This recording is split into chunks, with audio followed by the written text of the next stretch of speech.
Everyone, I'd like to welcome you all to the regular March 24th, 2025 meeting of the Birmingham City Commission here in the Municipal Building on 151 Martin Street. Would you please all join me in the Pledge of Allegiance?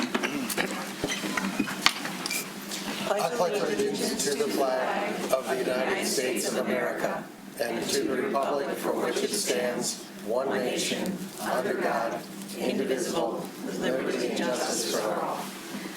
Ms. Bingham, would you please call the roll? Mayor Therese Long. Here. Mayor Pro Tem Ballard. Here. Commissioner Emmerine is absent. Commissioner Haig. Here. Commissioner Host. Here. Commissioner Anthony Long. Here. Commissioner Schaefer is absent. Thank you. Well, we have 5 members, and that is a quorum, so we shall proceed. We move now to proclamations, congratulatory resolutions, awards, appointments, resignations, confirmation, administration of oaths, introduction of guests, and announcements. For our first announcement this evening, we have a guest. We have Mr. Robert Wittenberg, the Oakland County Treasurer, with a presentation about Oakland County's efforts to prevent tax foreclosure. Perfect. Good evening. Thank you for having me here. I appreciate it. Trying to work my way around the county. There are 63 cities, villages, and townships in Oakland County, so I won't be able to get to all of them. But March 31st is the foreclosure deadline, so doing what we can to get out there and try to prevent foreclosure. So are you the one running in the slides? Is that okay? Yep. So I'll just, I guess, tell you when to move forward. So we'll go to the first slide. And it's not letting me move. Oh, boy. All right. There we go. I don't need to really talk too much about this, but just, talk about the things that we do in our office. The main things people, a lot of times they don't know what the county government does, and specifically the county treasurer, but we're in essence the banker for county government. So collecting the money, mostly delinquent property taxes, dispersing money, so payroll, paying contractors, and then investing our surplus funds. Those are kind of the biggest things, but this is just a list of some of the other things we do. We started a land bank authority to help with economic development and housing in the county. So there are a lot of different things, but we can go to the next slide. I know there's a packed house here tonight, so we want to I'll try to be cognizant of everyone's time. So the foreclosure process, the way it works is anyone who owes taxes 3 years and prior is subject to foreclosure. So March 31st is the deadline. That's Monday. So that's why I'm out trying to let people know that we're here to help. So the first year parcels are turned over delinquent. So and each tax year is independent of every other tax year. So last year, your taxes, your summer and winter bill for 2024, if you did not pay those to here in Birmingham, those got turned over to our office on March 1st. So if you do still owe 2024 taxes, don't go here, come to us at the county or reach out to us at the county. But so the process is the first year, it goes delinquent. The second year, it's forfeited, which is just in essence putting a lien on the property. And then that third year is foreclosure. And to kind of give you some information, this is Birmingham specific, right? So this was in 2023. There were 337 delinquent parcels, 47 forfeited parcels. There was 1 foreclosed parcel. 2024, you can see the numbers there, pretty consistent with the delinquent parcels. But we, within our office, I always tell people our goal and our job in our office is to collect taxes. We are not trying to foreclose on people. But we don't know people need help unless they tell us they need help, and so that's why we're out here trying to let people know. And obviously, it does impact people here, obviously in Birmingham. We'll go to the next slide. These are actually slightly different order than the one I did earlier, so I want to see what's next. Okay, so the slide that you just saw was specifically Birmingham. This is actually just to give you an idea of throughout the county. We have over 500,000 parcels here in Oakland County. That 41,465. So we're talking about 2021 tax year, right? So the 2021 tax year turned over delinquent to us on March 1st of 2022. So 41,465. That's how many throughout the county were turned over delinquent. That 39,000 number is how many people paid their taxes in full. So eventually it never made it to kind of the foreclosure step. That 1637, that is when we do taxpayer assistance meetings, or we get people on a repayment agreement. We cannot forgive anyone their taxes, their interest and fees. Statutorily, we have to charge those. But what we can do is try to give people more time to pay or find resources for them. So that's what that 1637 is, people who got into repayment agreements. The bottom is we're getting the feedback over here. The bottom is the foreclosure number. So per statute, again, if you go through that process and you are foreclosed, the property goes to a tax sale. That number from the 21, so that would have been 2024 tax sale, 131 parcels were at the tax sale. That was the second lowest we've ever had in Oakland County. The lowest was the year before. We had about 90 parcels. So we've done, like I said, a really robust outreach campaign to let people know that we're here to help and that we're trying to prevent foreclosure. We'll go to the next slide. So I won't go through all of this, but this is kind of that timeline I talked about. Year 1 is delinquency, year 2 is the forfeiture, year 3 is the foreclosure. One thing that changed, so I was a state representative before I became Oakland County treasurer.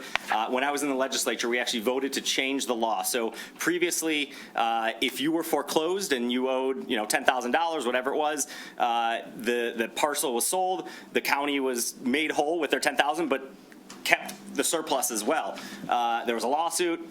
We changed the law. Now, if you are foreclosed, if you owe that $10,000 and the property sells for $100,000, from March 31st after the foreclosure to July 1st, you can submit a claim form, and then you're entitled to that surplus. So if it sells for that $100,000, there's $90,000 surplus.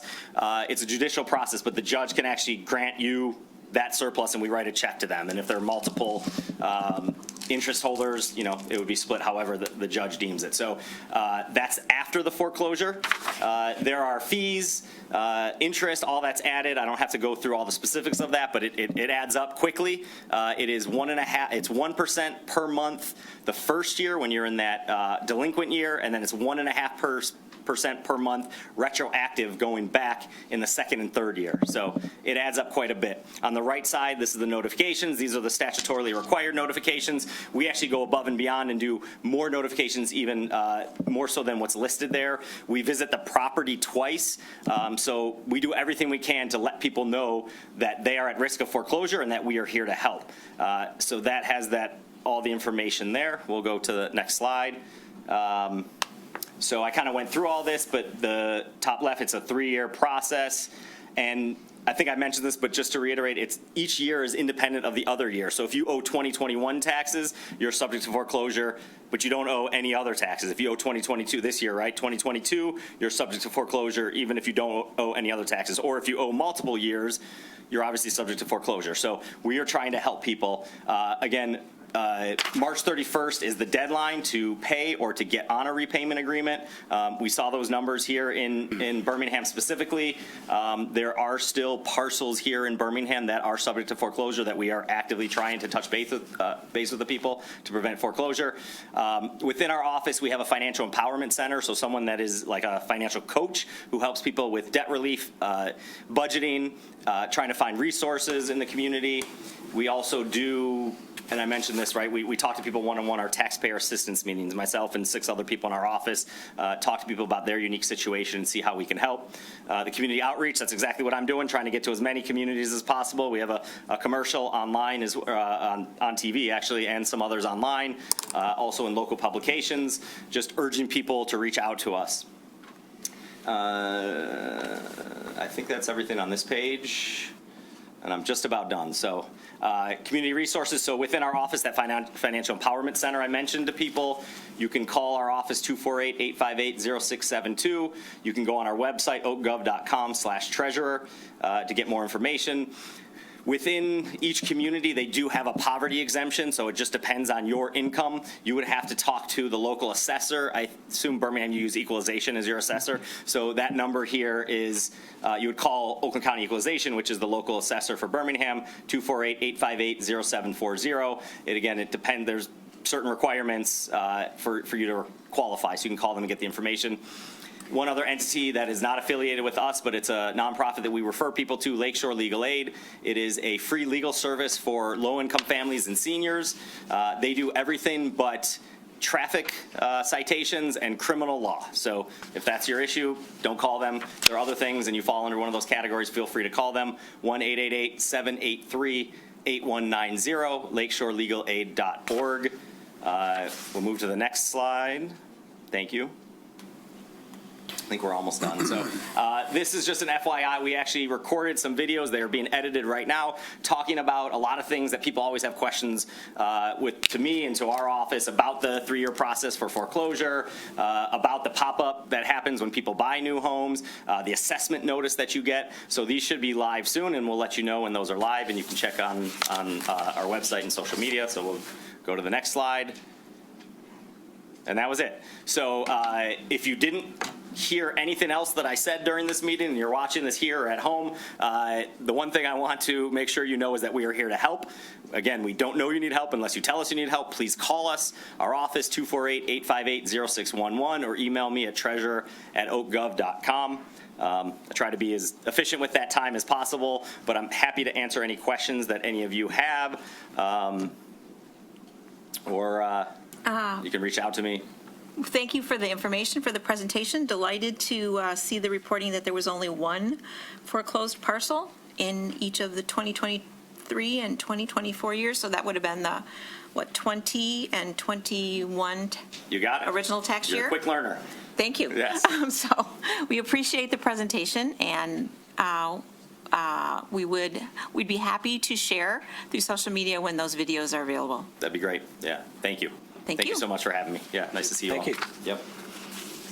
All right, and we now move, thanking Mr. Wittenberg, to appointments. We have a resolution to confirm the city manager's appointment of Mary Chavez to the position of Finance Director and Treasurer effective March 31st, 2025. Since we were unable to convince Mr. Gerber to stay any longer, we're delighted to have you, so thank you. Yes, Ms. and if Ecker. I could just introduce Mary Chavez, and I believe you met her at a previous meeting. Yes. But as you mentioned, Mark Gerber will be retiring at the end of this week after 25 years of service to the city of Birmingham. So we're going to miss him. He has big shoes to fill, and we are very excited to have Mary Chavez on board now. She came in September of 2024 so that she could shadow and work with Mr. Gerber to get up to speed on all of the Birmingham finance issues and so on. Mary has worked in several different municipalities, most recently the city of Sterling Heights as their treasurer. So as I said, she's been here since September, working very closely with Mr. Gerber, and we would like her to be sworn in, if we may. All right, so would someone like to make the suggested action? I'll make the action if you like. I wasn't sure if we had to motion it or how it was going to work, but to confirm the city manager's appointment of Mary Chavez to the position of Finance Director Treasurer effective on March 31st, 2025, to direct the clerk to administer the oath of office and to authorize Mary Chavez to be the primary authorized signer on all of the city's bank accounts. Wait a second. I'll second. Comments? Thanks for coming. Commissioner Mayor Pro Tem Bala, did you have a comment? No. All right, so we have a motion and a second. All in favor? Aye. Aye. And then, Ms. Bingham, would you please do the honors?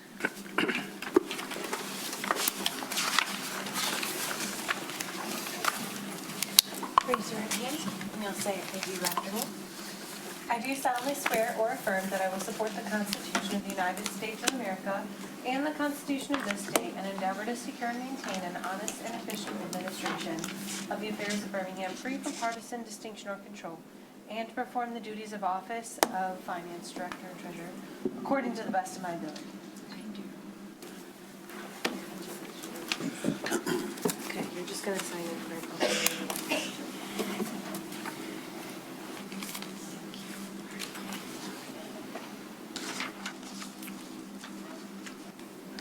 Thank you.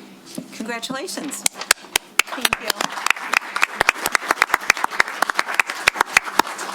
All right, now we move to the Planning Board. We are appointing 2 regular members to serve a 3-year term expiring March 28, 2028, and an alternate member to serve the remainder of a 3-year term to expire March 28, 2027. That, I believe, was to replace Mr. Emerine on the Planning Board, who's now a commissioner. And we have 3 candidates. We have the 2 regular members who are here for reappointment, and we have a new candidate for alternate. And in the order which the applications were received, we'll begin with asking Mr. Duncan Curry to come to the podium if he's here and tell us why you're interested in the alternate position, Mr. Curry. Hi, I'm Duncan Curry. I I've been a resident of Birmingham since 1992. Bought my first house here on West Lincoln. Then sold that and bought a second house in '09 on Ridgedale. I wish I would have done this years ago, frankly, but I'd like to be a participant as opposed to just an observer in town. My background is in engineering. I retired recently from Ford after 38 years, engineering positions, ranging from production manufacturing to advanced design. Interactions were included the entire range from plant personnel to upper management. I also think I have the unengineering-like characteristic of having good taste aesthetically, although I can't prove that objectively. I'd like to contribute. I'd like to add value to the planning board. Hopefully my background will enable me to do so. Thank you. Any questions for Mr. Curry? Commissioner Ballard. Hi. Hi. Thanks for applying. Have you had conversations with any of the other board members about what's involved? Have you watched? Give us a little background on how you prepared yourself to apply for this and what you expect once you get the position in terms I've of looked time at- commitment and then. For Birmingham, I've watched several meeting videos, and a friend of mine was on the planning board in Beverly Hills, and I've talked to her a lot about what her experiences were. But as far as in Birmingham, no, I have not. And, I mean, you're prepared to spend a significant amount of time reading the material and attending the meetings. Sometimes the planning board agendas are bigger than the city commission agenda. This could be a small one for them. Yeah, I've looked at some. Just as frequent as our meetings. Yeah. It's a heavy board. Yeah. Understand. Okay, Accept good. that. Don't want expectations to be out of whack. And- And I will make the comment that our planning board is very important to us. It's one of the highest functioning boards that we have. It really keeps an eye on all downtown development, anything commercial, and we really rely on their judgment. So. Good. I'd like to. Thank you. Yeah. All right, our next candidate is Mr. Scott Klein, who's with us via Zoom. He is reapplying, and he is currently the chair and has served since 2009. So, Mr. Klein, if you were there.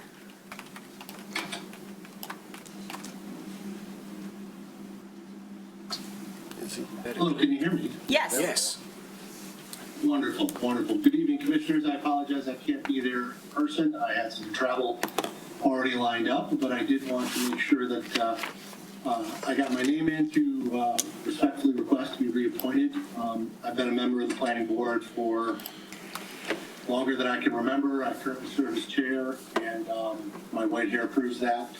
And I would love to continue to contribute and help push forward the master plan that you all approved just last year. Thank you. Any questions for Mr. Klein? None. All right. Thank you, Scott. And then we have in the room with us this evening retired Professor Robin Boyle, who's also applying to be reappointed, who's served since 2004. Good evening. It's been a privilege to serve on this board. I've been there a while, I'll admit that. That seat over there probably knows me better than anybody. I've learned a lot. I've learned a lot serving on the planning board. Really, three things, caught my attention as I thought about this. I learned to be patient. Things don't happen right away. It takes a while to work through it. I've learned to listen to what people say, and I've learned out of that can come compromise. And as I walk through the town on a regular basis, I can see the impact of that process. Some examples to just remind you. We got ahead of our skis on Shane Park. We were going to put an underground car park there where we were going to do all sorts of things. We didn't. We were pulled back, and we learned from that, and we have a wonderful park in Shane Park. When the bistro came along and we thought we wanted to get small restaurants close by, the first one that came along was right beside a residential area.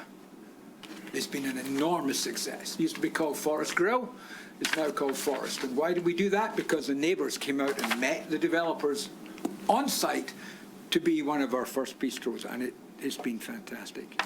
We built and promoted and tried to encourage little vias and passageways to get you through the town rather than just being on the main roads.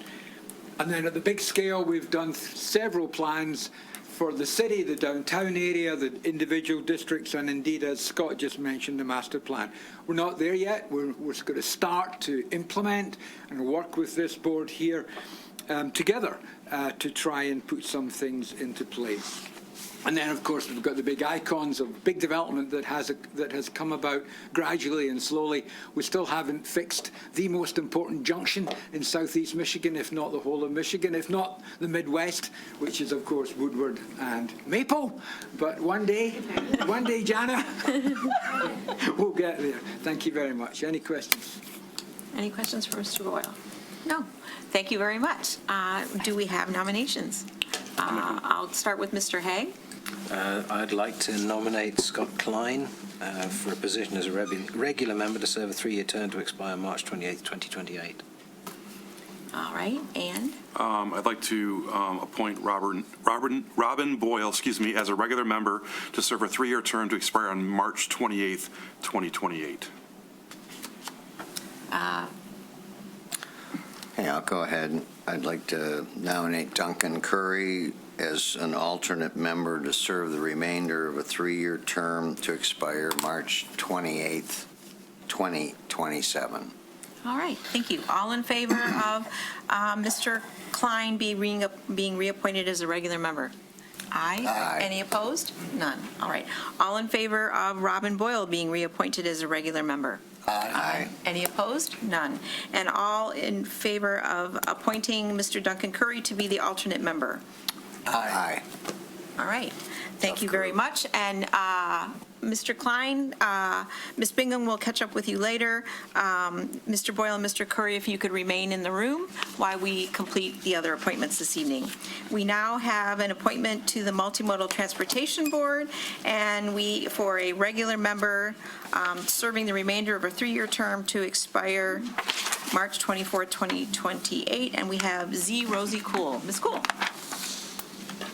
Hello, thank you. I was encouraged to apply to the Multimodal Board. I appreciate this commission's trust to be on that board. In that time, that was right when the Shirley and Arlington decisions was right when I joined, so I got an education very quickly and wondered what I had signed up for. What it did was imprint on me deeply the complexity and the responsibility of sitting on the board, and that it's not procedural, proverbial, that there are real impacts to citizens, and we have a real responsibility to listen deeply, to peel the layers of the discussions back, and to ensure that we've packaged recommendations in a way that allows the commission to make practical decisions. If we do our job right, your job is easier, and residents feel empowered in the democratic process. I had some challenges in that year on attendance, so I just want to address that. My day job had some real demands, and at that time I could not be physically in the room and always kept in contact with the city planner, and we always had coverage.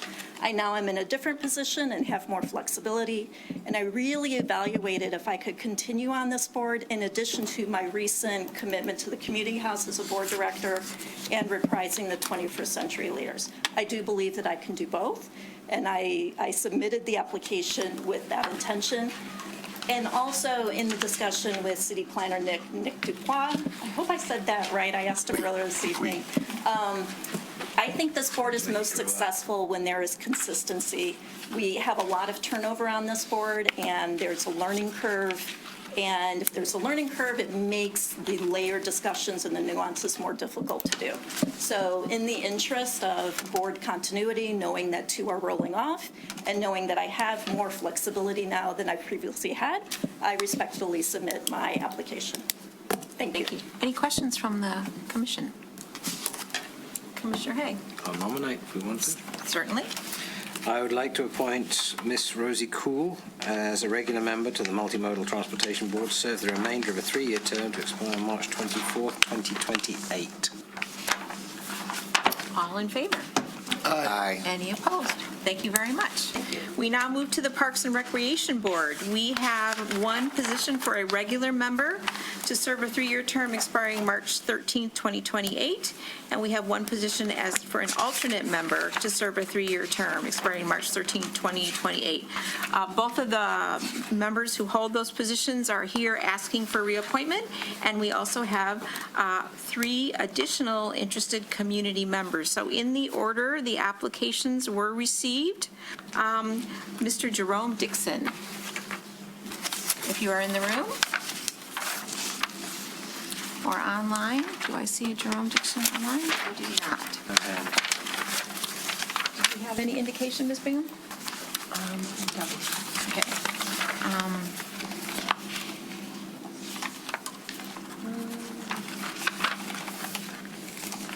They were emailed and contacted several times. Okay, well then we will thank Mr. Dixon for his interest. The second candidate is Mr. Jack Burns. If you'd like to come to the microphone and tell us why you are interested. I know you are a frequent Zoom participant with the Parks and Recs Board meetings. Yes, I am. My name is Jack Burns. I'm here tonight to ask you to appoint me to the open vacancy on the Parks and Rec Board. I have been described as a very pragmatic person, and I sincerely believe that new people come to Birmingham, new residents, new families come for a very limited number of reasons. One of those reasons is the school district. We're very fortunate to have a good school district here. But I believe another reason is our excellent park system and green space. I've been following the Parks and Rec Board for a number of years, usually with regard to topics I'd really be interested in, okay? Since COVID, I get to watch them on Zoom now, so I can deeper dive into more of their details, okay? Or I can at least observe what's going on. And in fact, Heather Carmona once or twice has recognized me on the monitor, asked if I had comments or questions. So. But my objective is to get more involved with the park system. And I believe it's best in class, and I believe the board itself is best in class. So I'm not here to make radical changes to the board. My wife and I moved to Birmingham 42 years ago. We live on a short street called Putney up in the northeast corner. From my front lawn, I can see Adams Road going up over the railroad track. Putney cannot hit Adams Road, and that's just fine by me, okay?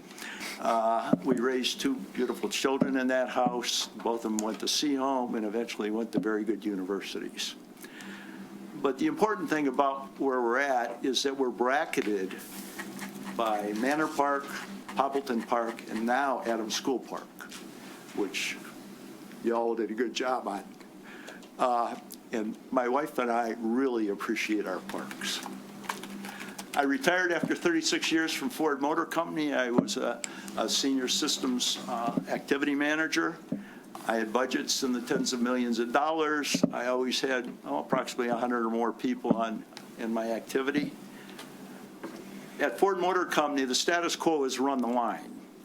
Build 40 an hour, build 60 an hour, build how many an hour at each plant. That's status quo. You change the status quo, you need a project. Change requires a project. And I got pretty good at project management. I got pretty good at clearly defining goals and objectives, getting stakeholder value or buy-in to those goals and objectives, getting sponsorship to agree to them. I got pretty good at cost estimating and putting systems in place to track those costs against actuals. I got pretty good at building timetables and schedules and putting systems in place to adhere to schedule. But what I found is the successful projects were the ones where the communication was good, where the sponsor and the stakeholders and the project team all communicated on a regular, solid basis.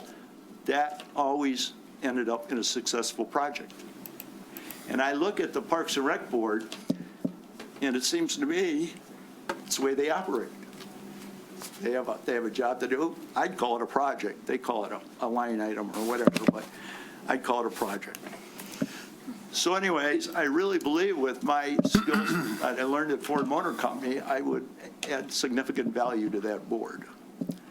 In addition, I spent 6 years in the Army, between reserves and active duty. I came out a Sergeant E5. I understand logistics and the problems with logistics. My community activities have included, I've been an election inspector for the city of Birmingham for I don't know how many years. My W-2s don't go back that far, okay? I'm presently on the, I'm an inspector at Derby School. Pam Graham is our chair for Precinct 2. I've been a member of Holy Name Parish Church for 42 years, my wife and I and our family. I've been an usher at Holy Name Church for 42 years. I was on the board the group that founded the KSC Council at Holy Name Church. I've been a member of the Senior Men's Club of Birmingham for 22 years, and I've been a committee chair there for 15 years. I was a charter member, our original member of the Birmingham Cable Casting Board. I don't know if you remember, Booth Cable was our original cable supplier here.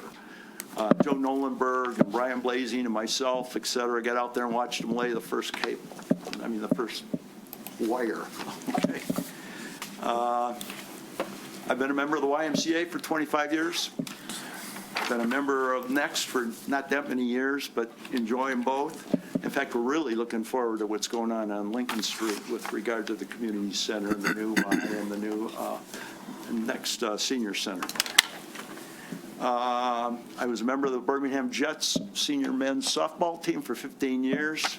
I know Connie Folk, and I was really glad when you named a Zamboni after her. Okay, that was cool.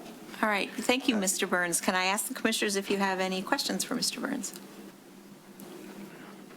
Thank you very much. That was cool. All right, now we have Thank you all very Ann much, Lip, by the way. Thank you. who is a current member and who is applying for reappointment. Hi, I'm Ann. I have lived in Birmingham my whole life, with the exception of college and law school. Growing up here, I benefited a lot from the parks, and I'm not just talking about the facilities. I'm talking about the programs. I was a figure skater. I was in 13 Birmingham ice shows, and I think that really impressed on me that our Parks Department is really more than static facilities, which are beautiful. You know, our facilities and our parks are great, but we have these programs that contribute to the community so much that they shape our social gatherings and how we enjoy ourselves within the community and how we contribute. I've been on the board, Parks Board, since I think I was appointed as an alternate member in 2020, and then later on I was appointed as a full member. I've got pretty good attendance. I think I provide thoughtful contributions. I think I'm pretty good at reducing complicated discussions down to the points that our board can control and can take action on. And I really would like to continue doing that for another term. Thank you. Thank you. Thank you. Any questions for Ms. Lip? None. Okay, thank you. Jessica Einstein has withdrawn from consideration because she is a current appointed member. Sandy Labovitz. Nalu. There's prior in the package, if you want to do the sequence. I'm in, Oh, okay. All right, sorry, I was looking at the yes. applications. Hello. Thank you. Thank you. I'm Sandy Lambovitz, and I've lived here for about 35 years and taken advantage of almost every park and recreational activity that Birmingham has to offer. And throughout that time, those parks and activities have only gotten better and better. And I am here because I would like to give back to the community and get involved. I didn't realize this was going to be a competitive process, so I am completely unprepared there. I actually thought this was going to be a Parks and Rec meeting. So anyway, I think that what I should do at this point is participate in the Parks and Rec meetings through Zoom, like the other gentleman, and then see what more there is, and see maybe if there's some other places where I can get involved where there are openings, where it's not so competitive. Excellent idea. We thank you for your interest. And the city manager's report, which is available in today's agenda, actually has a list of the positions that are open. If you have any interest in transportation, there's still an opening on the multimodal transportation board. Thank you, I'll look into that. So thank you very much. And then we have Narlu Castellano, who's currently serving as our alternate and applying for reappointment.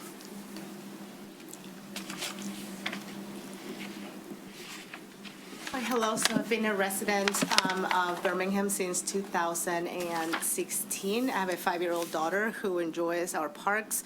We really like the idea of a walking community. We believe in independence of our children, and this is one of the few cities in this area when we moved to Michigan that we found our children can actually walk and go out, and I'm not worried that she's going to get run over by a vehicle. And so our parks are really an excellent place for her to develop. And I've been an alternate member to the Board of Parks and Recs since June 2024. I've enjoyed attending every meeting. I've actually subbed for members that cannot attend, and I've been able to vote and participate, and I have really enjoyed the discussions that we have. It's extremely civilized. I'm originally from Venezuela, so to me, becoming a U.S. citizen and participating in civil life has been incredible, and I would love to continue on this board because I believe that these dialogues that we have super healthy conversations and discussions over projects and how it impacts children. We have a lot of seniors on the board, and I feel like children really need a voice because they don't have it.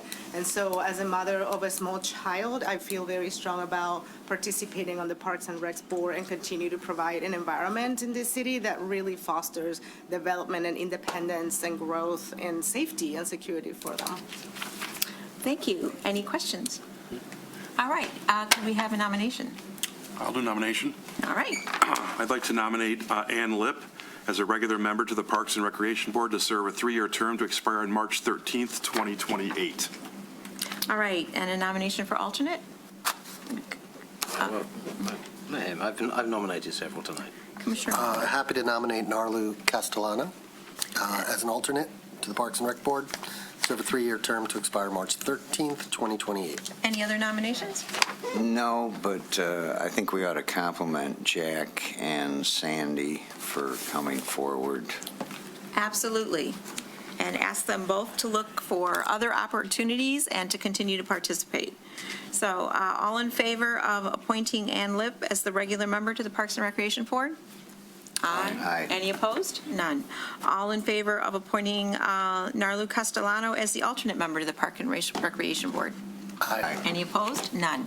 All right, we now come to the point where Ms. Bingham swears everybody in. Those of you that are in the room, if you can come over this way.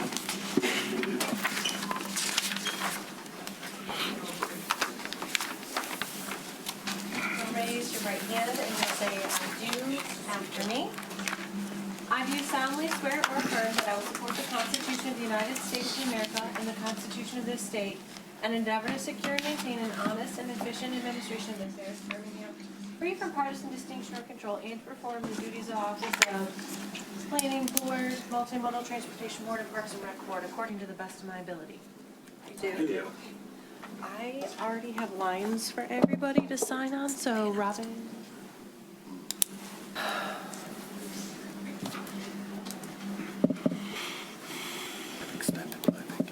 Okay.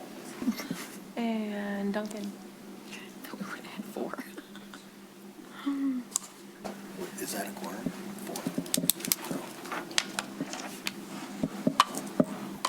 4. Simple majority. And Rosie.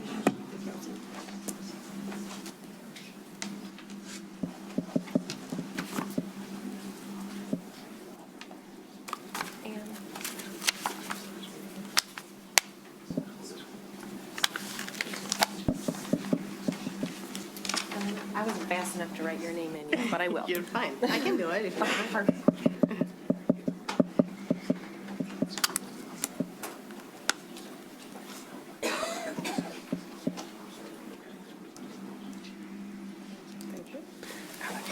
All right, we congratulate all the reappointed and newly appointed members, and thank you for your service.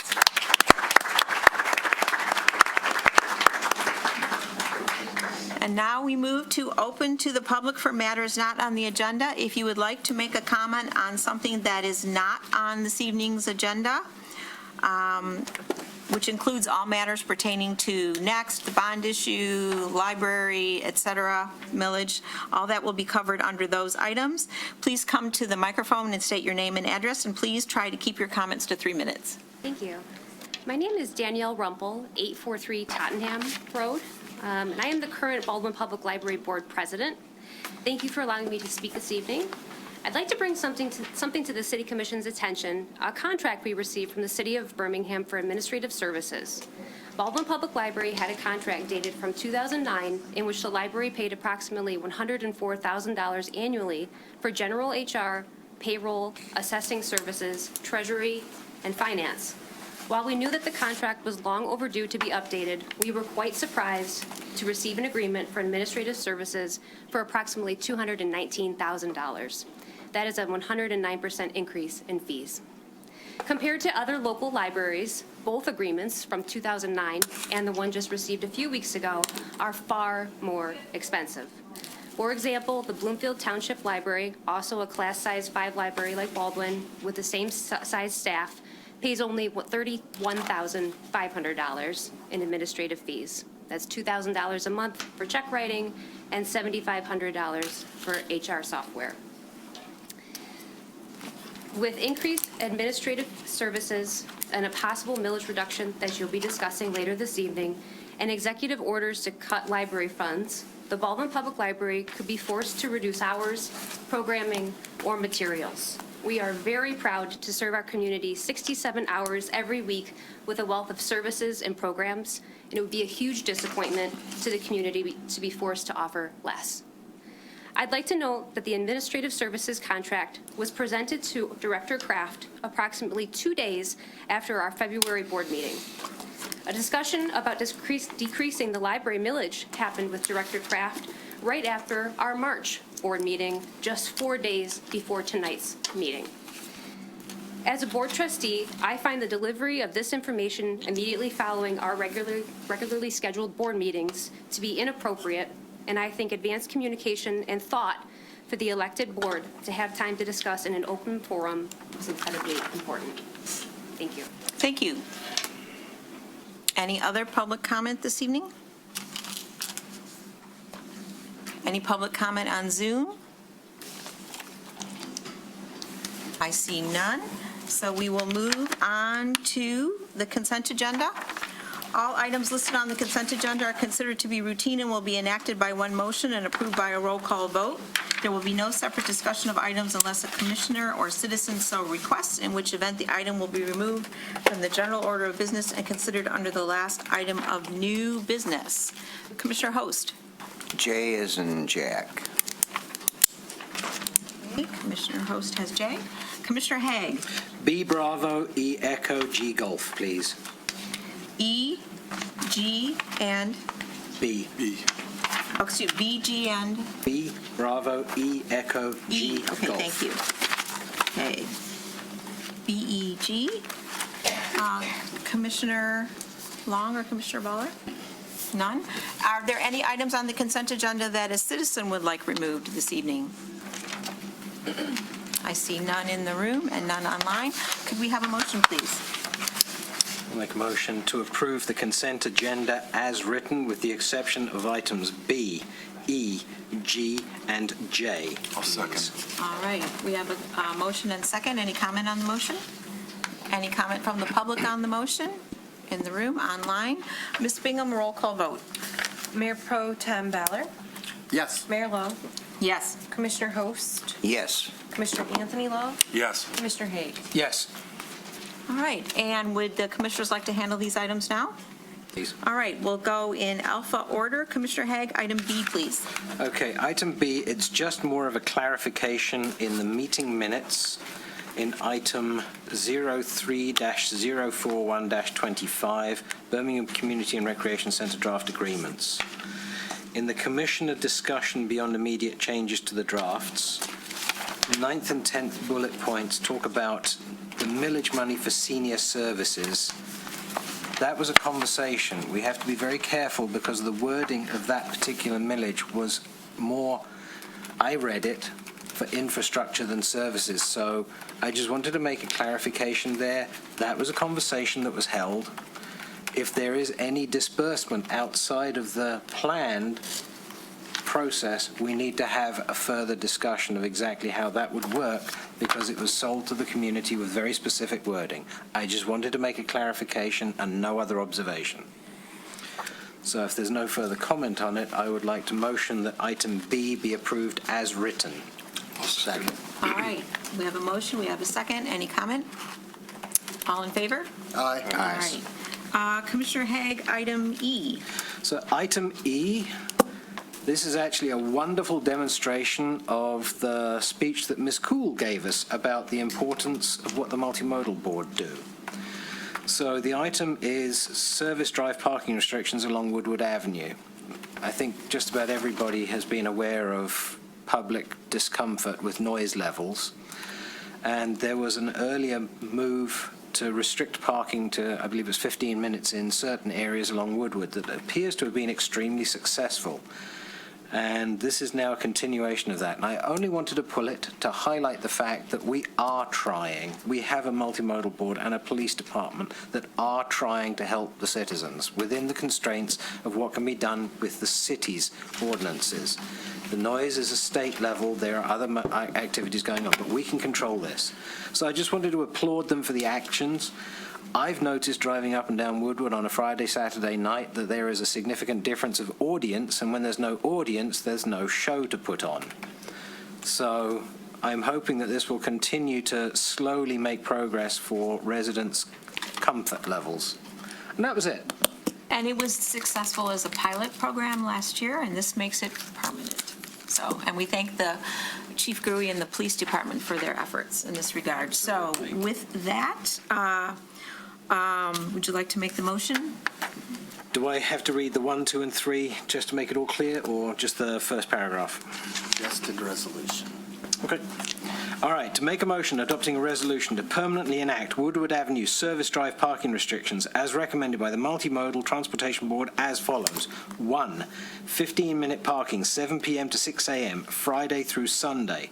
Southbound Woodward, Oakland to Brown, Lincoln to Davis, north edge of 33301 Woodward to Bird. Northbound Woodward, Elm to Maple, Emmons to South Adams, Southworth to the south edge of 34164 Woodward, north edge of 35032 Woodward to Lawndale.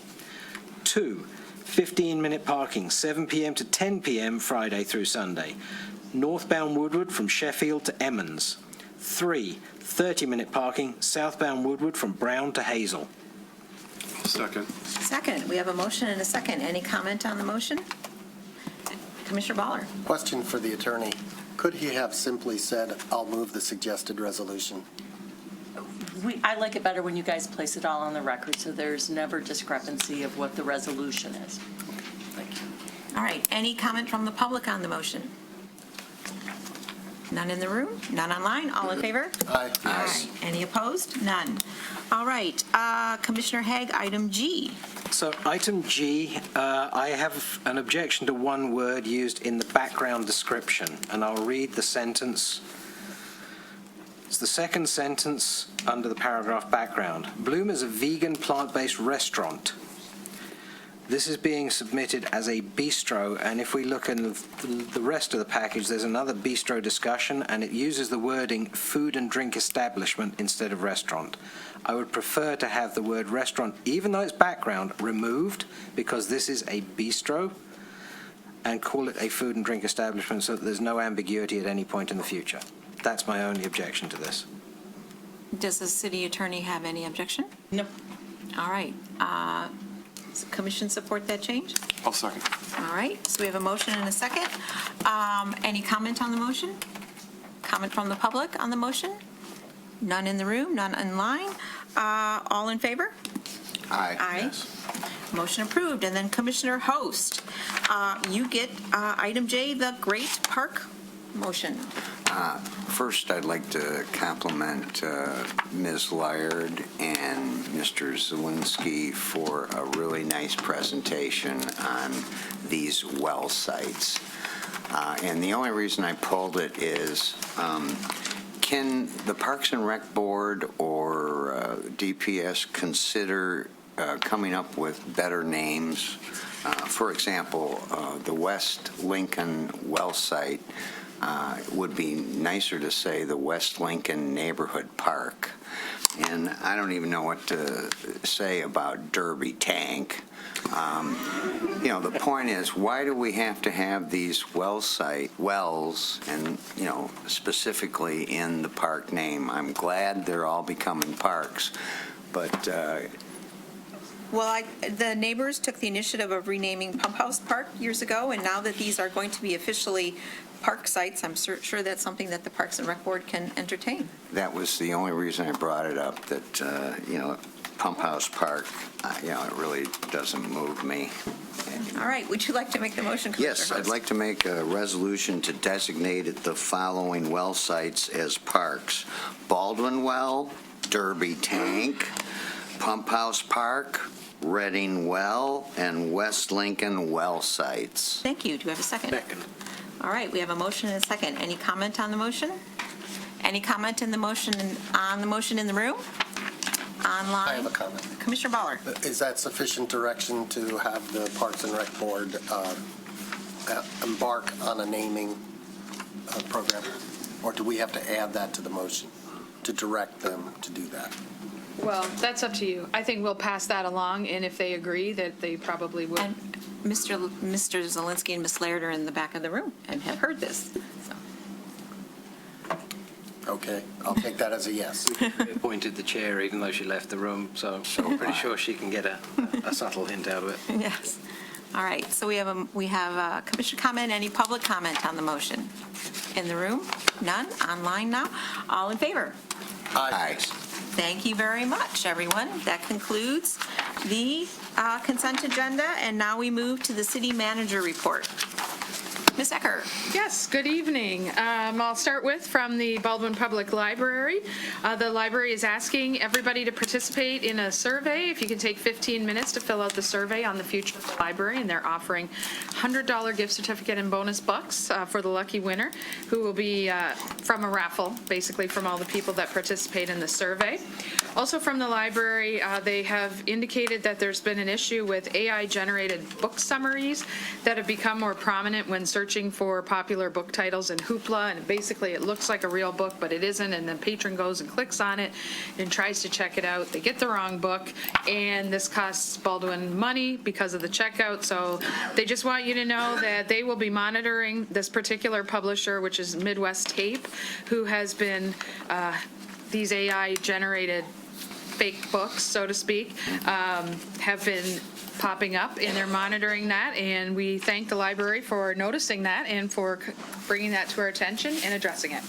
Upcoming events of interest at the library, several good speakers that are proposed inside highly selective college admissions for those teenagers that are looking to get into prestigious institutions. That's on April the 10th from 7 to 8. Community and Resource Engagement Fair that they're hosting on Saturday, April 12th from 11 to 1, and that's going to contain all kinds of volunteer opportunities that are available for residents and library patrons that might want to volunteer to give back to their community. Also on April 14th from 7 to 8, there's a Wildflowers in Michigan Garden speaker, Bring Nature into Your Home Garden with Native Plants, where they will be having a master gardener come and discuss how wildflowers can thrive even in tight urban locations. From the Birmingham Museum, the update there is the museum has just completed a new curriculum-based resource program for second grade. Every year, I think you know, the second grade classes all through town do go through the museum, and they make that part of their curriculum. The museum has put together a classroom-ready package for them that they can use that helps prepare students for their tour and gets them more local engagement out of the program. From the Birmingham Shopping District, some updates. The Birmingham Shopping District just recently participated in the Michigan Retail Conference at the Townsend Hotel last Monday. Executive Director Bassett was actually on a panel, the Economic Development panel, with representatives from Oak Park, Farmington Hills, and the Downtown Detroit Partnership, presenting information on some of the things that we do in Birmingham. The first merchant meeting of the year was just recently held, and it was held in collaboration with the Baldwin Public Library. And this gave all the businesses, obviously, a chance to see the newly renovated library entrance. And the BSD presented on some business and community resources that the BSD provides, and also some of the community resources that are offered by the library. Recently, BSD Executive Director Bassett and Planning Director Dupuis have also been conducting meetings with key stakeholders in town, so several property owners, et cetera, that own large pieces of property, to kind of convey what the BSD is doing to recruit new tenants into the community. And then in new businesses, the BSD welcomed many new businesses this month, including 2 locally owned and operated restaurants, Tuta and La Pecora Nera. So if you haven't been there, you should check them out. From the building department, there were 4 cases on the agenda for the February Board of Zoning Appeals seeking variances. One on East Maple was adjourned, so postponed to a later meeting. There was one on Humphrey where they sought to reduce the minimum front and side setbacks. That was denied.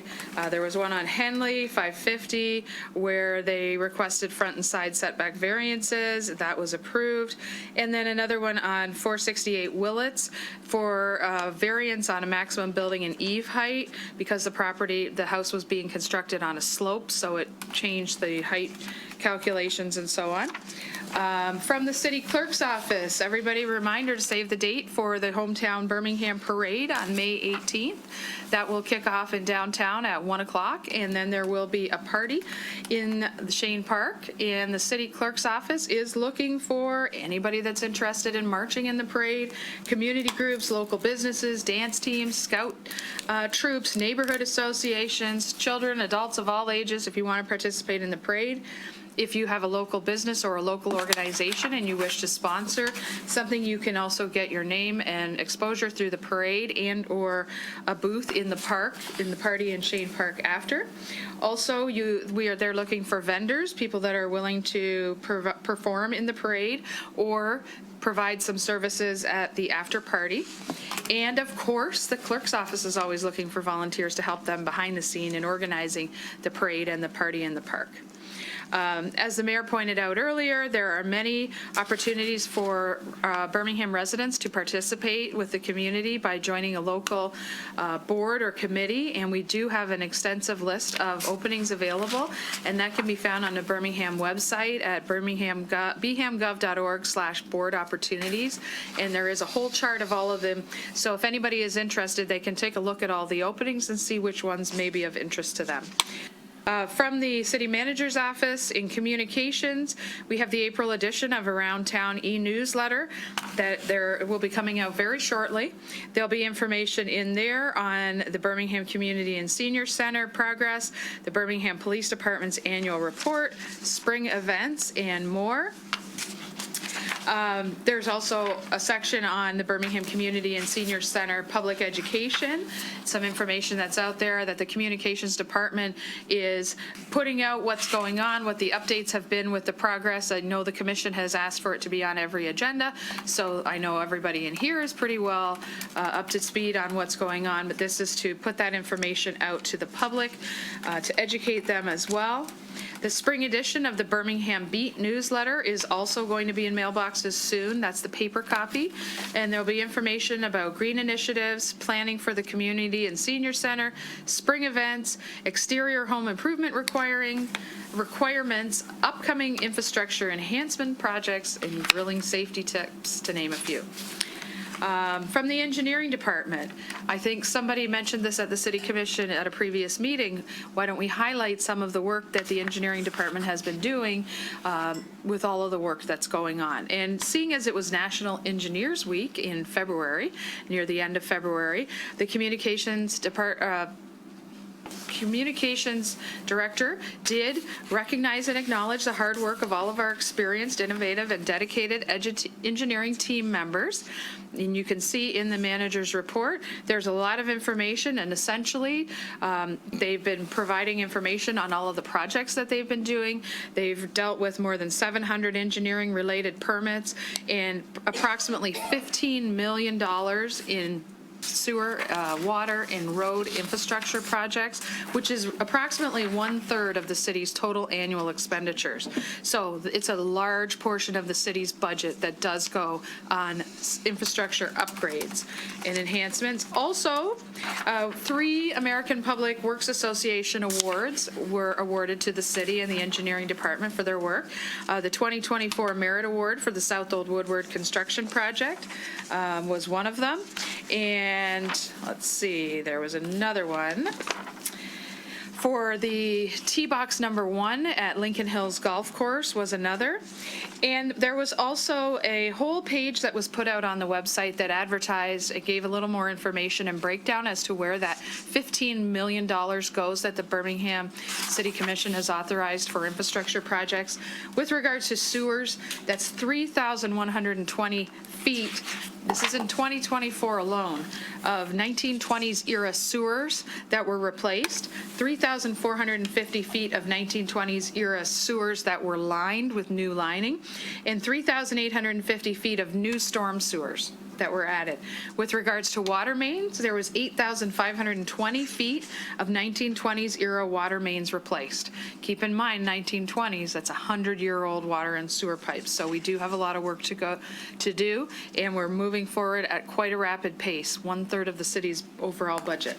And then with regards to roads and pavement, in 2024, there was 3,710 feet of new concrete pavement placed, 5,955 feet of new asphalt pavement placed, and 533 feet of milled and overlay asphalt that was basically not reconstructed. Basically, you mill it, you overlay, and you lay it flat again, and you get a smoother road out of the same material. So we want to thank our engineering department for all of their hard work. They've had an extremely busy year. Also from the engineering department, the Arlington and Shirley project, as you know, when it wrapped up at the end of last year, there were several punch list items that the contractors will be going out and looking at here in the next couple of weeks as the weather turned and they couldn't finish all of those. Same thing with the Woodward Avenue and Brown and Forest intersection that MDOT was doing the work on. They will be going out and creating a punch list for any outstanding items there. Ramping up for a new year of projects, the engineering department is hosting a resident meeting on Wednesday, April 2nd at 5:30 in the evening to talk about the Bird Avenue Phase 1A project, which is Pierce Street to Grant Street. Also, the following 2 weeks later, on Wednesday, April 16th at 5:30, they will be hosting a resident meeting on Wimbledon Phase 1 project, Woodward to Oxford Street. They also want to give an update, the Consumers Energy project that was done last year. There were, again, some things that were left undone that they have to come back and touch up, and that was on numerous streets, Birmingham Boulevard, Maryland, Shipman, Washington. Consumers has been out and notifying residents in those areas that they will be coming out and finishing up what was left undone last year. So if anybody who's watching has any questions, they can contact Consumers Gas if they haven't received a notification already and they live in that area. From the fire department, we're proud of the Birmingham Fire Department. They were recognized as the only transporting advanced life support agency in the entire county that was 100% compliant with providing records for every trauma patient that was transported to Corwell Health Hospital, Corwell Royal Oak, in 2024, and we thank them for their attention to detail and obviously the service that they're providing. Also, Toys for Tots has wrapped up, as you know, at the end of 2024. Last year was one of the largest donation collections for the program to date, so we thank all the residents and employees and others that may have contributed to that. And the Birmingham Fire Department received the Commander's Award for their outstanding support of this program, and it's been, I think, 30 years in the making that they've been contributing to that program. Also, they just conducted a blood drive on Friday, March 14th. It was the second annual blood drive they've hosted, and they collected 35 pints of blood from employees and residents, and maybe some drop-in folks as well who may or may not have lived in the area. But 35 pints of blood, they estimate for every pint of blood you can save 3 lives. So that was definitely a great use of their time and resources as well.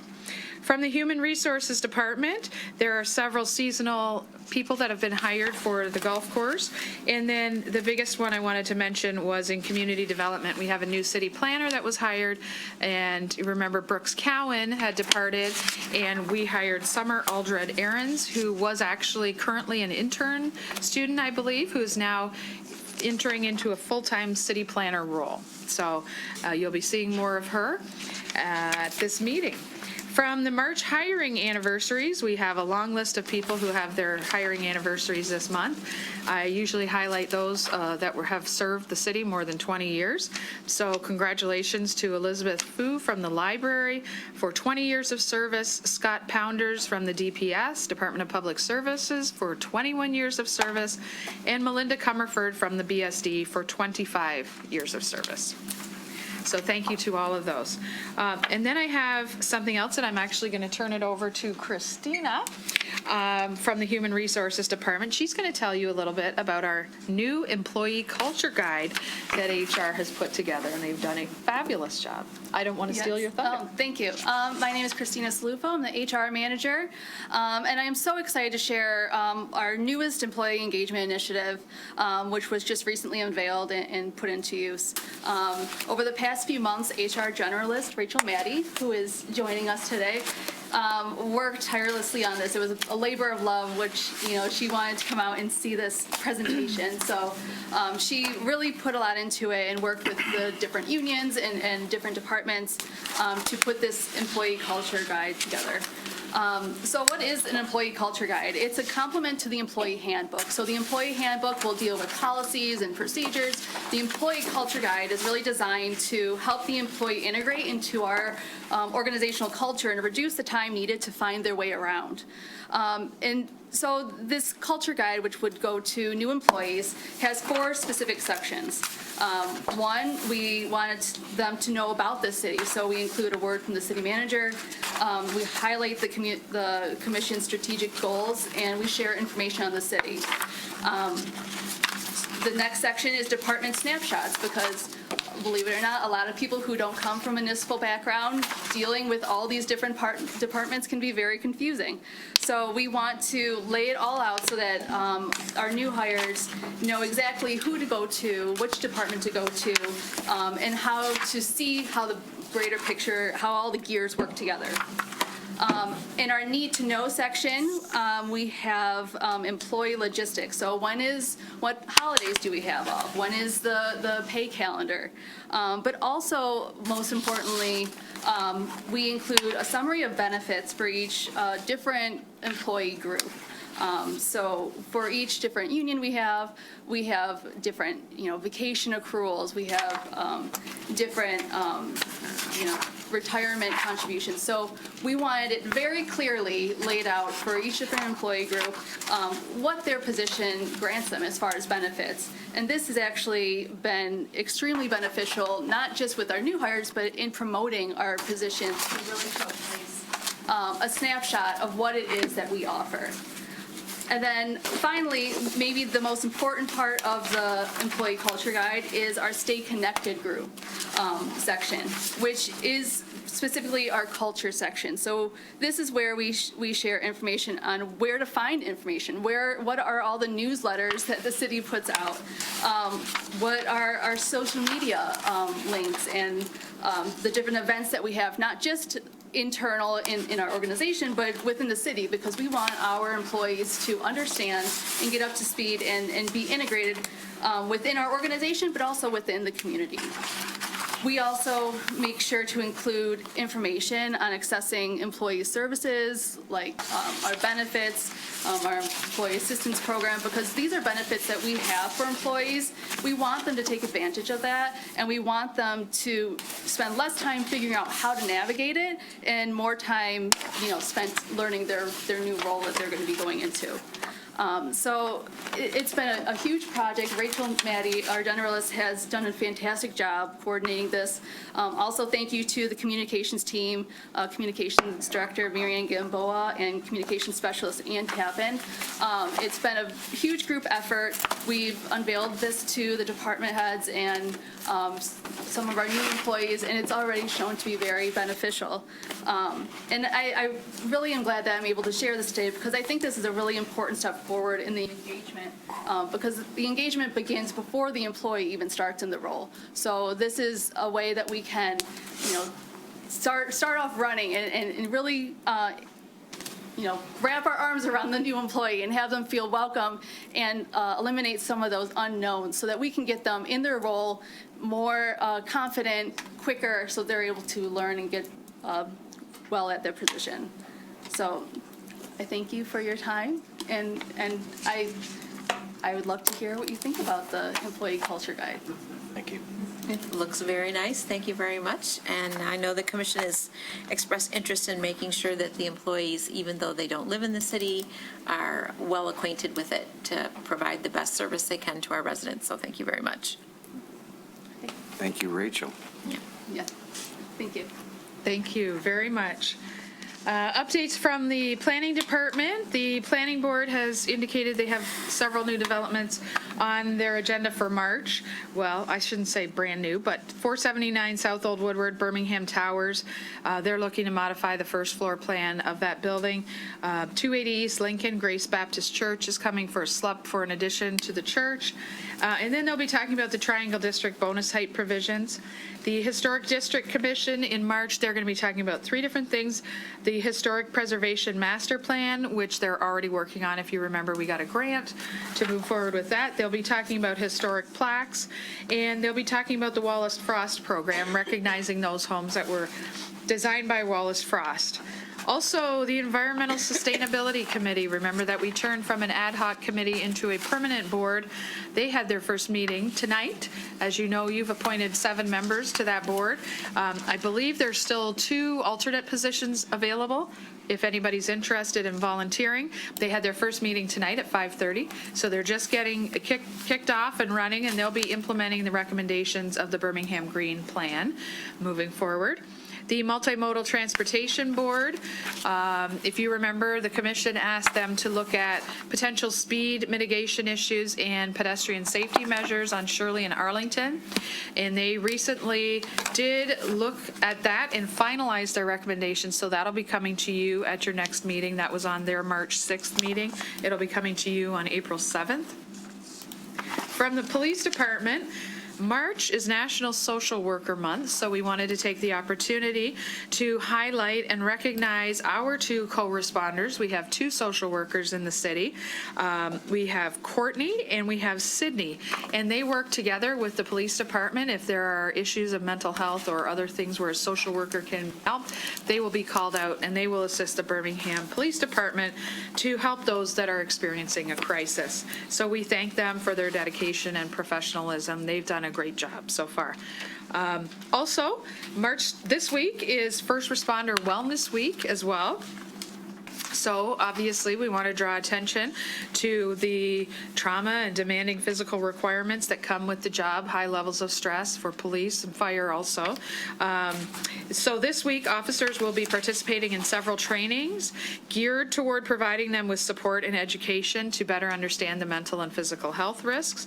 And then I just want to point out that we've mentioned before there is an in-house peer support team that basically anyone from the city now, it's expanded from police and fire to all city employees, can use if they are experiencing stress or issues and they want to reach out to somebody. Also, the Birmingham Police Department has a robust officer wellness plan that utilizes an app called Cortigo on their phone where people can go on, and if they have any issues or they want someone to talk to or they want to read articles, they can do that as well. Lastly, from the police department, March is Reading Month.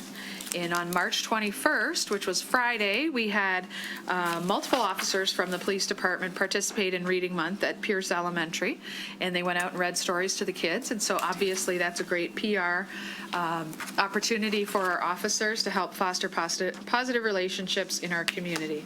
And I said that was the last thing from the police, but I forgot. There's the valet letter. If you remember, there was discussion at a previous meeting, and the commission asked for a letter to be drafted and sent out to all of those that run valet operations in town to talk about use of the yellow, don't block driveways, don't park at yellow curbs, this kind of thing. And the letter did go out to all the valet operators, and the letter itself is word for word in this report if you wanted to read it. And lastly, from the parking systems, as you know, BCT received approval from the commission to proceed to schematic design stage for the interior and exterior design improvements for the parking decks. Chester will be first. Just an update that they're scheduled to meet with the Birmingham Public Arts Board this month to talk about potential opportunities to incorporate public art. And then lastly, on the Pierce Garage, we talked about new stainless steel handrails that were being installed on the exterior perimeter walls of the Pierce deck, and about a third of those are currently installed, and they are being installed as we speak. So that's going on right now. And again, there is a monthly parking report if anybody is interested, as well as a monthly building department report that you can go on, and there's a link on the website if you're interested in more information there. All right, thank you, Ms. Decker. Commissioner Baller. A couple questions and concerns. Who sent the letter on the police valet? chief. Okay, good. I have a concern about an email that went out regarding the proposed recreation center, which aligns with some of the stuff you said. And in my judgment, it was premature and made some assertions that just were not appropriate at this point. So it said, for example, I have it in front of me and I could parse it if I have to, but it used a lot of subjective language that's not appropriate. I don't think the photos were appropriate. It said pending approval of a general obligation bond. The commission has not even approved putting that on the ballot. It made an assertion about the finances and free use. We have not agreed to anything about membership fees or anything like that. So I was really quite surprised to see, to see it on the manager's report is one thing, but to see it going out to the community is completely something different. And I feel like we need to correct the record on some of this stuff. We need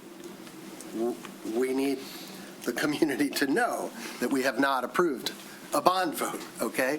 We need the community to know that we have not approved any financial arrangements that would provide free. We need to know that the community would have ample opportunities to swim, enjoy the walking, running track, and use the gym or community rooms for meetings and events is an opinion, not a fact. Ample opportunities might be what you think, but this commissioner or that member of the public may think that whatever has been proposed, we don't even know. But you're asserting that there's going to be ample opportunities. There's a lot more in here. We talk about a citizen-led committee. I sit on that committee, and the members of that committee don't lead the committee. You do. You decide what's on the agenda. You decide what we should vote on. And we have a chairman and a vice chairman who kind of lead the meetings, but the whole process is being led by the manager's office, not a citizen-led committee. So those are some of the aspects of that email that I have a problem with, and I would hope that there would be some agreement on the commission that we would that the process for getting these communications out to the community is at a minimum respectful of the legalities involved in what we're allowed to say, what we're not allowed to say. And I mean, we're already micromanaging this thing from up here, way beyond what I think we ought to be. but I think we're doing it out of necessity, and this is just one more thing that I feel like, wow, we need to micromanage this too. That's all I have to say. Ms. Ecker, would you like to respond? Yeah, I just had a couple of comments. First of all, you said you wanted, just at your last comment, you wanted to make sure that all of this was legal and that we were following all the legalities and we were making sure that we weren't advocating for anything specific. This is a public education piece that was put out, and we did have it reviewed by our city attorney, who did make sure that it was compliant with the law and we weren't advocating one way or another. We were clear to say, pending approval. So we're not saying that any of these decisions are finalized, but I think that what we have seen is that we have started a citizen-led committee, however you want to refer to citizen-led. There are all citizens that are serving on that committee. We have hired an owner's representative. We have hired Newman Smith, an architect, to do the schematic design process. We have hired Clark Construction to move forward. So all of these things have been going forward. And one of the things that was discussed in January, I think it was January 13th, when it came before the commission, when we originally talked about the bond vote, was that you wanted more information out there and you wanted to have a regular routine of the public being aware of what was going on. And there was comments at regular meetings most recently too, that the average member of the public doesn't understand the project and what we're talking about, and you wanted to get more people involved. So that's the perspective that we were coming from on this. We did also have the Clark Construction people review this from a legal, not from our legal perspective, obviously, but in conjunction with other campaigns, other projects that they have worked on that have involved a bond vote, to make sure that we were not being subjective or trying to push a particular opinion or perspective, but more or less getting the information out as to what was being talked about thus far. We did not say that all of this has been decided. It has not. You're right. It's been moving forward through quite a detailed process over the last 2 years, but it is not. It is pending a lot of further approvals by the City Commission. Commissioner Long. So I sit on the ad hoc committee and have since April of last year. And at the last meeting, and everybody can watch it because it's recorded, we had a young lady stand up and make a comment. And she said, she started to make a comment about the fact that the city had decided to rehab the current building rather than tear it down. And we had to correct her that that was not the case, that it's actually the opposite. But it gives a good example after almost a year of being involved in this process that there is members of the community that are not informed or not well informed. I'm not commenting on Commissioner Baller's concern with the publication, but I do think there is a need for education, and I do think that it is hard sometimes to get through to all 21,000 of the residents. This is a very important project that will hopefully involve everybody. And so while I think, I don't know if we'd like as a commission to look at what goes out, whether that's even in our purview, that may be an option. But I do think that aside, the language aside, that we need to do more of this with the correct language and the correct information so that everybody is well informed, because that just shocked me after a year to have somebody come and make a comment, which we appreciate. And I'm not picking on the young lady, but obviously we weren't doing a good enough job, and we need to do a better job with that. Commissioner Haig. Feels like we're piling it on, but I'm not trying to pile it on. The general feeling I get from it is because of the sensitivity and the emotion that is building on this particular subject, the wording needs to be very careful, simple, and as neutral as possible right now. I do agree about the information that anybody that decides to bring any comment means you've invested time. Whatever the level of comment is, you've invested time and energy into the thought process. And we've received a large number of emails, and I've read every single one of them. I've reread some of the older ones as well. And some of those have had less than ideally informed requests or statements in them as to what's happening. And we just have to be very, very careful. We're not allowed to advocate. One way or the other, we're not allowed to. We just have to state facts. So we have to make sure that those communications reflect that. And I'm kind of with my colleagues here that due to sensitivity, let's step even more cautiously now, please. All right, thank you. Thank you. All right, let's move on to unfinished business. Item A is the schematic design process and test fits. This is going to be Ms. Ecker with our partners from Jim Stock from Newman Smith. Yes. And this is going to be sort of a recap of what was presented at Wednesdays. And then, I know that you got tremendous feedback at that meeting, Mr. Stock, from people in the room and from Next and so forth. And if you could mention that as you go along, we would appreciate it. And I was just going to give a brief introduction. Okay. Obviously, this is the same project we were just talking about that went out on social media.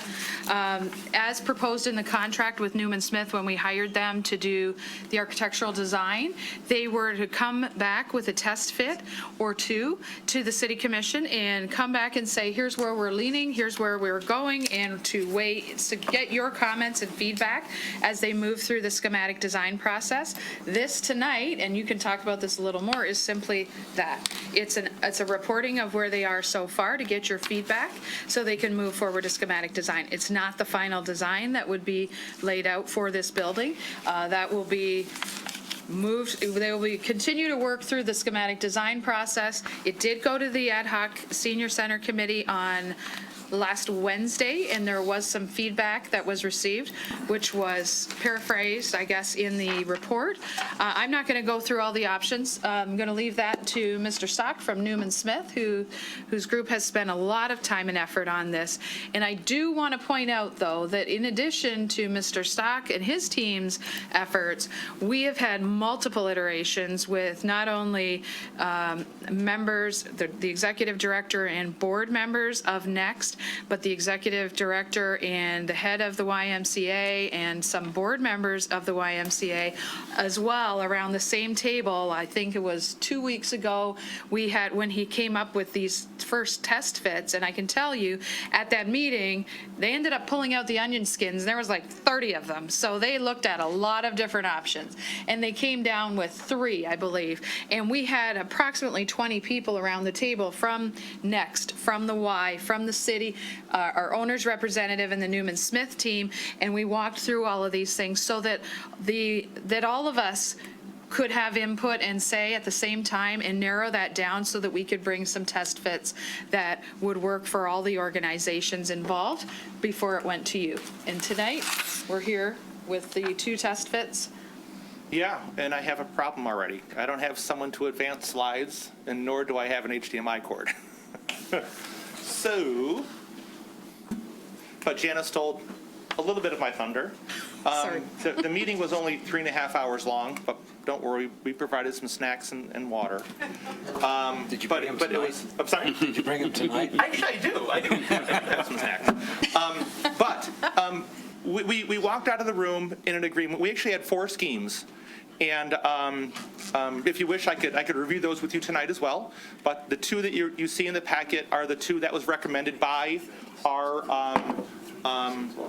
the Next in YMCA and the city for what you see in the packet tonight. Sure. Perfect. If I could just pause here, because then I could put it on the screen for you all to see.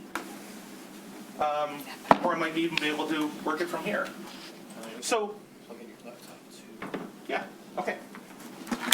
So as I'm trying to do this, what a test fit is we all remember the program piece that we had, a bunch of numbers on a spreadsheet. And what we've done is we've taken that and we've turned it into a floor plan. Yep, I can plug in. Sure. So as Ms. Eckert mentioned, this is not the final design. It's all part of the process.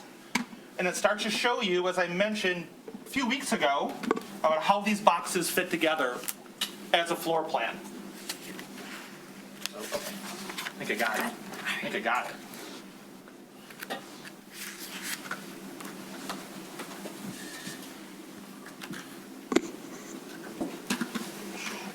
Bear with me, guys.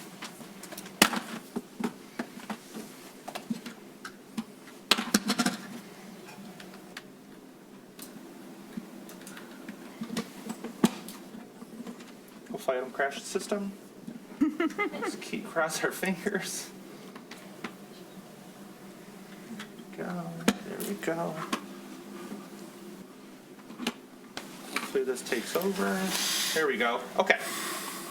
So I'm going to skip over the first program pieces because I want to jump into the floor plans themselves. And with that, we had 3 items in mind when we were starting to put together these test fits. Number 1, well, follow the program as closely as possible and make an efficient building. Number 2, preserve as much of the site as possible for parking. And number 3, and perhaps most importantly, respect the surrounding context of the residential neighborhood. So that being said, we come to test fit option number 1. And if you start to think about a gym, or you start to think about a pool, we have tall wall spaces. Our wall, if I was to build this on the ground, would be 36 feet tall. And because of where the existing curb cut is into the site, because of where we are in the neighborhood, and trying to preserve as much of the site as possible for parking, we are locating this building in the northwest corner of Edgewood and Lincoln. That being said, putting a 36-foot tall wall on that corner felt not right to us. So what we're proposing to do on option number 1 is actually push the gym and the pool into the ground 16 feet. And that does a few things for us. It brings the wall down to 18 feet tall, much more manageable in terms of scale in the neighborhood. And so it makes it much more hospitable to the neighborhood. So what we have here on the lower level, you start to see the gymnasium, which is a full court gym, 2 cross courts and 3 pickleball courts, 7,200 square feet with an elevated walking surface. Also down there, we have our locker rooms. We have our miscellaneous mechanical and electrical rooms, and then we have a pool. And those with eagle eyes will notice that this pool is larger than what we had originally programmed, and I'll get to that in just a moment. But we have a very efficient corridor system. We call this Main Street. It's the only corridor that we have in the building. It runs from north and south. It's very easy to navigate the building, and it's very efficient. So let me go to the main level. So the air represents the main entry into the building. We have our lobby space, again, roughly 900 square feet. But because we've pushed the gym and the pool into the ground, now we can walk into the building and literally walk right onto the walking track. Incredibly convenient for those people that have mobility issues, for example. They don't have to navigate a stair or an elevator to get to the walking track. Also, adjacent to the lobby, we have our next living room, where we have our library space, we have the living room space, and a small cafe. Behind that, we also have our admin space. Now remember, this is a combined admin space where we have Next offices, we have Y offices, and we have a few offices for the city of Birmingham. And we have offices and workstations, I should say, within this space. But we've also taken cues from some of the community members that said, why do I need a file room, for example? Well, we took that to heart, and these files now exist under countertops at kitchen counter level. They're lateral files, They're lockable, so each group can have their set of files, and we're able to conserve space that way. We've done away with a formal kitchen. We actually just have a counter that has a sink, under counter refrigerator, perhaps, coffee maker, microwave, and that's just a 24-inch deep kitchen counter, just like we all have in our homes. It was important for Next to have a adjacency to the admin area, but I'm going to stray for that in just a moment because some of our conversations that we've had with Next, they desire an entrance that is actually closer to the more southern parts of the site to take advantage of a greater amount of parking. So that is an option that we're actually currently working on. It's if I could have snapped a picture of my desk, I would have showed you, because we're actually working on that right now to reorganize where that next entry wants to be in the building. They did not require us to glue the living room onto the admin area.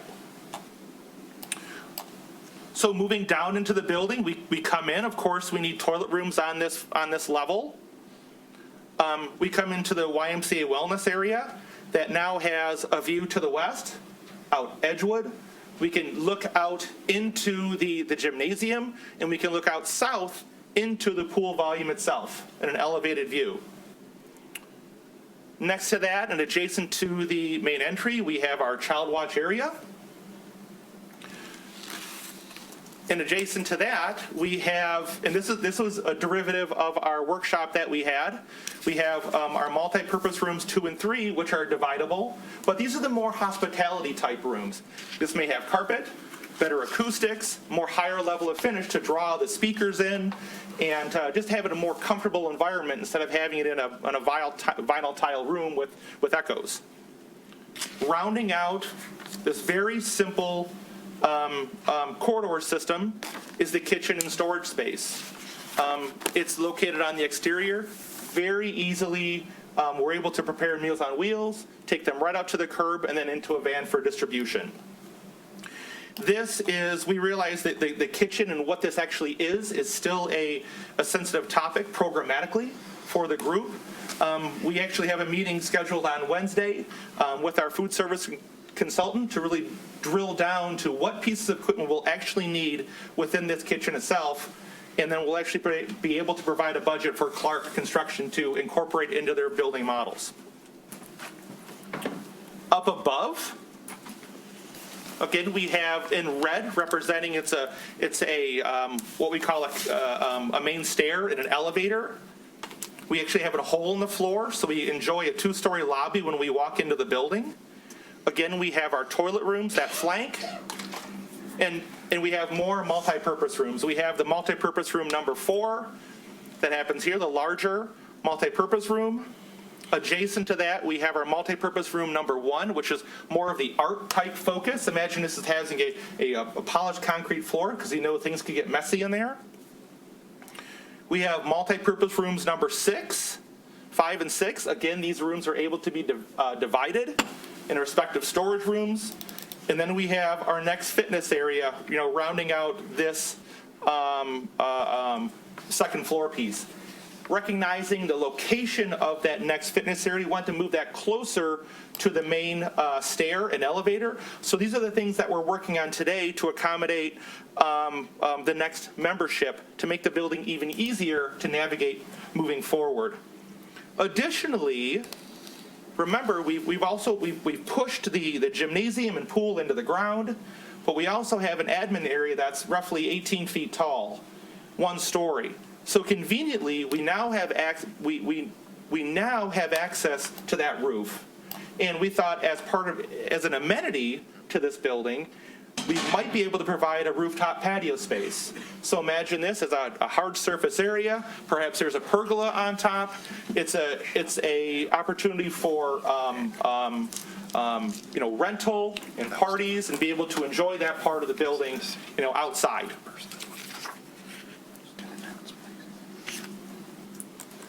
So we didn't stop there.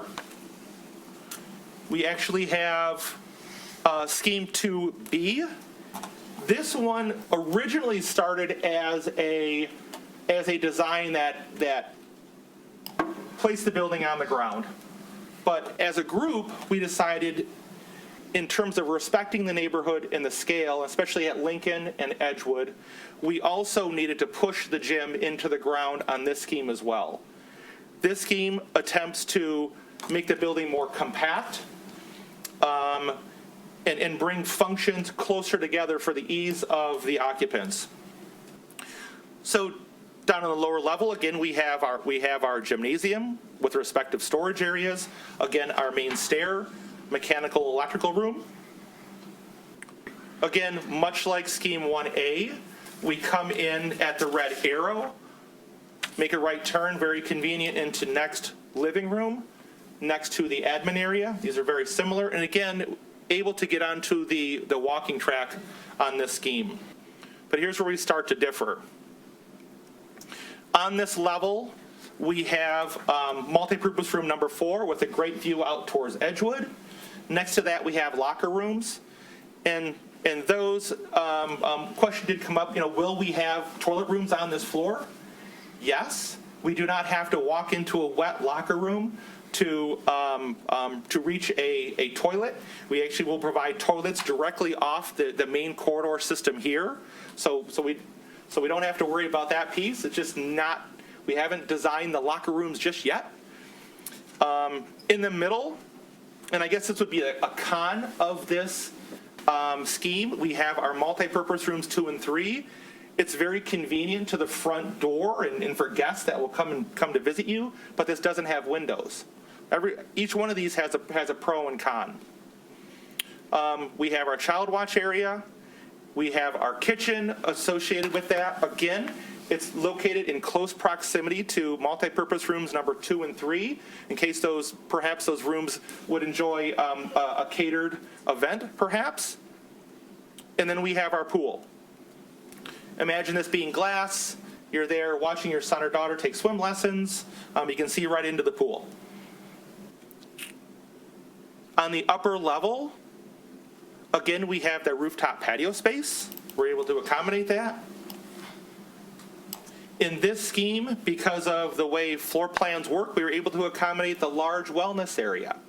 You recall that was a room that was suggested that we might be able to use that in one of the multi-purpose rooms, but just because of the way in which this floor plan worked out, we were able to accommodate that 350 square foot room within this floor plan. If you remember, that was next, and their members could explore a relationship with the Henry Ford Medical Group. Behind that, we have YMC Wellness, able to look out to the exterior, towards Edgewood, to the north, and then actually into the pool itself. And that is surrounded by multi-purpose rooms 5 and 6. Adjacent and now closer to the main stair is the next fitness area. And then we have multi-purpose room number 1 rounding out that floor. So that being said, I'm going to pop back to number 1 real quick. We have a total building size of 50,810. Okay? The second scheme, we have a building size of 50,725. And now I want to refer back to our program. And what we've done is we have added columns for test fit number 1 and test fit 2B, and these are the actual room sizes based in comparison to what we had programmed originally. And you can start to see that total assignable square footage was 35,608 when we programmed this building.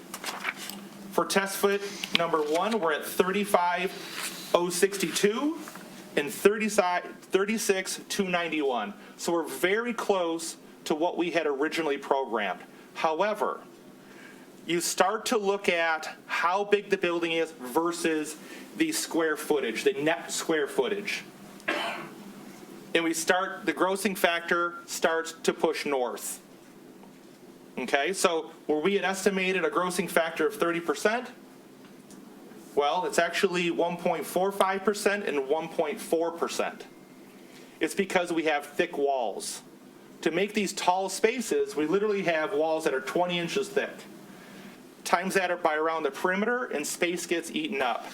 Our corridors in this building are 10 feet wide. We can't do 6-foot wide corridors in an assembly type building like this. It just doesn't work. So that starts to drive up the grossing factor in these buildings. Bigger mechanical spaces, incorporating equipment needed for lead requirements. So, just wanted to mention that to show that despite our best efforts to target that square footage programmatically, once we start organizing these spaces and providing access to mechanical rooms and to spaces and things like that, the square footage versus the grossing factor is a little different. Wanted to point that out. So then, for your consideration, I'd also like to review with you pool options that came from our aquatics consultant. In front of you, you have concepts 1, 2, and 3.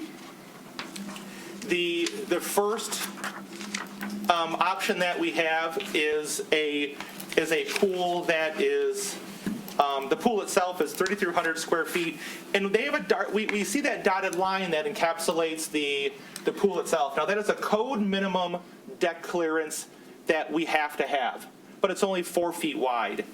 We felt that that was a little tight for a facility such as this.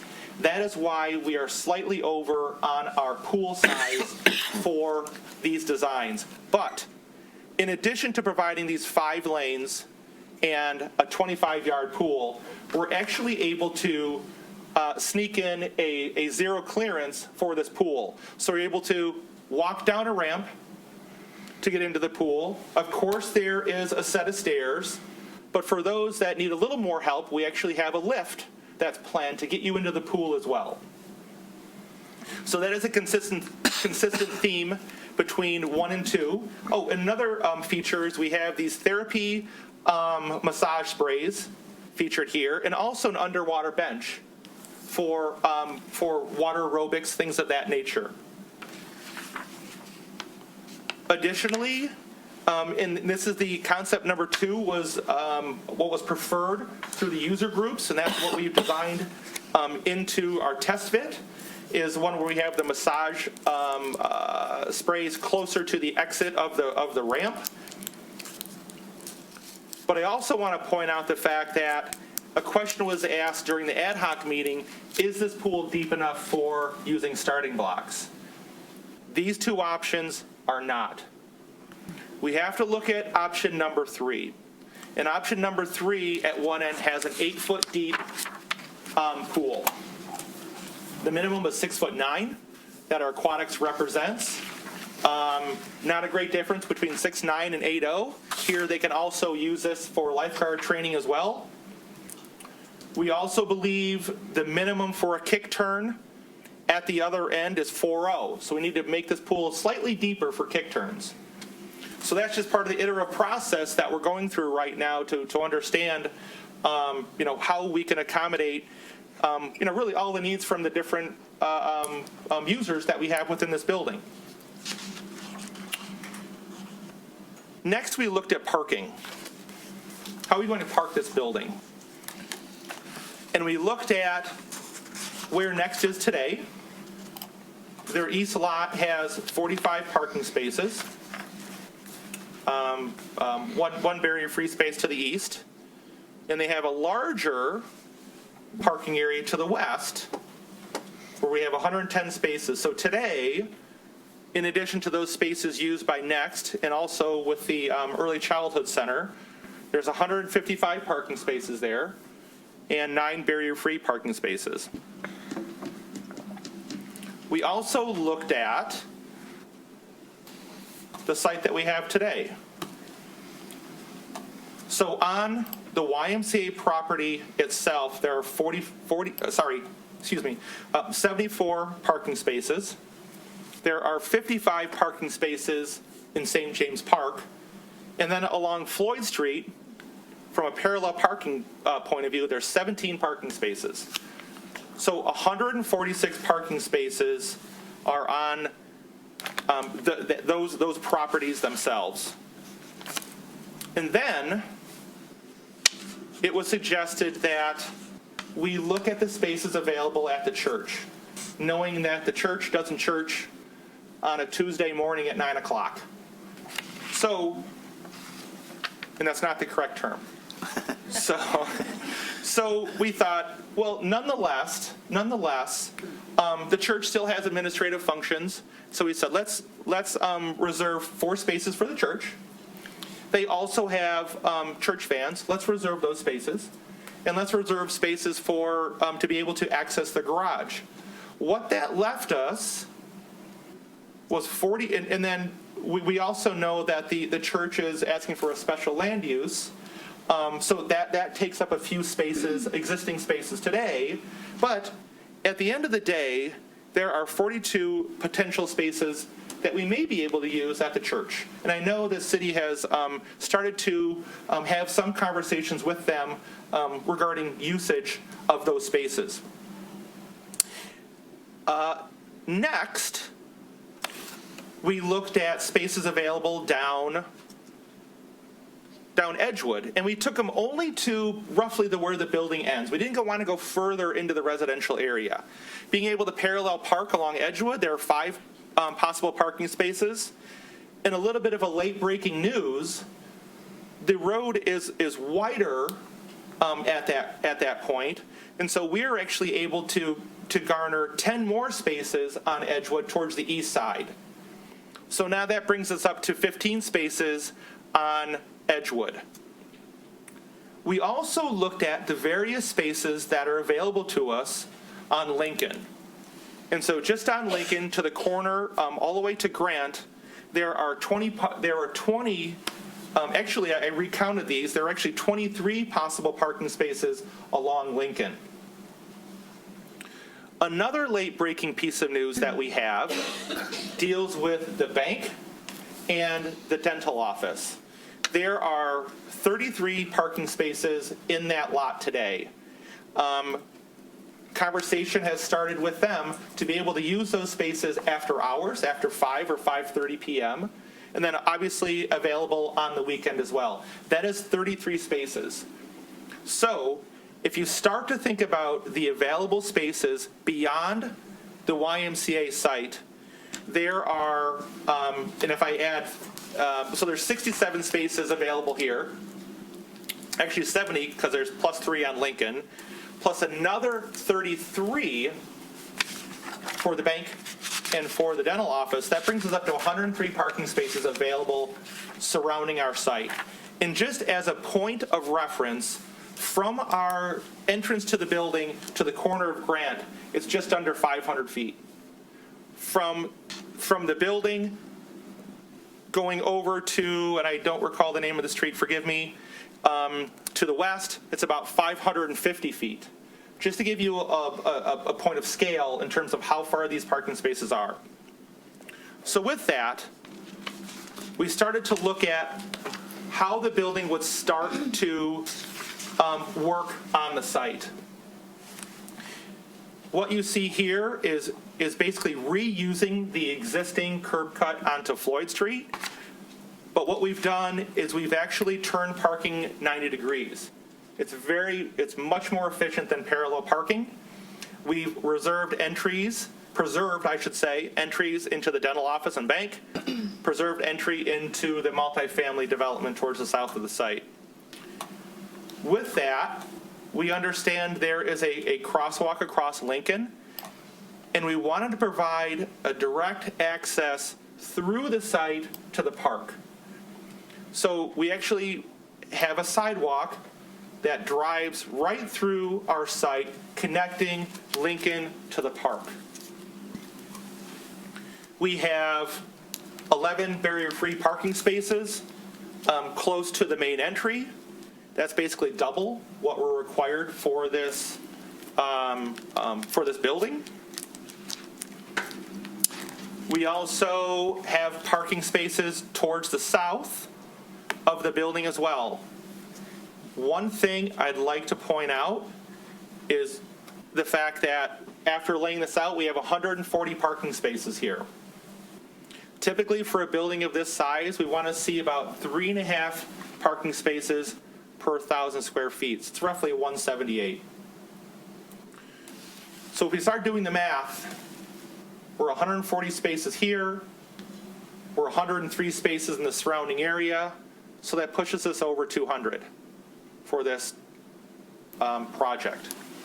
However, we're also proposing moving into the park 42 feet.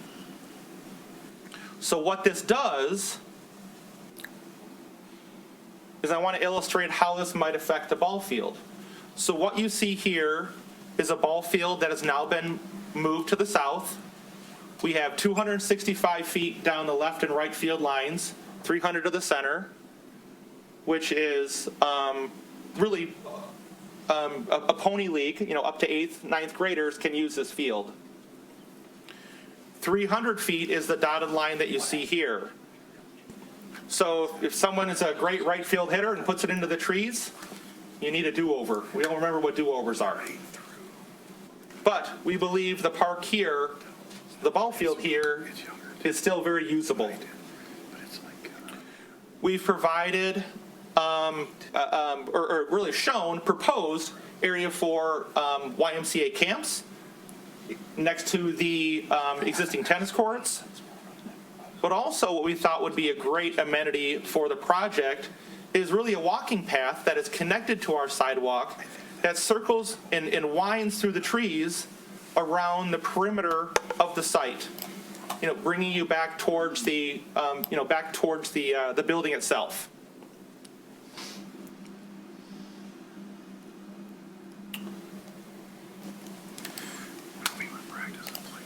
The next scheme does the same thing.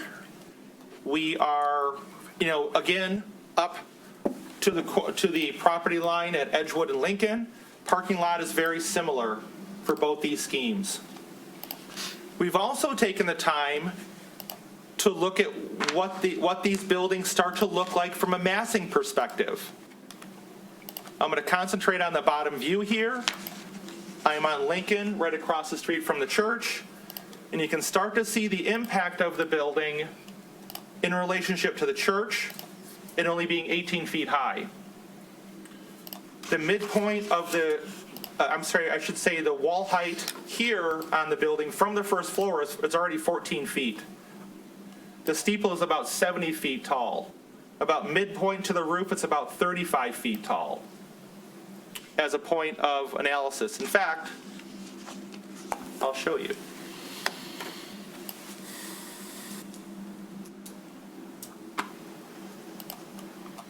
So this is from the proposed documents. You can see the ridge is at 36 feet. The midpoint is 26 feet. Pardon me, I was wrong on my calculation. The steeple itself is 70 feet. So we're under those pieces. We feel we fit very nicely into the neighborhood in terms of its massing. This is a view of the building heading westbound on Lincoln. Here's the dental office. You start to see the one-story mass, perhaps with a pergola on top and the roof. The church in the background. Other residential structures to the north of Lincoln.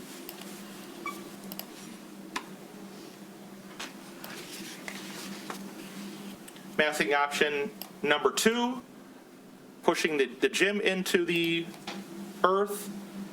But you can start to see the difference here where we do have a 2-story mass behind the gym. So here we are a taller wall height, but we're less at the corner. This is option 2 from Edgewood. So we have the taller pool volume, taller volumes from the park. I'm standing where the YMCA summer camps may be held. Aerial views, option 1. Here we actually have a screened-in mechanical area. We have our connector link right here getting us to the exterior, our 18-foot wall height perimeter.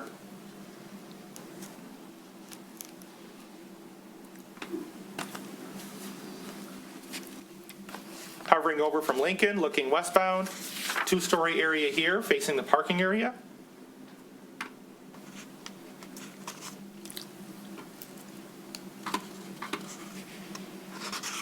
Hovering over the multifamily project in the park.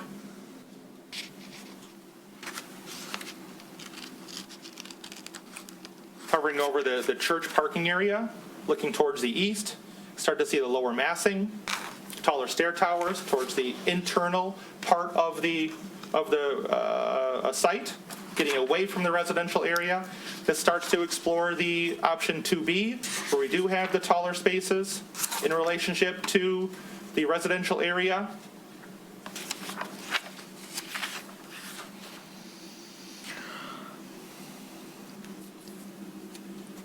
Two-story volume of the pool, of the multi-purpose areas here. And last slide, last one. And then a view along Edgewood looking east. So that being said, I welcome any thoughts. Mayor, did you also want him to mention some of the feedback from the SCC? Yes, please. Yep. So feedback from the SEC, that's drew a blank. They preferred option 1. Sorry, thank you. Yes, thank you. Yes, from the SEC. Preferred option number 1, moving forward, based on the fact that they felt it was more compatible with the neighborhood. Additionally, they preferred option 2 from a pool standpoint, but we needed to verify the pool depths, which we've done. So we need to make that a tweak on our drawings. Additionally, comments from the next group, they were concerned about the location of their living room relative to the entry. They wanted to be farther south, closer to the greater population of the parking area. So that's something that we're working on right now. This is part of the process. This is why we do this. We anticipate this type of comment. We're not going to get it right the first time. We welcome this comment, and we're going to work until everyone is satisfied with this design.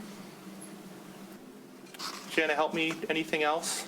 They had questions and commentary about the number of parking spaces and the use of neighboring properties' lots for shared parking, which I think you already touched on. We have reached out to Grace Baptist Church, who has indicated, at least verbally, that they would be amenable to providing shared parking any day of the week in evenings except for Sunday. Obviously. And also there's been some feedback from the Community Credit Union on the other side that they would be amenable to sharing their spaces as well in the evenings and on the weekends. So I think that's important to point out. There was, the committee was happy with the addition of a walking path in St. James Park. I think they liked that. I think there was commentary about the ball field and there was still room to accommodate. Frankly, I thought there would be more pushback on going 42 feet into the park for parking. But with all of the commentary on the parking needs for this project over the last several months, there was not any pushback on going into the park, at least at the ad hoc committee level. There was, as Jim mentioned, question about having a separate entrance for Next and moving them a little further south. So as he mentioned, he's working on that. There was a question about the toilet rooms, which you have already addressed. And then the comments that the facility is a community space first and foremost, and they wanted everybody to remember that. And then they had a couple of questions and comments about the pool and the diving blocks, public comments, et cetera. So. Yep, and I think that I watched the meeting also.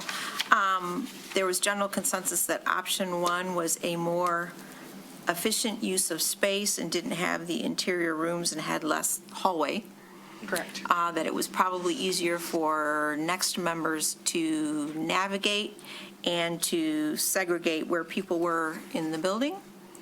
And then as regards to the park, there were some questions about whether, and Commissioner Long, you can add in, whether that baseball field is no longer a Little League baseball field, how much we would need to do a study about how much it's actually used and talk to the neighbors about what they would want to see, because redoing St. James Park has been in the Parks and Rec planning, but was delayed. So it's not a new idea to spiff up St. James Park and redo some things, but it was delayed until we saw how this project worked out. So that's already contemplated as a capital project. So, and anything else, Commissioner Long, since you attended the meeting?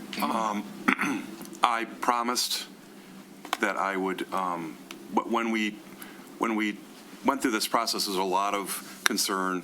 I don't want to say hand-wringing, but there was concern about what was going on and that this is just a test fit and this is part of the process. This is like step one of many different steps. And there were some concerns that people had, and I promised that I would say to the commission that there were members of the ad hoc committee and there's members of the public that expressed concerns over various items. Some items maybe just a little premature, like, you know, whether we're going to have diving blocks or not, or what have you. Obviously, there are others, like with the depth of the pool, that there were concerns that are obviously, valid concerns. That's why we do this process. So I just wanted to follow through on my promise that, so everybody's on the same page, that there was some concerns. I think we're working on some additional plans. I had a number of suggestions before next wanted to be moved further south. I liked test fit option 1 hands down. I think looking for the neighbors, looking at a 30-foot wall versus, 30-plus foot wall versus an 18-foot wall on that, on the east side of the road or the west side of the building was significant. I think that it fits better in the community. I think one of the other commissioners, I think Commissioner Emrein, said, the first level on test fit option A is 18,700 feet, whereas in the test fit option 2B, it's 25,000 square feet. It's using up a lot more of the ground space. It's more compact. I had mentioned that I felt that where next is, that it is possible in test fit option 1 to put where the existing next facility is, or to put a separate entrance there on the east side, and also to put smaller toilets, male and female toilets, or maybe unisex toilets in the office area, because if you have office people that have to walk all the way down the hallway to go to use the restroom, that also was concerns with some of the next members of, children running around and maybe people who aren't as steady on their feet having to walk down the hallway to use the restroom or what have you. And there were, obviously there was concerns by the YMCA with regard to security and the security features that they institute in all their buildings to make sure that they know who's in the buildings at all time. I think that putting an entrance on the east side of the next space, but still having the door that dumps into the lobby space would allow both to be accomplished. And then the last thing I suggested, if we were to keep it as it is now, and I know we're working other options and maybe there'll be better options, which I'm obviously open to, is the next, on the third floor, the next fitness room, I suggested that be moved further north next to the toilet and swap it with a multi-purpose room. It's really just moving walls, but it puts that room upstairs directly from where the next lower level is, rather than having them have to walk the whole building down to go to the fitness area. If we end up moving everything down south, then ignore that comment, but if we keep it the way it is, I think that makes a whole lot of sense. And I think that was pretty much it. All right, so commissioners, questions for Jim? Commissioner Host. By the way, I think option 1 makes the most sense, particularly with the steeple next door and a house that's probably 35 feet, above grade across the street, and it happens to be white with black trim. I like the pool option number 3 because I think that's more or less like the existing pool. It allows people to do water aerobics without, or being immersed, the 8 feet.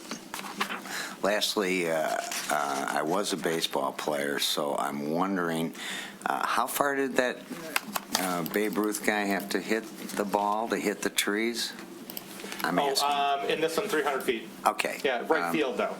So. Yeah, well, I'm wondering what the St. James neighborhood thinks about that as well as the 42 feet. Otherwise, keep going. Commissioner Hay. So thoughts, observations, and impressions. Test option 1 appears to be the more efficient use of space. I watched the meeting as well. My colleague here talked about key fobs and people tailgating through. So I know a lot of businesses have put in turnstiles instead of key fobs because of the whole tailgating and access. So I am not a fan of unmonitored space, and also that would then create a problem for the YMCA for the monitoring of space that's not theirs outside of hours. Can't be done. So a little bit more thought needed there. Pool. I think it's gentleman over there. You've been at all sorts of stuff. Great advocate for pools. Yep, you. I've forgotten your name though. I do apologize. Is it Mike? Mike. Michael Clift. Michael. Thank you for coming. Thank you for your observations about the starting blocks. I looked at the depths. I think it's got to be an 8-foot deep pool or whatever the specs is. Otherwise, blue dolphins are going to have a hard time having a swim meet, in which case, why is the pool there? So, loved listening to what you said. You're a great advocate for them.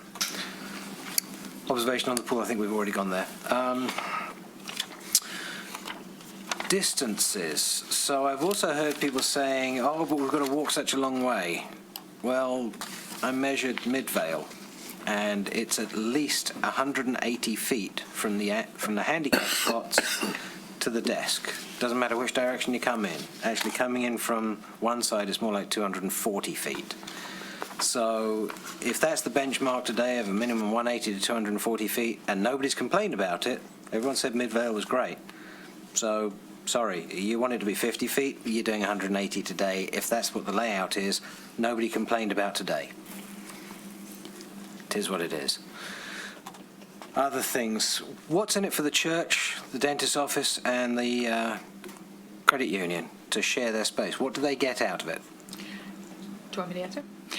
One thing is currently Grace Baptist Church shares the dumpster that's on the YMCA site, which is now our property. So in exchange for sharing parking, first off, we would be willing to continue an agreement to let them use the dumpster that's on our property, and we would pay for the disposal of the trash and emptying it out and so on. So they didn't have to provide their own trash services. That's one thing that we've talked about.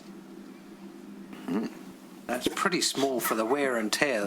I mean, having gone to a gym every day for 20 years, that's no substitute for wear and tear. I'm sorry, but that's not a good deal for them. Well, I don't see what's in it for them Perhaps yet. they just want to be good neighbors. That's what the credit union has indicated, that they would like to be good neighbors and they would like to. Until work they towards- find out what it costs for replacements being accelerated. But okay, that's their business models. I just have a hard time with that. Let me think. What else did I come up with? Thoughts. We talked about the key fobs and vetting people. Oh yeah, rooftop terrace. I'm a hard no. Sorry. What? The rooftop Terrace. patio space, or whatever we call it. We turned that down unanimously when there was a proposal for it in one of the parking decks, to then come up with something else that's on city-owned property and say, hey, why don't we have a rooftop patio space for people? Again, I'm a hard no. For the same reasons that I did it with the parking deck. I don't want to have the liabilities, I don't want to have the problems. The kitchen. So I went and measured the kitchen at my kids' school, which they do reheats as well. And for a school that has several hundred kids in it, not all of them have the heated lunch, but their kitchen, including storage, is 300 square feet, almost to the number. It's like 302 or something. So I'm really starting to struggle with this kitchen and storage, because I'm also listening to the observations that we received from the community house about liability insurance, etc., from having a kitchen on site, and it's kind of sticking with me. And as the Meals on Wheels we established last time I think it was 11 people that were getting the Meals on Wheels, something like that order of magnitude. It wasn't a lot. 27. Okay, 27. Total 11 in Birmingham. 11 in Birmingham. That was the number that stuck with me. So 27 total. I don't think we need 770 square feet of kitchen, and it's just I think that's superfluous at this point. There should be a certain amount of space, but if the kids' school can do it for 300, then there's no justification to have a quarter of the number of people and double the space. I'm also a little worried on the encroachment into the park. So we're taking 42 feet of the park. How are we offsetting that permeable space loss? Because we make great noise about stormwater mitigation and absorption and rainwater barrels and flooding. And so now we're going to take hundreds of square feet of permeability away and turn it into concrete. What are we going to do to offset that? I haven't seen a plan. Maybe there is one. There is one, and I'm going to ask Mr. Stock to address it because the current building does not have retention. Yes, and we're required by code to comply with the Oakland County Water Resource Commission to comply with current stormwater code. So we would be proposing for this site underground stormwater detention. Okay, good. What does that mean? Means they hold huge French drains, like the ones that went under the corner at Maple in Troy. Yeah. And then it slowly lets it into the sewer. Yeah, detains it for a period of time. To the parking lot. And that's in Oakland County. It's code. Yeah, code. Okay. So, yeah. Good. I'll leave it there for now, thanks. Commissioner Ballin.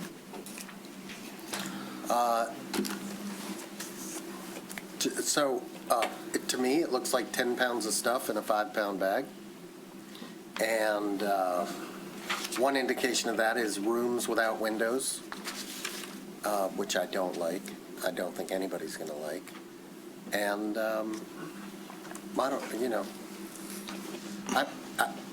you all know how I feel about this, so there's no point in going further. I think we're way ahead of ourselves. It hasn't been well planned. And, you're doing your job. No offense to you. And I will point out to anyone here that we're not being asked to vote on anything, which is probably a good thing, because if we did, there might be a 3-2 vote. That's because this is feedback on a test fit. Right. To help inform the process as it moves forward. Well, if there's no more commission discussion. Maybe just to substantiate maybe a point or add to a point from Commissioner Bala, and it's maybe a bit of a rebaselining. We've heard an awful lot from a vocal small group on this. I mean, if I look at the number of people in here, if I look at the number of emails we've received, we're still looking at maybe 70 people at most that have actually weighed in on this. 70 people is basically under 10% of Birmingham's next members as it stands. That's it.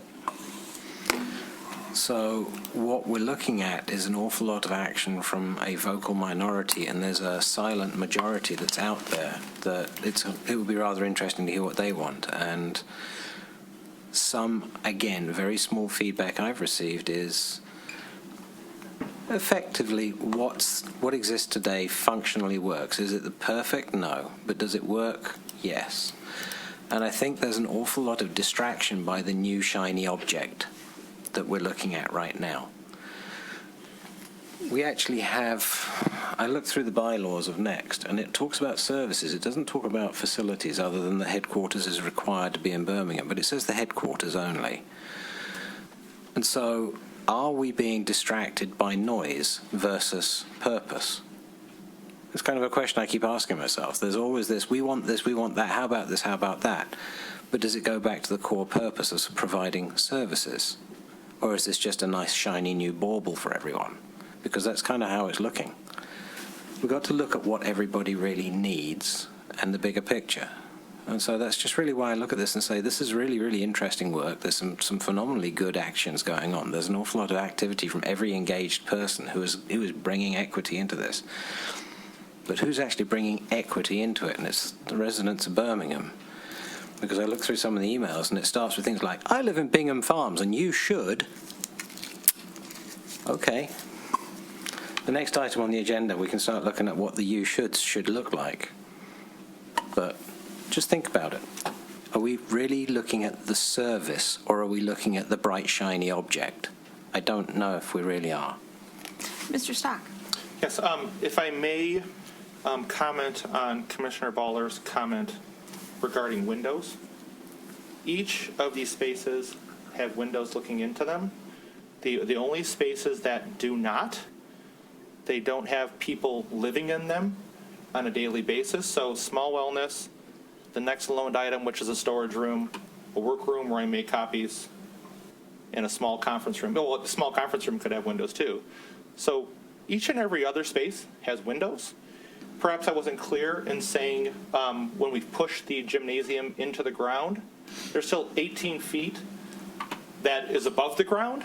And so imagine this entire perimeter along Edgewood and Lincoln being glass. So as I'm walking around the perimeter, I'm not only looking down at the court, people playing pickleball, but also looking outside. The same goes true with the pool.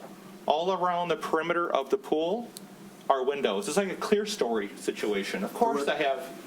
Sorry? There were a couple of conference rooms you mentioned. A couple of conference. And that was in 2B. That was in 1B. Oh, absolutely. In 1B, that's a con, no question. But the scheme that was suggested to move forward, 1A, we've been very careful in trying to provide windows to each of those spaces of which they're occupied. Thank you for that clarification. Sure. I appreciate that. Other comments are just, when we started out this, I even said, we may have to go into the park, and I was told, there's no way we're encroaching on the park. All of a sudden now we're encroaching on the park. So, that's what happens when you want something big and that requires all this parking. And I will recall that when that statement was made, I commented that back in 2008, when we were looking at the Y before the economy crashed, had plans for a new facility to be built next to the old one in the parking lot, and that went as far as being in front of the planning board. And I was on the Parks and Rec board at that time, and that facility required additional parking, and the city had come up with an agreement to lease park space to the Y back in 2008 for additional a row in a travel lane of parking for $1 a year in exactly the same place that you're talking about encroaching now to expand backwards, because that was required according to the planning board assessment. So it is an idea that had gotten approval already, but that building obviously never came to be because the economy crashed in 2009 and their capital campaign fundraising failed. So that new structure never got built. But it had been designed and contemplated. That's great, but it's not relevant to what I mentioned, but thank you for that history. We had that conversation. We're not going into the park, you said. I remember that. Okay? I don't want to go back and forth. And I challenged that. You remember it, and okay, that's all I want to say. I still think we're trying to do too much here. I think there's a significant number of people. I read all those emails, and those emails, they don't talk about design of a building or use of this building. They talk about the services and how important the services are. And I agree, and I see Commissioner Host nodding his head. It's exactly what you've said. Next does great work. There are people at Next who are perfectly happy at Midvale. And if they could stay at Midvale, it's a cozy little space.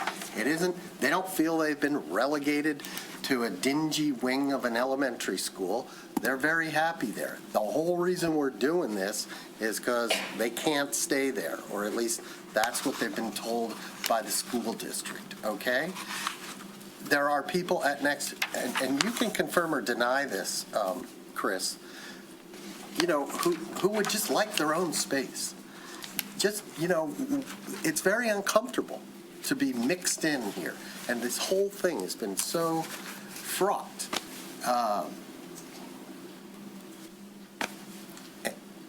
But this is where we are.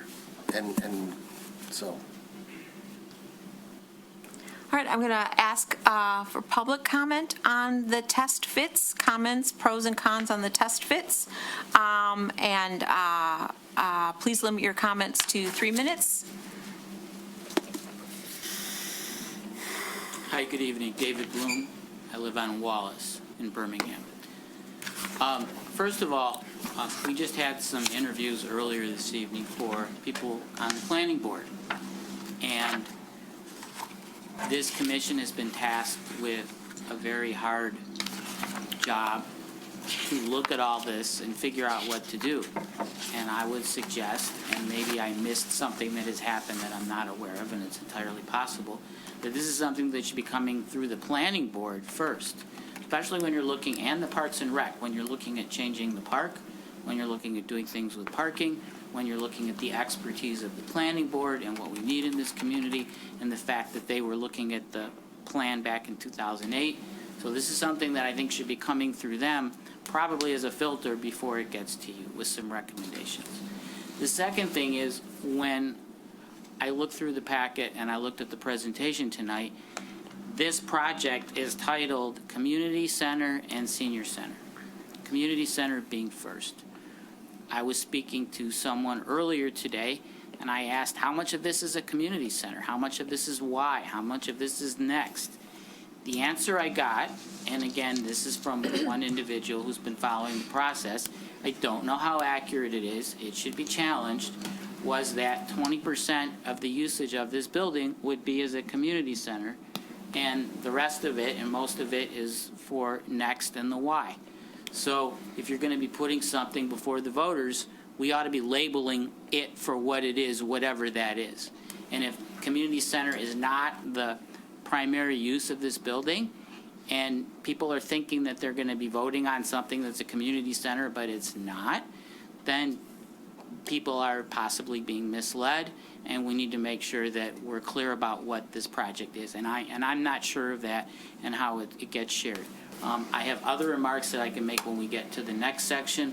I do have concern about funding and how much of that might be coming from the Y, or operating costs coming from the Y, as well as from some of the other communities. And I'll be happy to get into that at the next agenda item, unless you'd like me to make those comments now.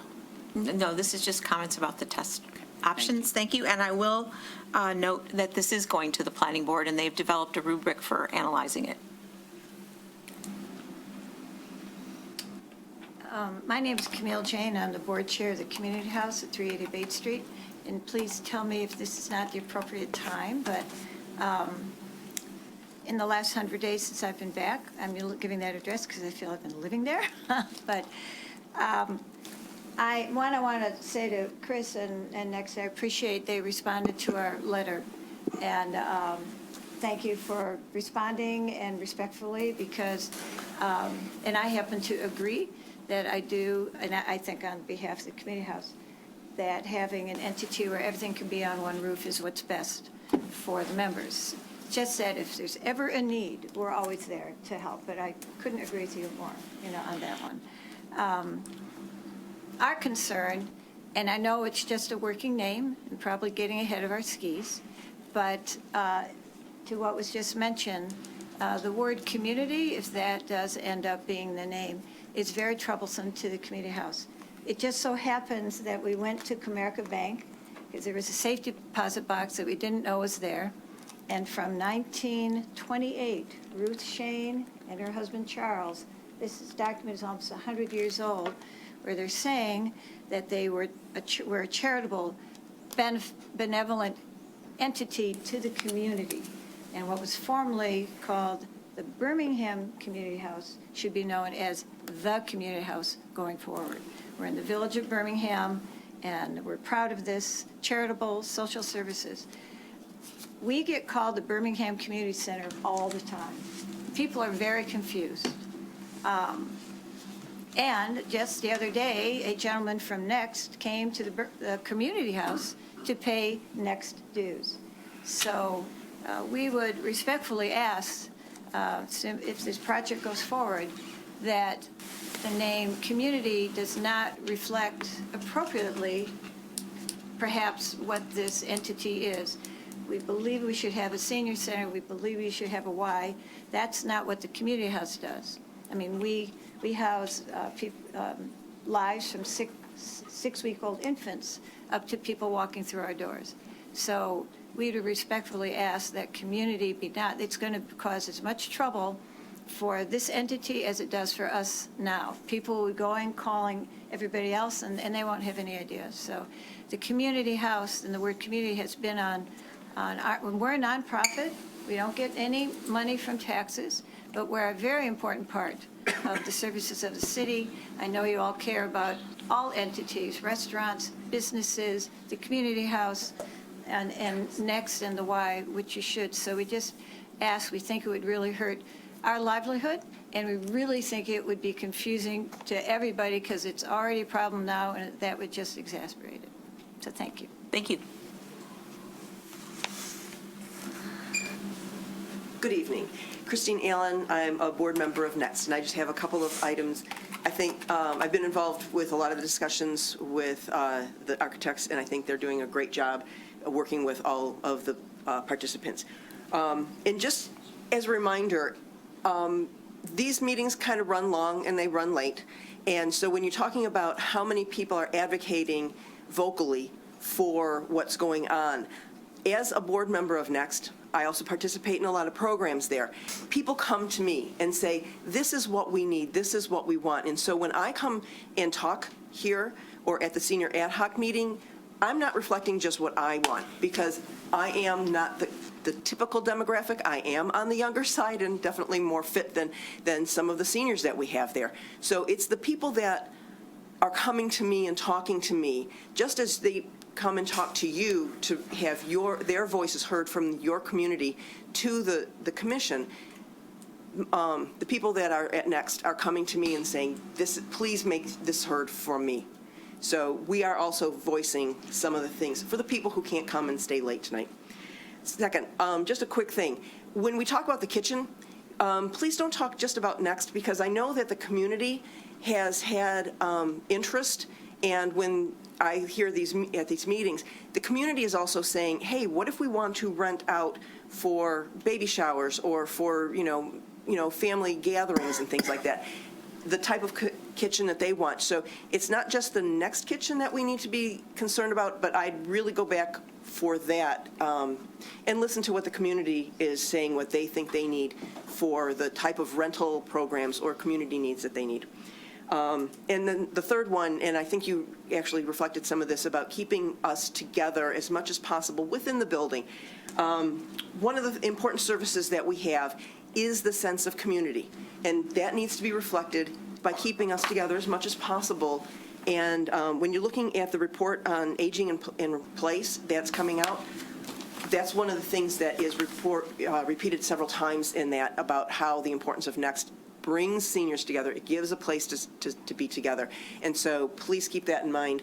And I've talked to the architects about that before. So thank you very much for listening to my comments. Thanks. Thank you. Other comments about the test fit in the room?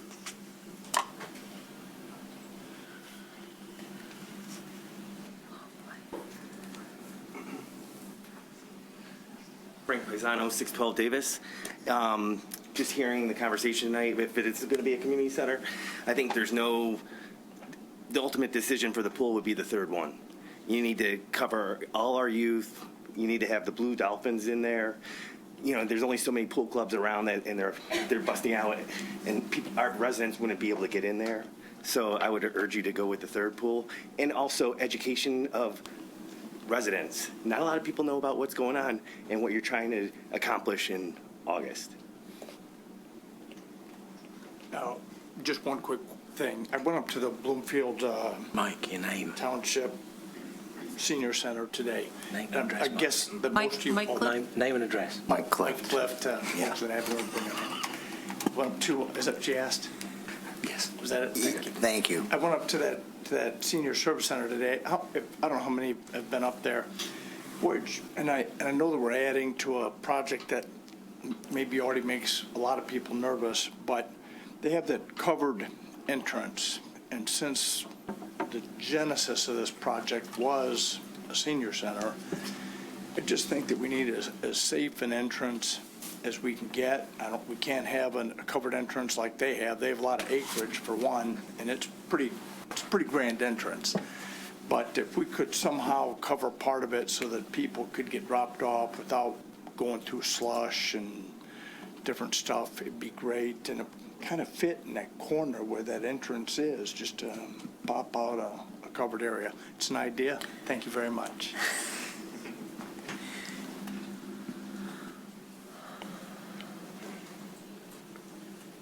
Other comment in the room?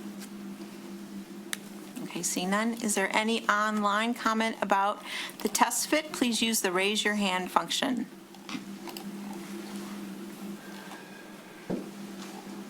I see none, so last call. All right, so Mr. Stock, do you have what you need from us? I do. Thank you. Thank you very much. All right, we'll move to unfinished item B, YMC Next and Senior Services, and we have introduction comments by Ms. Ecker. Yes. This discussion that's on the agenda tonight is to review and discuss the updated bond proposal language options and discuss whether it's preferable to do a 20-year bond, a 25-year bond, the timing of the election, if we decide to put it on a ballot, et cetera. Last discussed, this was on January 13th of this year. At that time, there was feedback from the commission that maybe it was a little too early to bring this to a May vote. First of all, it would be too tight. There was concern about the name of the building, and as you remember, I think it was on the 27th of January, you did vote to rename this for working purposes, the Birmingham Community and Senior Center. The commission also wanted more clarity and planning work done on the building and the operating costs before discussing the ballot question and when and what to put on. You also wanted to see a timeline for how this could lay out if it were to go to an August vote. Also, there was a lot of discussion about it being, the whole project being fair and equitable, and what the benefits were to the taxpayers and how we would offset the costs with the benefits. So if you remember, there was discussion about, membership discounts at the YMCA, free or reduced membership at Next, et cetera. So the reason why this is back on tonight for your discussion to continue on is because you did have this program and test fit tonight. So you have a little further clarification of how the building is progressing through the schematic design process. We have clarified the name, and we do have an updated timeline. So I guess some of the issues to discuss is the language that's been updated for you. We have Pat McGow here, our bond counsel, who is going to come up and speak. But he's updated the language based on the comments of the commission in January. Then the next thing to think about is, would you rather see a 20-year bond or would you rather see a 25-year bond? Generally, the city has done a 20-year bond, but potentially in this case, since it's a new building that's proposed with up to a 50-year lifespan, maybe more, depending, you might want to consider a 25-year bond.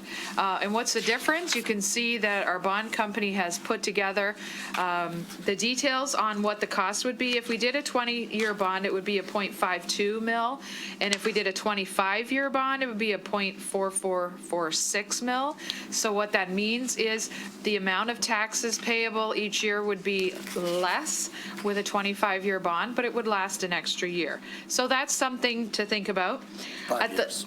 5 years. You said extra year. Oh, I'm sorry, 5 years, correct. Also, there was discussion in January about putting it on a May vote. At that time, the commission decided that an August vote may be potentially something better to consider. And again, it's coming now because you now have the test fit before you. You've had some discussions on the agreements with Next and the Y, and you understand how a lot of these different things are working out, and not necessarily, to Commissioner or Mayor Pro Tem Baller's point, not resolved yet, but we are going through the steps and they're all being done at the same time. So a couple of things about the August vote.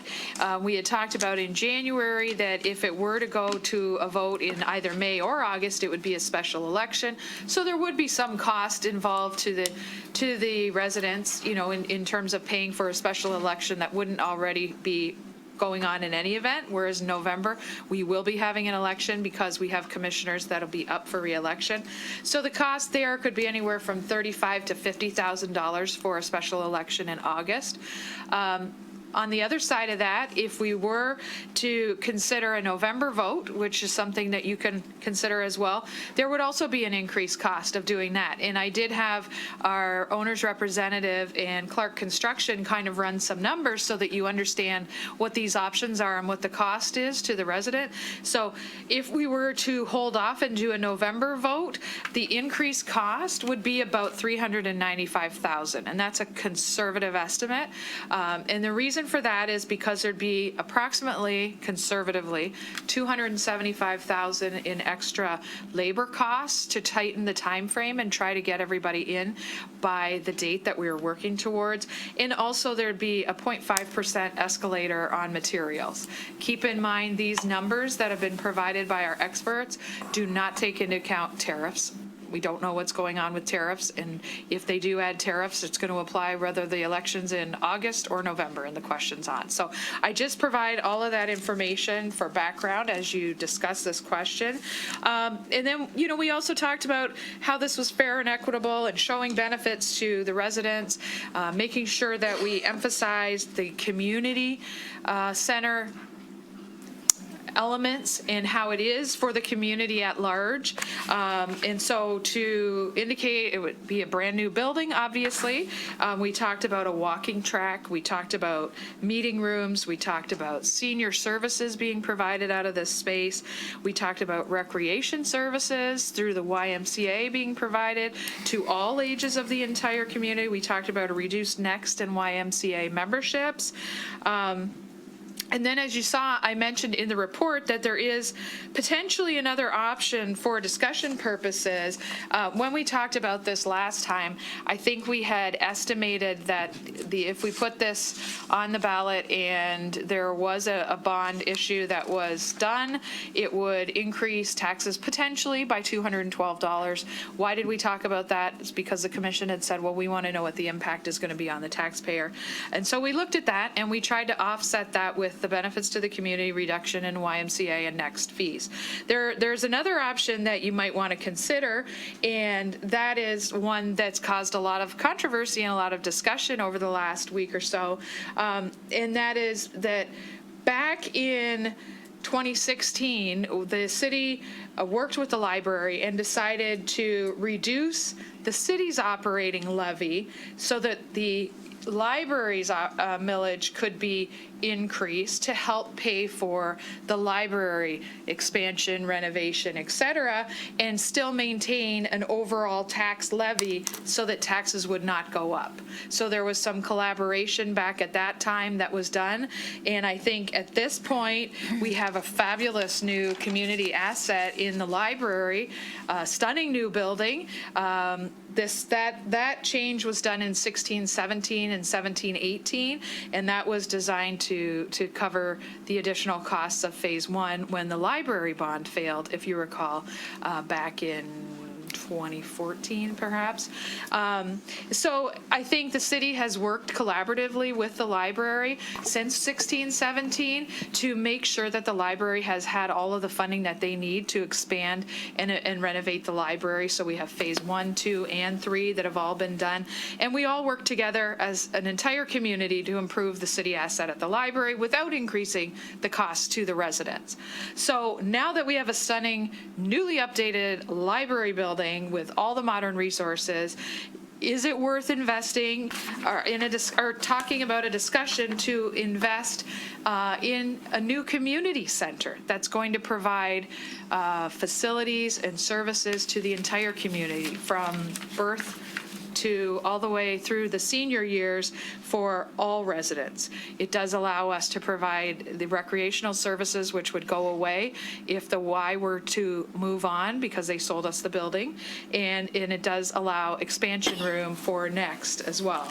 So overall, we've had a 20-year history of the City Commission looking at sort of the budgets of the library and the budget of all of the other areas and departments of the city and how we can all work together to provide the best assets, the best facilities, the best services to the community as a whole. And I think in this case, maybe there's an option to discuss collaborating again, like we did at that time, to make it so that we can now invest when we've taken all the needs of the library and we've helped them out with the construction of the building, and now maybe move it over to the senior center. And the community and senior center. This is not something that, I know there's been some communications that this is going to be decided tonight, not at all. This is simply a discussion tonight for you to consider. Right now, tonight, what you're being asked to look at is the bond language specifically, if you have any issues with it, whether you think it would be a 25 or a 20-year bond issue, and potentially some discussion on August vote versus November vote.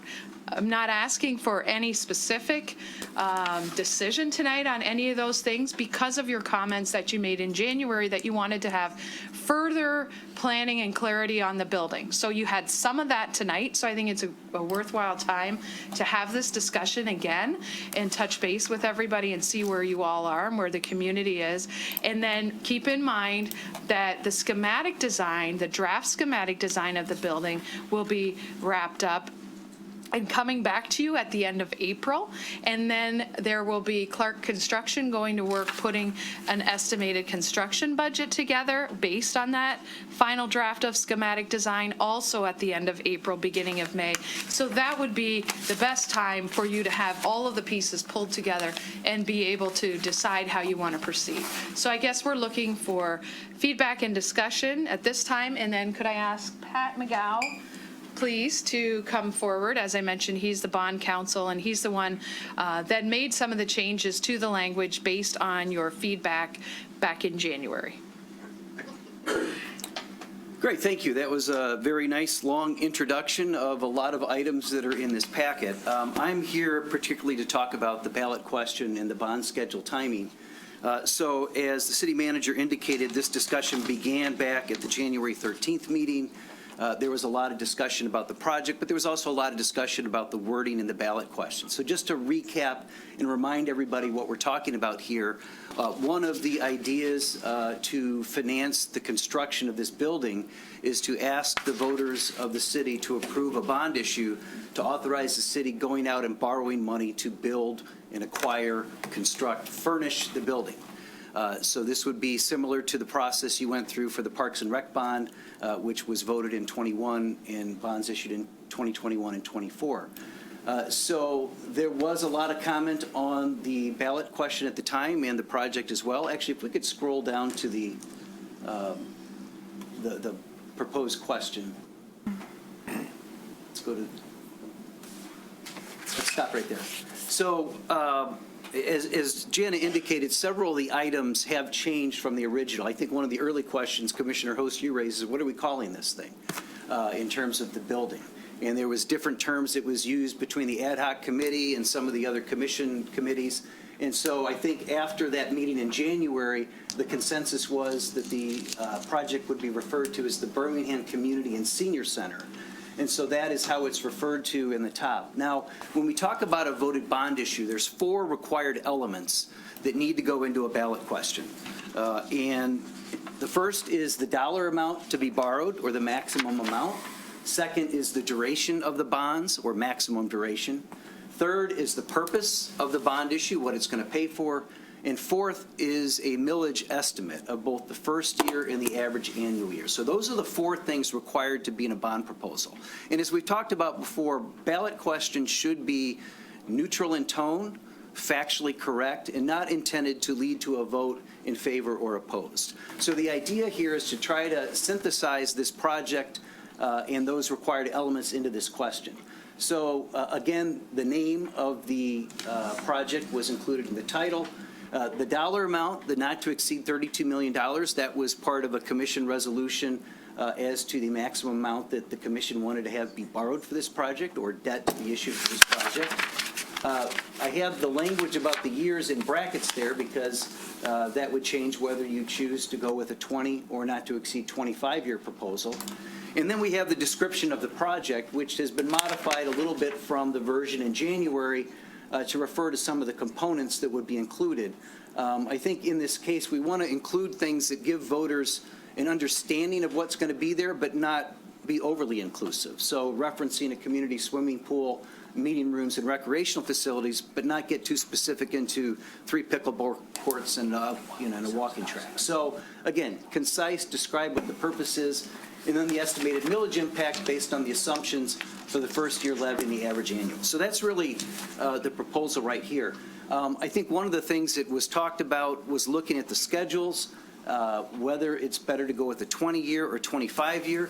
Just to remind everybody, under state law, you can't do a bond issue like this longer than 30 years or the useful life of the asset. Very rarely do we see 30-year bond issues for projects like this. The city has historically done 20 years. That's a pretty customary length. But it's also customary to do 25-year bond issues for things like buildings or water and sewer systems that have longer useful lives. So we've done rec facilities in the past, 20 years. Roads are usually done less than that. Buildings, sometimes more than that. So that's really a question for you. And really the math on that, if we scroll to the next page, you can't quite read that. It's in the packet. But the idea is doing a 20-year bond issue has a higher annual debt service, a slightly higher millage rate, but it saves money in total interest over the long run because you're only levying for 20 years versus 25. A 25-year lower millage rate, lower annual debt service, but it's going for an additional 5 years, so it's more interest over the long run. And really the difference is really a policy decision for the commission. Are you trying to target a target millage rate, which might lead to a longer one, or looking to do this as efficiently as possible, which might lead to a shorter duration, fitting within the budget parameters. So that's really usually the guidelines and the things that commissions are looking at in doing this. Again, this is being put forth to you tonight to kind of bring together some of the elements that have come together since we last talked. Obviously, there's still a lot of discussion about the elements of the building. The last question here is sort of a timing issue. As has already been indicated, there are 3 possible election dates in a calendar year, May, August, and November. And you have to have the ballot proposal prepared and approved by the city commission and filed with the city clerk and the county clerk at least 12 months before the election. So if we're targeting an August election. 12 weeks. 12 weeks. 12 weeks, sorry. Thank you. Should have been here last year. 12 weeks. So for the August 5th election date, that means Tuesday, May 13th would be the deadline for filing. And for the November 5th election, Tuesday, August 13th would be the deadline for filing. So that's kind of the timing on having the ballot language. Now, you can still be working on other things, but that's when the language has to be finalized. It's going to go on the ballot to allow for necessary time for election notices and things like that. So that's kind of the summary of, and then just to scroll, the other 2 pages that were in here, the next page was a 25-year question, which was the same as the 20 except as to the number of years and the millage rate, and then the 25-year schedule showed the debt service estimates that were prepared by the city's financial advisor, Benzinski and Company. So with that, I'll stop talking and answer questions that you may have about the ballot proposal or the timeline. Commissioner Host. Mr. McGow, we only have to say the 32 million and then either 20 or 25 years. Versus a bank would say, well, if it's 20 years, it's 48 million, or if it's 25 years, it's 55 million. Namely, we don't have to do that. You do not. So that's a good question. When I say the dollar amount, that means the principal amount to be borrowed. It does not include the interest component. Okay, that's all. Can you?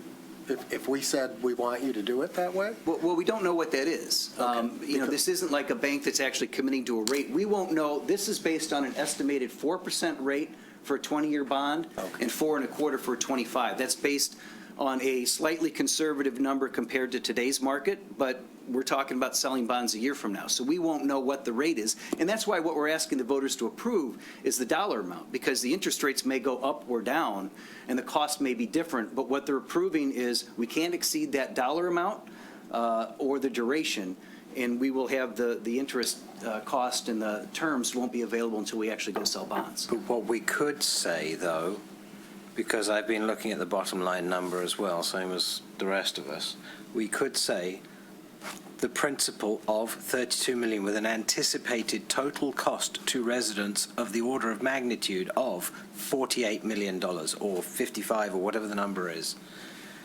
Anticipated total cost. Because I think everybody needs to wrap their heads around the fact that it looks at 32 million, it's actually 150% of that is what you end up paying. Per the table that we're looking at on the table, it's 48. It's not 32 million out of your pockets, it's 48. So that's why I think the statute requires the estimated millage impact, because that gets to your point, which is how much is it going to cost me? And that's why the millage estimate in the first year and the average annual is now required to be included in the ballot question. I think when you start trying to explain too much in a ballot question, it gets complicated. And again, you know, that total cost could be different, will be different. We don't know which direction it's going to be. What I like to say is interest. It's not usually done that way because, again, we're trying to fit within the parameters of what the statute says. What I also say is very often people want to put more into the ballot question to explain more things, positive, negative, more numerical details for those that are numerically inclined. And what I always say is stick to what the statute requires, stick to what the main elements are, and then for those additional explanations, that's why many communities will do an informational brochure to go into those greater details, like what is the cost to an average home, assuming an average home of X dollars over 20 years. You know, that's a lot to try to cram into a ballot question. So I think things like that are more appropriate in the informational materials that can be on the website or otherwise that talk in greater detail about the project. The ballot question should really be limited to the core things that need to be approved. And then that also gives flexibility for more discussion in the informational proposals, informational campaign, or on your website. Commissioner Bauer. But it really is up to us. I mean, within the bounds of the law, to make those determinations with your advice. Yeah, I mean, and I will say I get nervous when people want to put more things in a ballot question than what the law requires. And I will say I'll give you one of my concerns here that's not here, which is someone, and trust me, a lot of people go to the polls, and the first time they ever see this is when they read it on the ballot at the poll or on their absentee ballot. This makes no mention whatsoever of the YMCA or Next. These are 501c3 nonprofits that we are doing this for. We would, if Next wasn't getting kicked out of the schools, we wouldn't be doing this project. So we are doing it for Next. If the YMCA didn't come to us and say, sorry, we don't have any money, we wouldn't be doing this for them. So we are doing this for them, and by the terms of whether you want to call it a lease or an agreement, those two organizations are going to get use of this building, right? And nothing in here whatsoever about them. I would think you'd want to put something in there that this is for their benefit. Yeah, we talked a little bit about that at the January meeting. I think one of the reasons that we didn't was that although it's true that the current plan is to have the building leased part to the YMCA, part to Next, that's not necessarily going to be true for the entire duration of the bond issue. One way or the other, the city, if you issue the bonds, voters approve it, you issue the bonds, you build the building, it needs to be used for these purposes, whether the YMCA or Next are part of this or not. You know, it could be that the YMCA leaves after the 10 years and now it's a city-only asset, or Next decides that they're going to do something when their lease term ends. So it would then need to be used for the purpose in the bond proposal, which is a community and senior center with those elements and components. I think you just hammered a coffin nail in, because the wording here, which I find misleading, quite frankly, says to equip a new Birmingham Community and Senior Center, including a community swimming pool, meeting rooms, recreational facilities, and senior programming facilities, together with all related site improvements. We stated quite clearly, the city manager and the city leadership said quite clearly, we don't want to run a swimming pool. We're not taking the liability. So now what you just said is, if we sign up to this, we're now obligated for the next 20, 25 years of the duration of the bond to run it, whether we want to or not, whether we have a partner that's running it for us. We now own that by the wording you just told us we have to sign up to. We're required by the bond wording to do this. And if we don't have a partner, such as the YMCA, who are a phenomenal partner that know how to do this, that said they would take that liability because we didn't want it, we don't have a partner. We don't have a way of supporting that bond without going back and asking for yet more money because now there's operating costs. Did I understand you correctly, that we are obligated to do this per the wording? Well, I would say that the building needs to be used for the purpose described here for the life of the bonds. And operationally, things can change. I picked one that's written in it, who's though. using. The first thing that's written in it, though, a community swimming pool. So and again, I'm trying to understand as a non-lawyer, as an engineer. So speak to me like I'm an engineer. If you say your bond says you're obligated to a community swimming pool because that's a stated use of the building that you are committing to. I wouldn't say that you're obligated to a community swimming pool. I'm saying that that is a component of the project that we're talking about here, and that's the intent. So right now, that's part of the designs. There's a pool in the building. It's going to have a swimming pool. Whether it's being used, what the hours are, how the operations are, that can change in the future. Same thing with the record charges, user charges, et cetera. We have lots of projects that communities do, ice arenas, where it's managed by the city and then they bring in an outside manager or a different group to run it.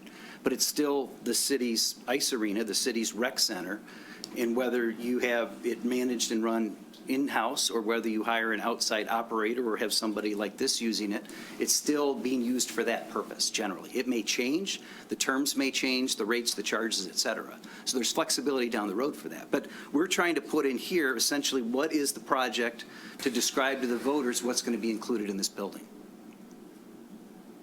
And the other reason, to your point about why they're not named in here, because you have the ability to change.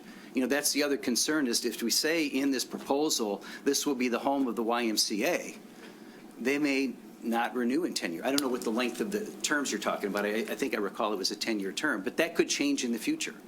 I think his point, my point, there's so much that isn't said here, that someone coming into this who doesn't understand the project looks at it and says, oh, a community pool. I want that. Yeah, to me that Meeting means open rooms, swim. recreational facilities, I'm all for that. But they don't know that they're going to have to pay the Y for a membership, or that this is next. Oh, you mean the senior center that's over there is moving in here? I understand we do the education part. But I think as much as possible, the language of the bond proposal should have something in there. I mean, if you can change some of it, you're saying it's our building, we can change stuff. Well, if we say next and we say the what, we can change that. The same applies in reverse. I mean, if we could take out meeting rooms or remove the pool and that would be okay, we're not committing to that, then why can't we say the YMCA and next, we're not committing to that? I think that's a little harder when you're arguing about who the operators of it are, and that it's going to be the home of the YMCA for 25 plus years. Well, you don't have to say 25 plus years. Well, the bond issue is 25 years. Or 20. You're the wordsmith. We all know we wouldn't be sitting here if it wasn't for the Y and next. To omit them from the bond language, to me, just makes no sense. We can end the conversation right there, because you know how I'm going to vote on this anyway. So, My one response just would be that I agree there's lots of things that might be desirable in a ballot question to explain the project to everybody reading it in the booth. However, you can't put all that into a ballot question in the space allowed and with what's required. So I think that's where... YMCA is 4 letters. Okay? Next, 4 more letters. Commissioner Long, any comments? Can bonds be paid back early? Yes, there is, and this gets into the details when they're sold. Typically, when you do a 20-year bond, the market wants to know that the bonds will not be paid off early for the first 10 years, but usually they're callable at any time after that at par. So very often, and as you know, we see interest rates go down over time, or you've got only 10 years left, there's an opportunity to refinance over a shorter period of time. I will say that with a voted bond issue like this, where you're levying a millage each year, you're probably not going to shorten it by 5 years because, you've got the original millage schedule. But there is an opportunity to pay off after 10 years that could lead to a refinancing that would allow for a lower interest cost. Okay, so after 10 years, the YMCA hypothetically says they're out. They've been around the city of Birmingham, I think, longer than I've been around. But let's just play that forward. Let's say they're out after 10 years. We could turn around and sell the building and pay out the bonds. Correct. Right? As one example. Yes. Or And I we would could say, if you sell the building, you would have to pay off the bonds, but you could use the proceeds of a sale. Yes. or we could say, big brothers and big sisters are going to step in, or one of the other community groups that run gyms around here could step in. It's replacing a tenant with a tenant, essentially, and we're not prohibited from doing that by this bond. This is what he's explaining. Yes. If you put the language of who the tenant is, you are bound to that That's my tenant for the point. length of the bond. Do we That's have to? That's my point. Exactly. So maybe to the point that you're both getting at, that I think Commissioner Balla was trying to say, does it have to name the tenant on it, or can it say to be occupied by tenants providing such and such services? Unnamed tenants, because the services are not actually being provided by the city. The city's just the landlord. We've talked about this. We've said it many times. We're the landlord. That's it. After that, your business model is your business model. So is there wording that is putting you on the spot, and I apologize for doing that somewhat. Can you conceive of wording that could be put in that illustrates this is for services to be provided by tenants of the city? So wording to that effect to try and mollify this discussion somewhat. I hear what you're saying. There's nothing in here that says the services are being provided by the city. The purpose is to describe what are the bond proceeds going to be used for. It's going to be used to construct a building. Okay. And the building is going to include these elements. So it's not talking about the services necessarily. It does talk about senior programming facilities as sort of identifying a description of how it would be used, but it's not saying the city's going to provide these services. All right. I will add one other thing, not to complicate it, but to your point about people don't know that it's the YMCA and Next. After the election, before the city issues bonds, if it's approved, there is a requirement, because we have two private operators who will use the building. In this case, they're both 501c3 corporations. There will need to be a public hearing to talk about that before the bonds are issued. So whenever you have a bond issue where you've got use by someone other than a governmental purpose, there has to be a public hearing so that the community knows part of this building will be used by YMCA, by Next, and then you can proceed to vote to approve issuing and selling the bonds. There's no referendum or vote required, but it's more of a notice type thing to say, oh, by the way, part of this is going to be leased. That usually doesn't happen until you get closer to the actual bond issuance. Maybe we should add that to the timeline so everybody's clear that that is something that has to be done. Yeah, that's news to me. Did you know about that? Yes. The timeline doesn't have the bond steps in it yet. What I think we talked about with the bond in the memo is that if approved in August, there's no requirement how quickly you have to issue the bonds. So we would wait until the project catches up and we know what the money is that needs to be borrowed. But based on the timeline, we're targeting a sale sometime in spring of '26, around the time that we know what the construction is, we're ready to get going, and that then allows the first levy to be on July 1, '26. It could be that things get delayed. We don't have that, and we delay the bond issue by a year, and that's fine, because those estimates are based on what we currently think the timeline is. So there are a lot of other steps to issue the bonds. We just didn't put that in here in terms of what that requires at the city level.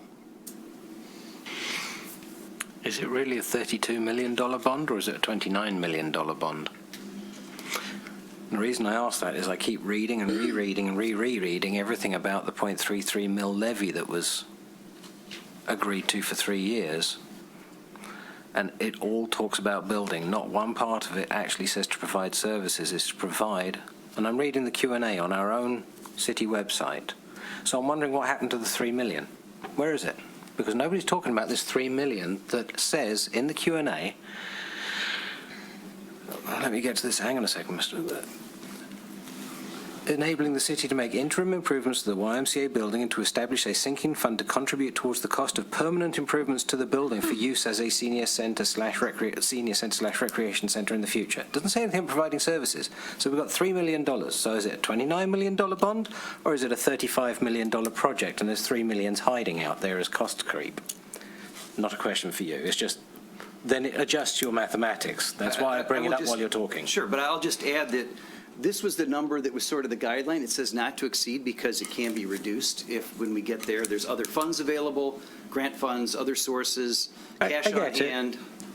I just want to bring it up because we're talking about the money, and it might be not to exceed 29 million, because I just still want to know what happened to the 3. Good question.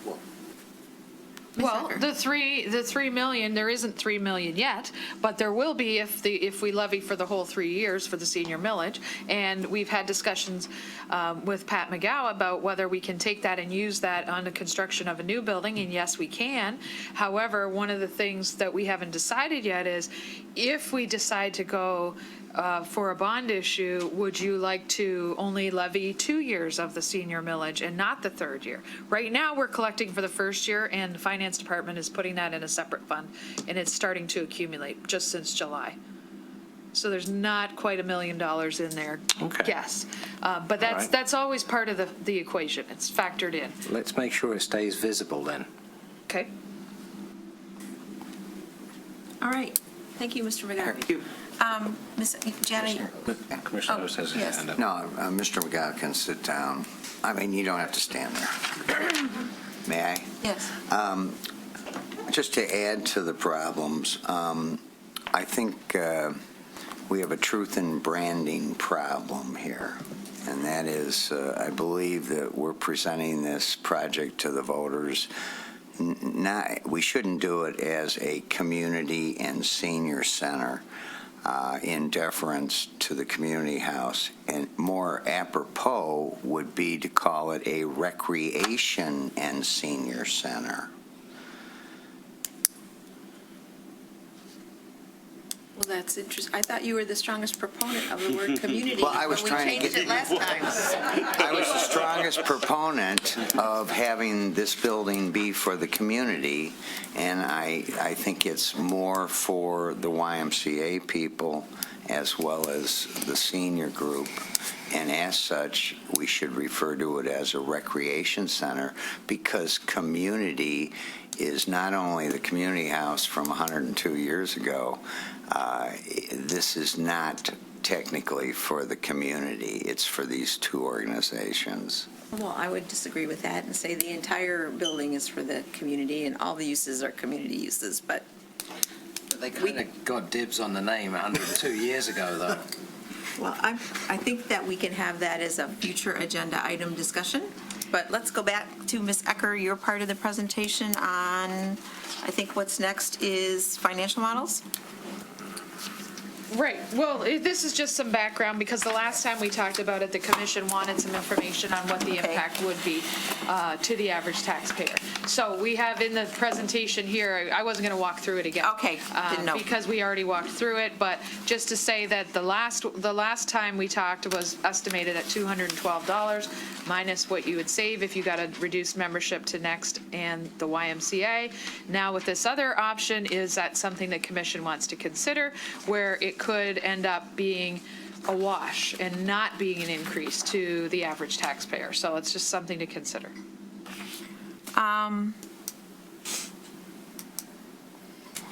So you don't want to go into any more detail about that? No more discussion about? I can if you want me to. I think that there's going to be comments and questions, so if you want to, okay. I mean, and it might be some negotiated. I noticed that in the 24 budget, there's tables that show that there was that the 26-27 planned library levy was reduced in documents that we published for the July 24 assessment. So it's not a brand new idea that it went up and it was going to come down. No, the whole idea, as I mentioned earlier when I said that back it was in 2016 when the commission at the time had this discussion, they decided to reduce the city's operating levy and increase the library's levy so that we could direct some of the funds to the library to pay for the renovations and maintain the overall tax levy in general to the average resident so that taxes wouldn't go up. At that time, there was discussion that would be done for fiscal year 16, 17, and 17, 18, and that would be to assist in funding phase 1, and that would continue to fund the future phases of the project for the library, phase 1, 2, and 3, and then there was discussion that would be a temporary shift, and that after the renovations had been completed, that money or that levy that came from the operating levy of the city that we moved over could go back. And Mr. Gerber is here. He was the finance director at the time, if you want any further information. But we've gone back through a lot of the records of commission discussions between the city commission, between the library board, on budgets, and basically, so what we're proposing here is, if what was decided in 2016 that all of this extra money would be used to fund the renovations, now we've completed all of that work at the library. We have a fabulous new library, and if that money comes back into the operating levy of the city, that could be used to offset the cost to the average taxpayer in Birmingham, even with the issue of the bond. So that if we did that and we decided not to levy the third year of the senior millage, we could actually make it break even or come up with about, I think it was $11 or $11 less than the overall taxes would be on an average resident today. And that was discussed, that idea was considered and discussed in the memo to not start right away, but to leave everything as it is this current year and the fiscal year that you're coming up to have a budget hearing on in April, that would stay the same. This would be in 26, 27, so that would give a year and a half for everybody to understand how this is going to impact them. And the idea is not to take away anything from the library, because the library has already had all of those renovations done. Now, I do understand that the library has asked for additional things in their budget requests, such as, I believe it's $400,000 for a generator for the building. There's solar panels on the roof. This proposal, if you decide to go down this route, would not touch any of that. That's all left in the budget. That would still be included. So it's basically just to going forward. The other thing is, once they finish the construction, that they have a fund balance, and their policy says it should be between 25% and 35% of their operating expenses. And part of the discussion back in 16, 17 was so that their fund balance didn't go so low that this would help offset it. And now their fund balance has an come. additional, the 25, 26 year. So, and it's possible that, so this needs to be a negotiation, first of all. Absolutely. And second of all, it's possible that it's not all the way back. Maybe it's part of the way back. Absolutely. So it's. My understanding is, and I wasn't involved in these discussions in 2016, but at that time there was discussion, who had the right to do what and how much was this going to be and how was it going to be resolved. And I think my reading is at the time that the parties, the library, the city, and so on, all came together and collaborated on what would work for the good of the community to provide all of those renovations to the library. And I'm just pointing out that there's a published table that clearly anticipates that activity. So it's not like a brand new idea. It was discussed as far back as 2016. Yeah, and printed in at least the 24 budget year model. So, Ms. Kucherik, it looked like you wanted to say something? Yeah, we really don't want to get into the weeds on this tonight because you're not making decisions. There's a whole lot more information and discussion that has to occur. But I see some of you look kind of confused, and I think it's important, to give You guys are, you keep talking. Go ahead. Just to give a little bit of background in that there is a state law that enumerates roles, responsibilities, and who makes decisions, how and when. And for the past 20 years, there has been a tension that libraries, and this isn't just true to the city of Birmingham, this is true to many communities, that libraries believe that the statute empowers the board of the library to say, here's how much our millage must be, and the legislative body gives a rubber stamp and levies. There's the city's view, our view, that that is not what the state law stands for. It stands for the board to come to the legislative body and say, this is how much we believe we need in order to operate. And this is what we would like you to levy, because that's what the state law says, that only the city can levy the tax. So there's this tension as to who sets the millage.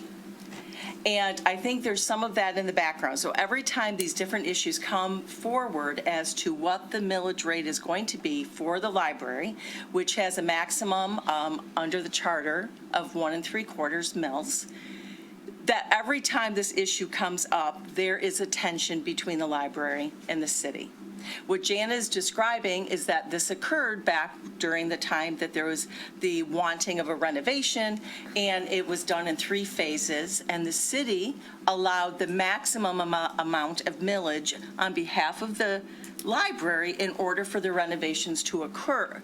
But that meant the city took a decrease in its millage rate in order to accommodate and accomplish what the library wanted and needed. It's then looking at the chart that you're describing, Mayor, it shows that over time, there was the anticipation that while the mill for the library maxed, over time, it would come back down and regulate to where it was pre-construction, pre-renovation. And then as the mill decreased, the cities could increase, thereby attaining a new asset for the city. And I think that that's where discussions and communication needs to go forward, and that's probably a lot further than we wanted to go, but we started down the path. I think it's important to have that bit of knowledge as to the tension. Yeah, I just think there's a lot, we've all gotten questions over the weekend about what do you mean and how would this work? And so I just think some context and some history was important. Obviously, everybody wants what's good for the community. So, Ms. Ecker. And I just wanted to add that obviously we're not asking for any decisions tonight whatsoever on even the ballot language or when it was going to go, or whether this is an approach you want to take. This is a discussion period, and so we will be having many discussions with the library and with the city and you moving forward to determine what the best interest is for the city as a whole.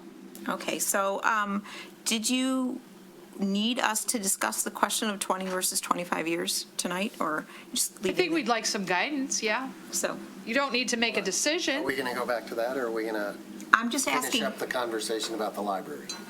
I think we have an awful lot of tentacles in this conversation. You and the mayor, you and the city manager and the attorney have spoken a lot about it, but Commissioner Host and the rest of us. I'm just haven't had asking an about opportunity. direction for the rest of this item. That's all. There are so many different points in it, though. It needs to be unpacked piece by piece. It's actually, it's thrown, I'll pick a number, half a dozen different things into one that we would typically talk about one by one. We wouldn't throw this many in there. So this is an enormously muddled pot. I think that's where Commissioner Ballard's going with this. We went to talk about the library. We were talking about the library, and We're talking all I about wanted to do was make my bond comment about options. the library. All right, we were talking about bond options. That was the context, was what are the bonding options? Okay, and there's an elephant in the room, and it's this whole controversy about the library millage, and I think we need to talk about that. You certainly have talked about it, and the city manager has talked about it, and the city attorney has talked about it, but I don't think Commissioner Host or Commissioner Haig or Commissioner Long or I have had the opportunity to weigh in on it. So that's all I'd like to do. And what I would say is this. Regardless of the collaboration that you assert is necessary and would be good, and the community benefit and the whole concept, I don't think it was handled well. the library should not have found out about this 4 days ago. We should not have found it. We shouldn't have found out about it at all until you had had a conversation with the library, until you had put together a reasonable brief about the legalities of this, so that we know what the case law is, what the statutes are, and so that we have some idea of what reality is in the legal world. Like, I don't want to be reading your proposal and a letter from the library's attorney all in one day, trying to figure out who's right, who's wrong, what, you know. So that's number one. Number two is the communication. Like, it was like not good. It wasn't good when it came to charging them for administrative fees, which is a totally different issue, but it's the same issue if you're talking about communication. You know, you walk across Shane Park and you sit down and you have a conversation with somebody. And you say, we're thinking of this, we're thinking of that. What do you think of that? How's this going to work? We're in this culture where everything is emails. You end up blowing up a relationship with an email. That's my comment. Thank you. Commissioner Hay. I'm going back to a comment made by the gentleman that wanted to be on Parks and Rec, who talked about the best projects he ever worked on were ones where they communicated seamlessly. As a project manager, I absolutely agree with what he said, and it's been a catastrophe of communication. Because like I said here, there's so much stuff muddled in here. I'd love to unpack each one of them. We could be here until 2 o'clock in the morning just because I want to talk, and I don't think I'm going to be given the time to talk about all of them. But anyway, so the library aspect. First point, yes, could have been handled differently, could have been handled better, could have been handled as a negotiation. What could you take out of your funding right now? What would you have to relinquish? Because we have to look at it like this. Here's the finite pot of Birmingham's money. It doesn't get bigger just because somebody wants something. Everybody's got a finite amount of money. So what are we going to slice it up into? Who's getting which piece of the pot? Because it's not going to get bigger. The other thing we all have to remember when we talk about millages, remember Headley and Prop A. We're going down every year. I've asked Mr. Gerber every year since I've been elected, when do we have to do a Headley reset? He's warned us, it's coming. It's getting close. So whenever we talk about millages and we talk about taking money out of the community, I want the community to look at the big picture and not look at these isolated issues, because I'm getting really tired of it, really tired. We've got to look at all the expenditure that we have to do. Earlier in this package, about a third of the city's revenue gets spent on infrastructure. Show me someone in this room that thinks our roads and infrastructure are great, because they're not. We've got to spend money on that. The community is demanding action on that.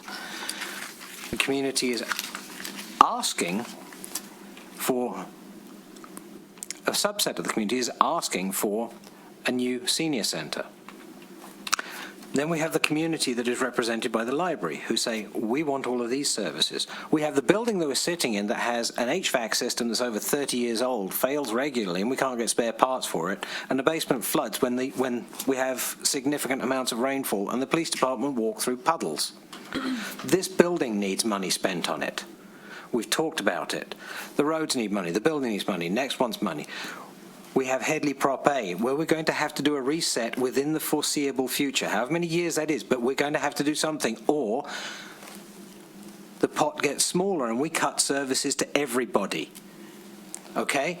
So, when we talk money, let's everybody talk collaboratively, because it's a sharing, and it's not happening.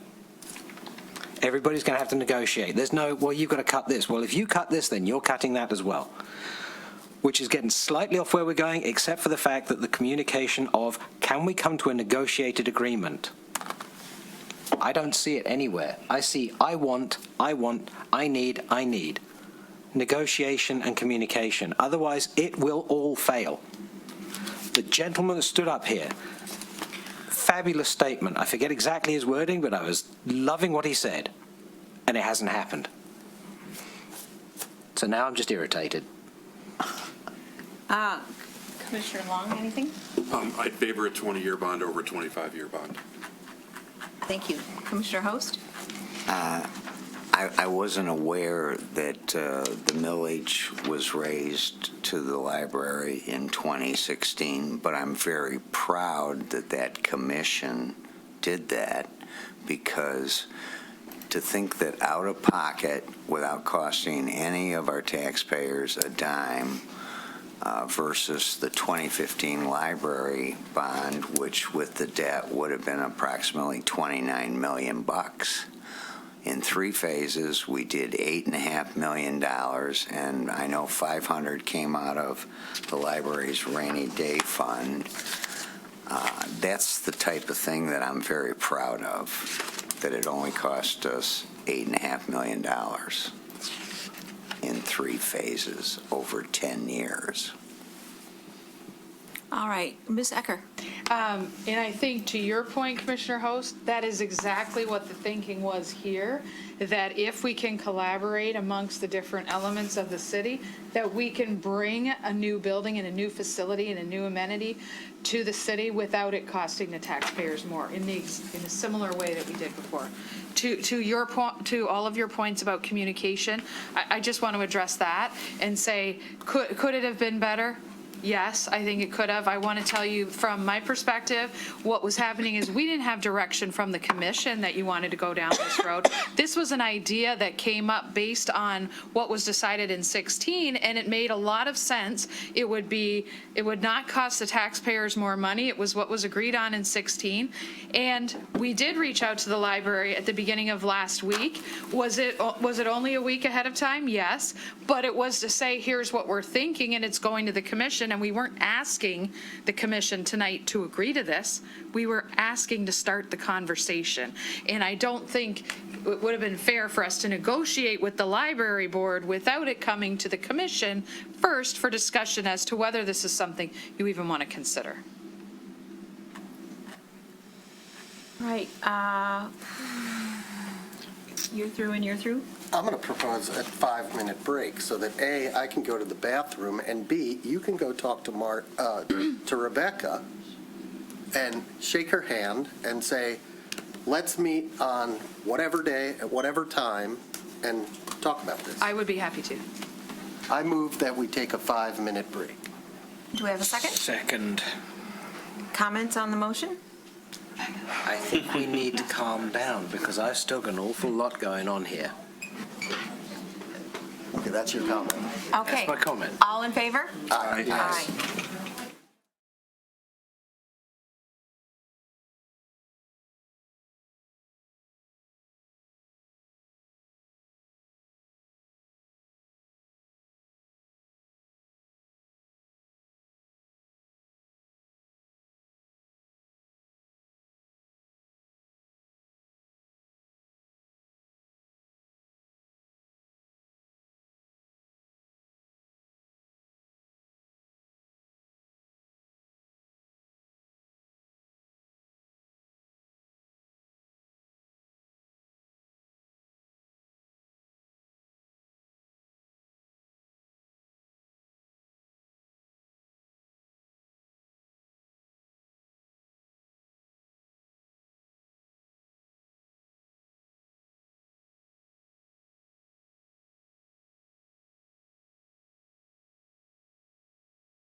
Been Remembered reseated. that. I'd like to ask the audience to take their seats again, please. And are we recording? Yes, we are recording. So we have concluded our break, and we are back in session. Thank you very much to everybody.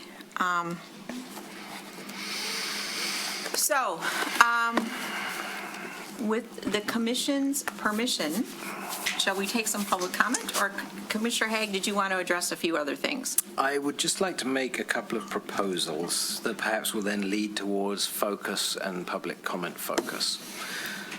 There are multiple things in here, and I talked about wanting to unpack many of them. I think that the two that really need to be addressed right now are the interest or direction on bond duration, and the second one would be the proposal that was floated out there for millage reallocation from library to senior center, senior services, whatever it may be. So I think we should focus on only those two specifically. I do want to talk about these interlocal agreement proposals at a future time. Right now, it's going to take way too much of the evening, so any public comment I would like to see focus on two items only. And honestly, for the library one, I would say perhaps we actually need to leave that one and say to, in a much calmer way than we had before, please come back with a negotiated opportunity for trying to do something different between the library and this proposal, because the library have also talked about services, what they need money for. I get it. Perhaps there are ways that the library and the library board, who are very well represented tonight, could come up with a few ideas and say, well, perhaps we can change this, perhaps we can change that. But do I expect it to go from a 0 to 100% type thing? No, there's this negotiation. So rather than get into the weeds with that, if there's any comment from the board who have been very patient and sitting here all night, or anyone else, make the comment, but we move on. But it's only about the bond itself. I think we need to really narrow that triangle down to the tip. That's just my thoughts. All right. I think that's useful guidance, Commissioner Haig. So I am going to open the meeting to public comment on the bond question, the bond duration, and we certainly are going to have some comment from library members. I ask everyone to hold their comments, please, to 3 minutes. Thank you. You're welcome to come up and state your name and address and make your remarks. My name is Rebecca Kraft, and I'm the library director. In addition to being the director of the library, I'm a financial supporter of Next. I'm happy to be a regular grant advisor for Next, and I also host a monthly book club there, and I have been doing that for 10 years. There's nothing I want more than to see Next secure its own building so that it can continue to further its mission. And the city administration's recent actions have put the library board and me in the unfortunate position of pitting the library against Next. I'm here tonight with several members of the library board to share some updates as it relates to the legal status of the library. With the support of library attorney Ann Surink, we plan to formalize the establishment of the Baldwin Library. We are currently being treated as a department of the city, but according to our attorney, we were established as a PA 164 library under Michigan law. The most notable characteristic of this establishment type is that we have an elected board. Birmingham residents voted in 1907 to establish a free public library with an elected board. A PA 164 library grants the library board specific autonomy and authority, including the power to set the millage rate. This designation as a PA 164 library is a key aspect of our governance and distinguishes us from other city-controlled entities. Under PA 164, the library board, not the city, is responsible for decisions regarding the millage rate, which is directly tied to the funding and budgeting of library services. The library contracts that we have with our 3 contract communities all state that Baldwin is a PA 164 library. All 3 of these contracts were written by attorneys at Beyer Howlett. In 1998, Birmingham voters voted to support the Baldwin Public Library with a tax rate of 1.75 mils. Starting in 2009, the millage rate was lowered in retaliation against former library director Marty Custer, who was later relieved of her position. Upon review, it seems this was done unlawfully as the city did not have the authority to change the library's millage rate. The library's millage rate was not restored to the Headley maximum until we began our three-phase building plan in 2016. Since then, the library has used voter-approved library funds and donations to make over $9 million in improvements to the library building, which is owned by the city. As you know, city and library budgets are cut every year due to Headley rollbacks. Cutting library funding to pay for the BCSC would be detrimental to the library's budget and not legal under the library's establishment. I also want to note that when Mark Gerber has us create the budget, he tells us to keep the staffing line even for all 3 future years. So when you look at the staffing in the budget, you'll see that that number is the same. If we were to increase the salaries and with a minimal rate, 3% is our usual rate for the city or for the library as opposed to 4 to 9% for city staff, you would see that increase go up. We would have, since to pay for that staff increase, we'd have to cut out the solar panels and the generator. So it will cause some sacrifices to the library.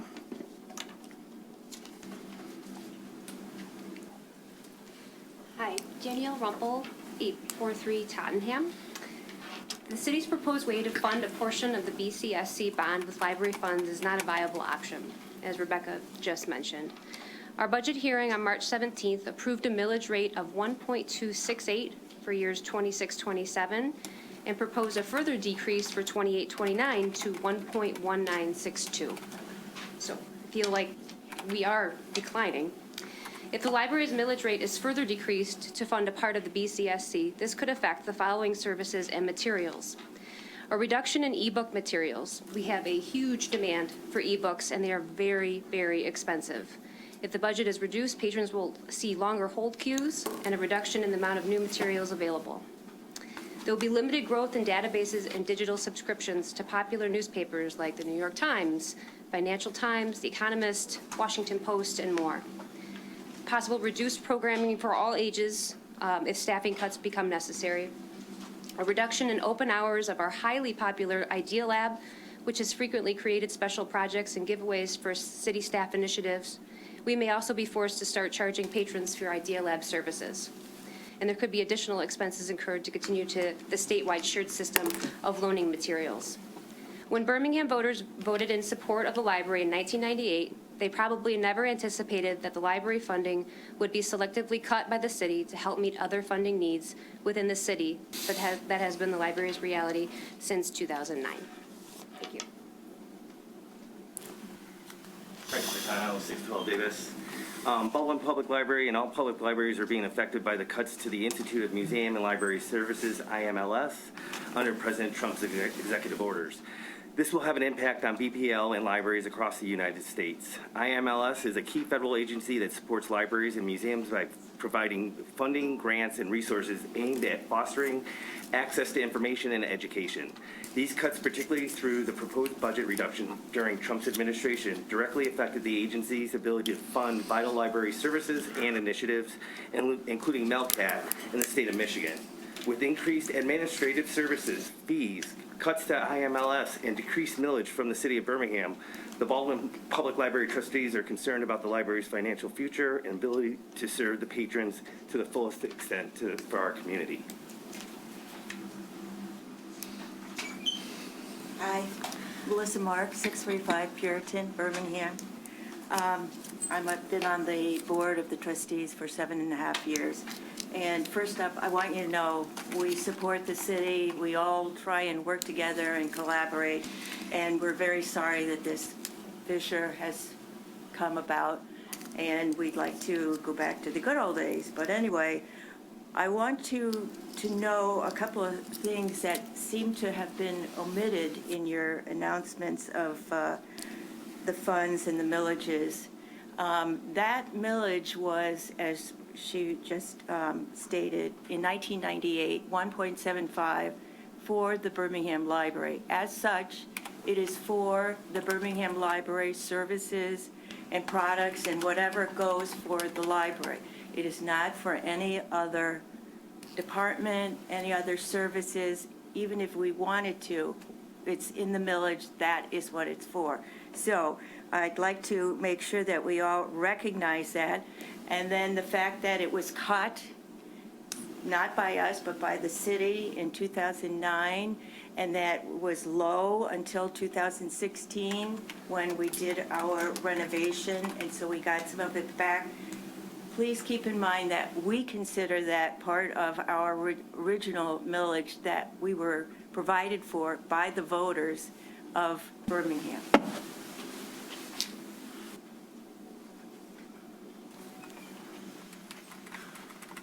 Hi, I'm Wendy Friedman, 1369 Stanley Boulevard.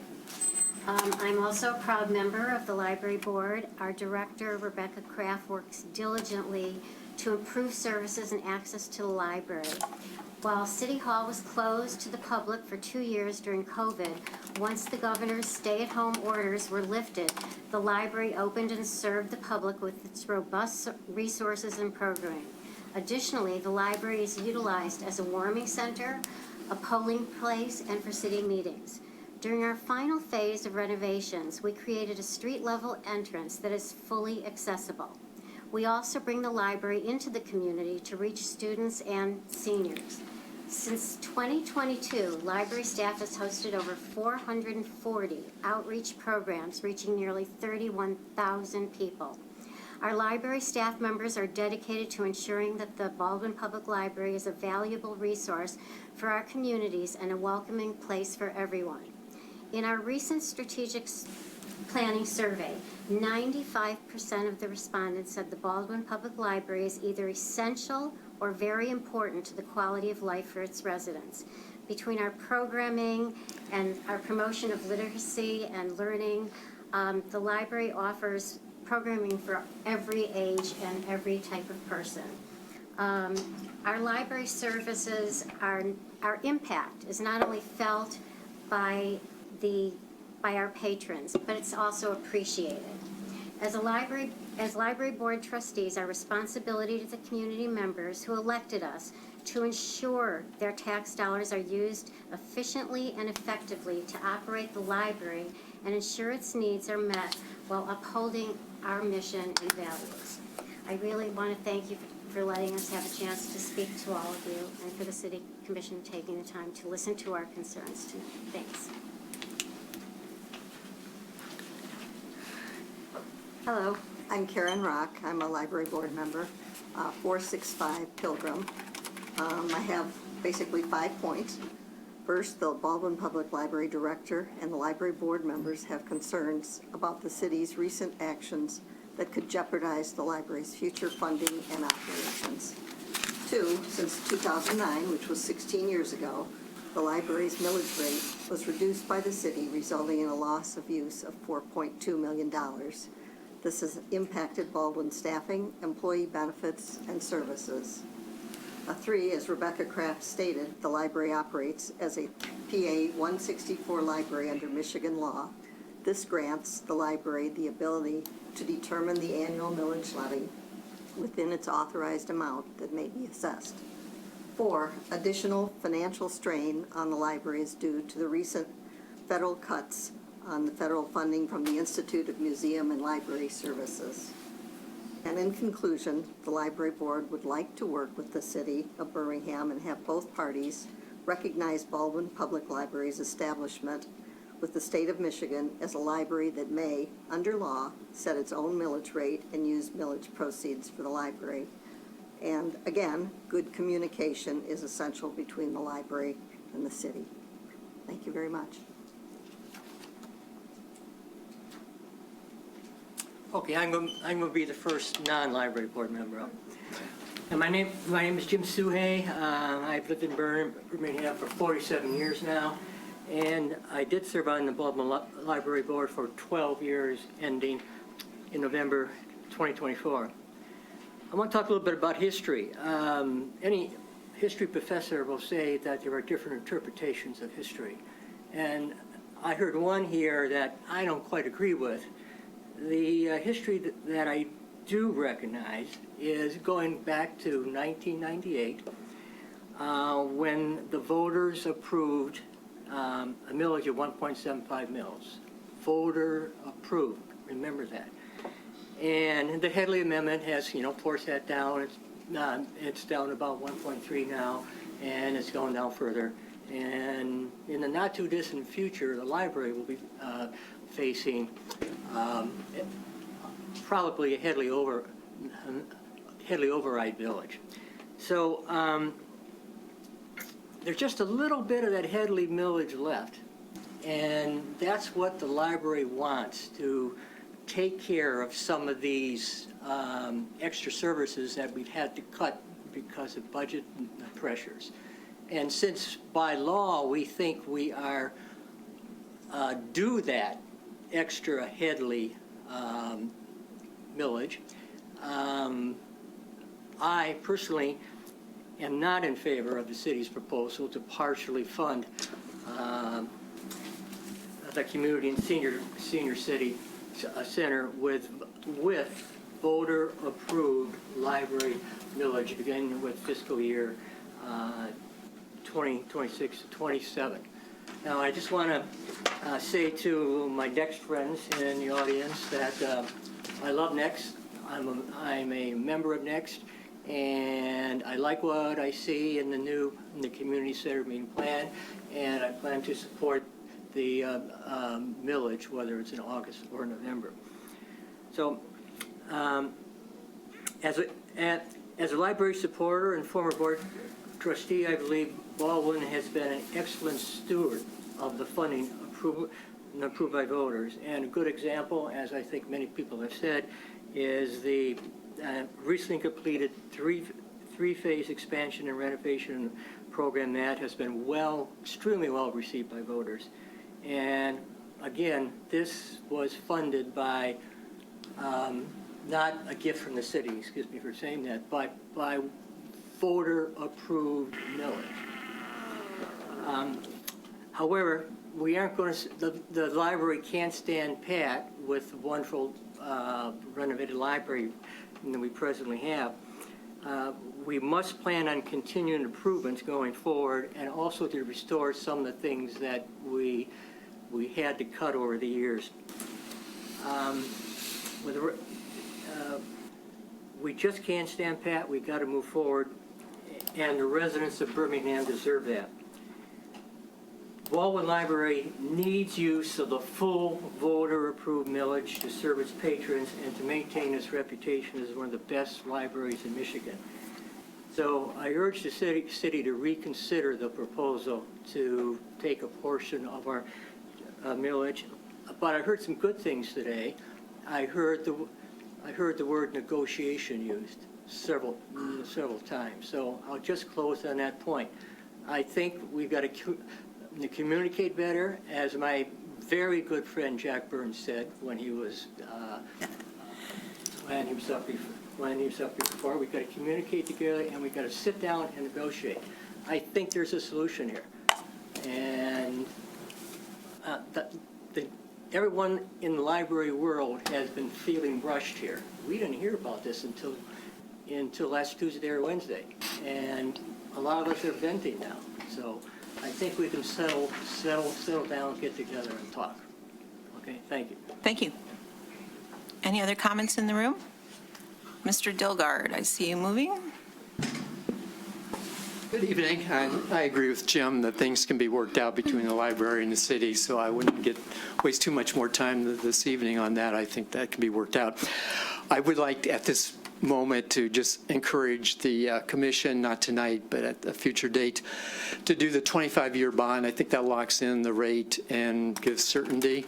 It's a 50-year, 70-year building, so why not do a 25-year bond? It lowers the overall millage rate. So I don't really see an issue with the library and the millage rate. Getting the costs per household down below $200, whether it's a 20-year bond at $163, $140 a year at 25-year bond. Big deal.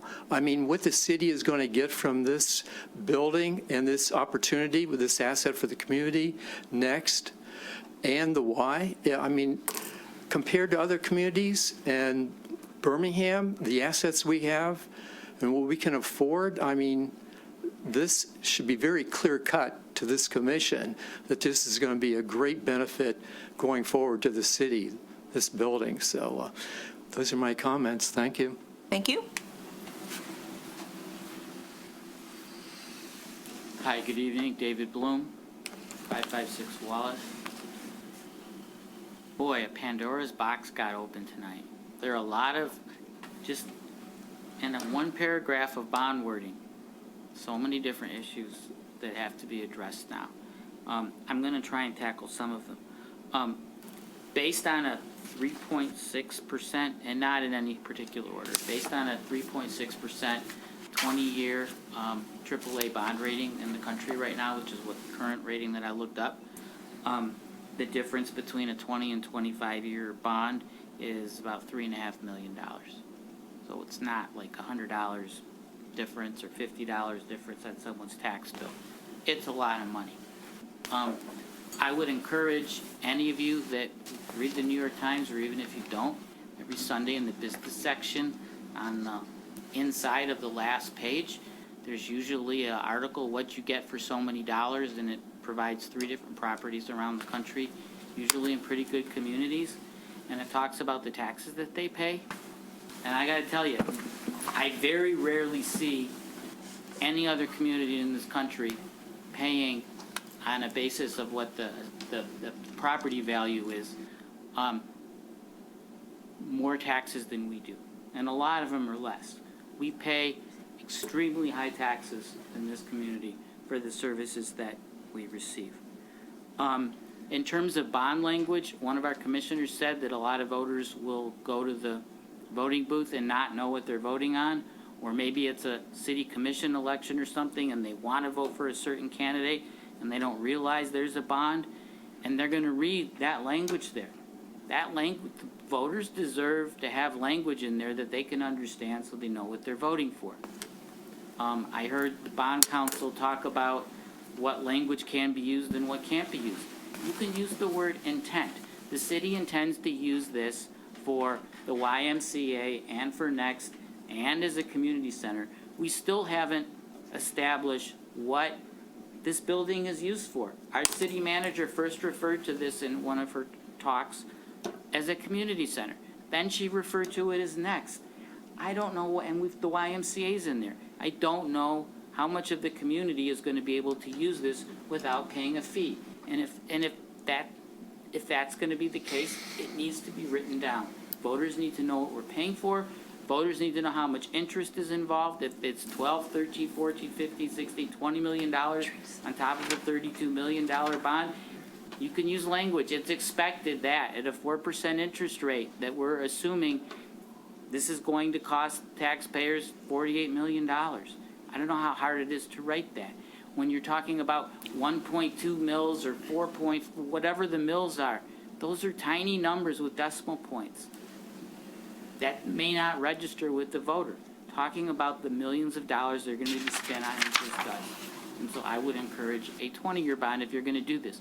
Finally, having this election in August when you've got a city commission election in November, 3 months away, and spending the extra money on the election, I think is a mistake. When you have the voters coming into the booth is when they can see the language and they can decide when they can vote. There was a legitimate argument presented that's going to cost $400,000 more if we delay.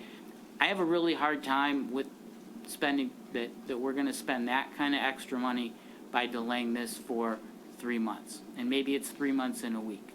So I think you're much better off when we're transparent about what the voters are going to be voting for. They understand what the costs are involved. They understand the uses is involved. And the voters will be there because that's when the turnout is. Not on a date that most people in the middle of the summer don't recognize. And finally, there are other communities that are going to be contributing to this. And I saw some things in the packet about how much that is. I don't know if that's a good deal for Birmingham. I don't know if it's a bad deal. I don't know if any of these other communities have actually said that they've agreed that they're going to put up this money. Because we pass this bond and we issue bonds, we have to pay the bonds off, whether that money from those other communities are there or not. We need guarantees that that money that is promised to us, first of all, that it is promised to us, and B, that we're going to be able to receive it. Thank you. Thank you. Other comment in the room about either of these topics? The bond recommendation?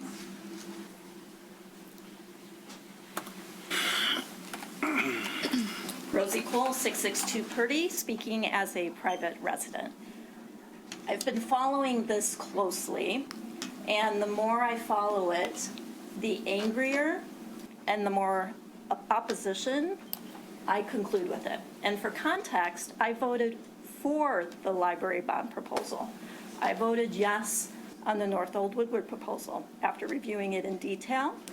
And I live in downtown, so I tend to be the balance of pro-development to create a vibrant civic center that benefits all residents.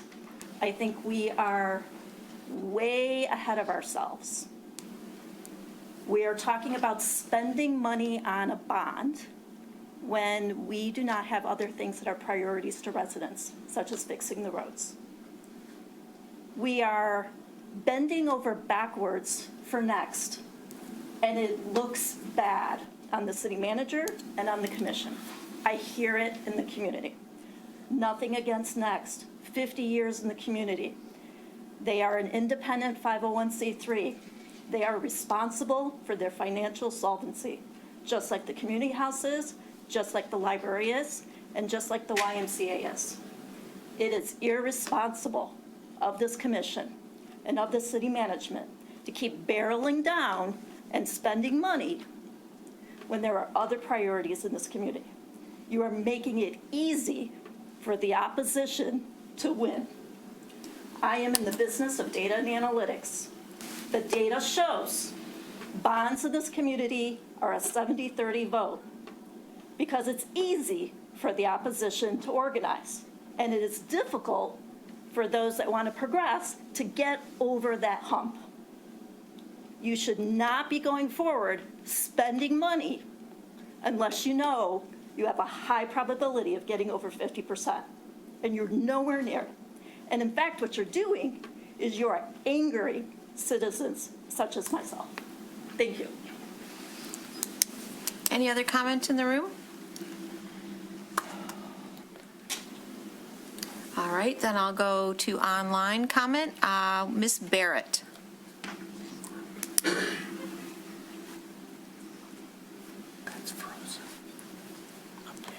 Hello?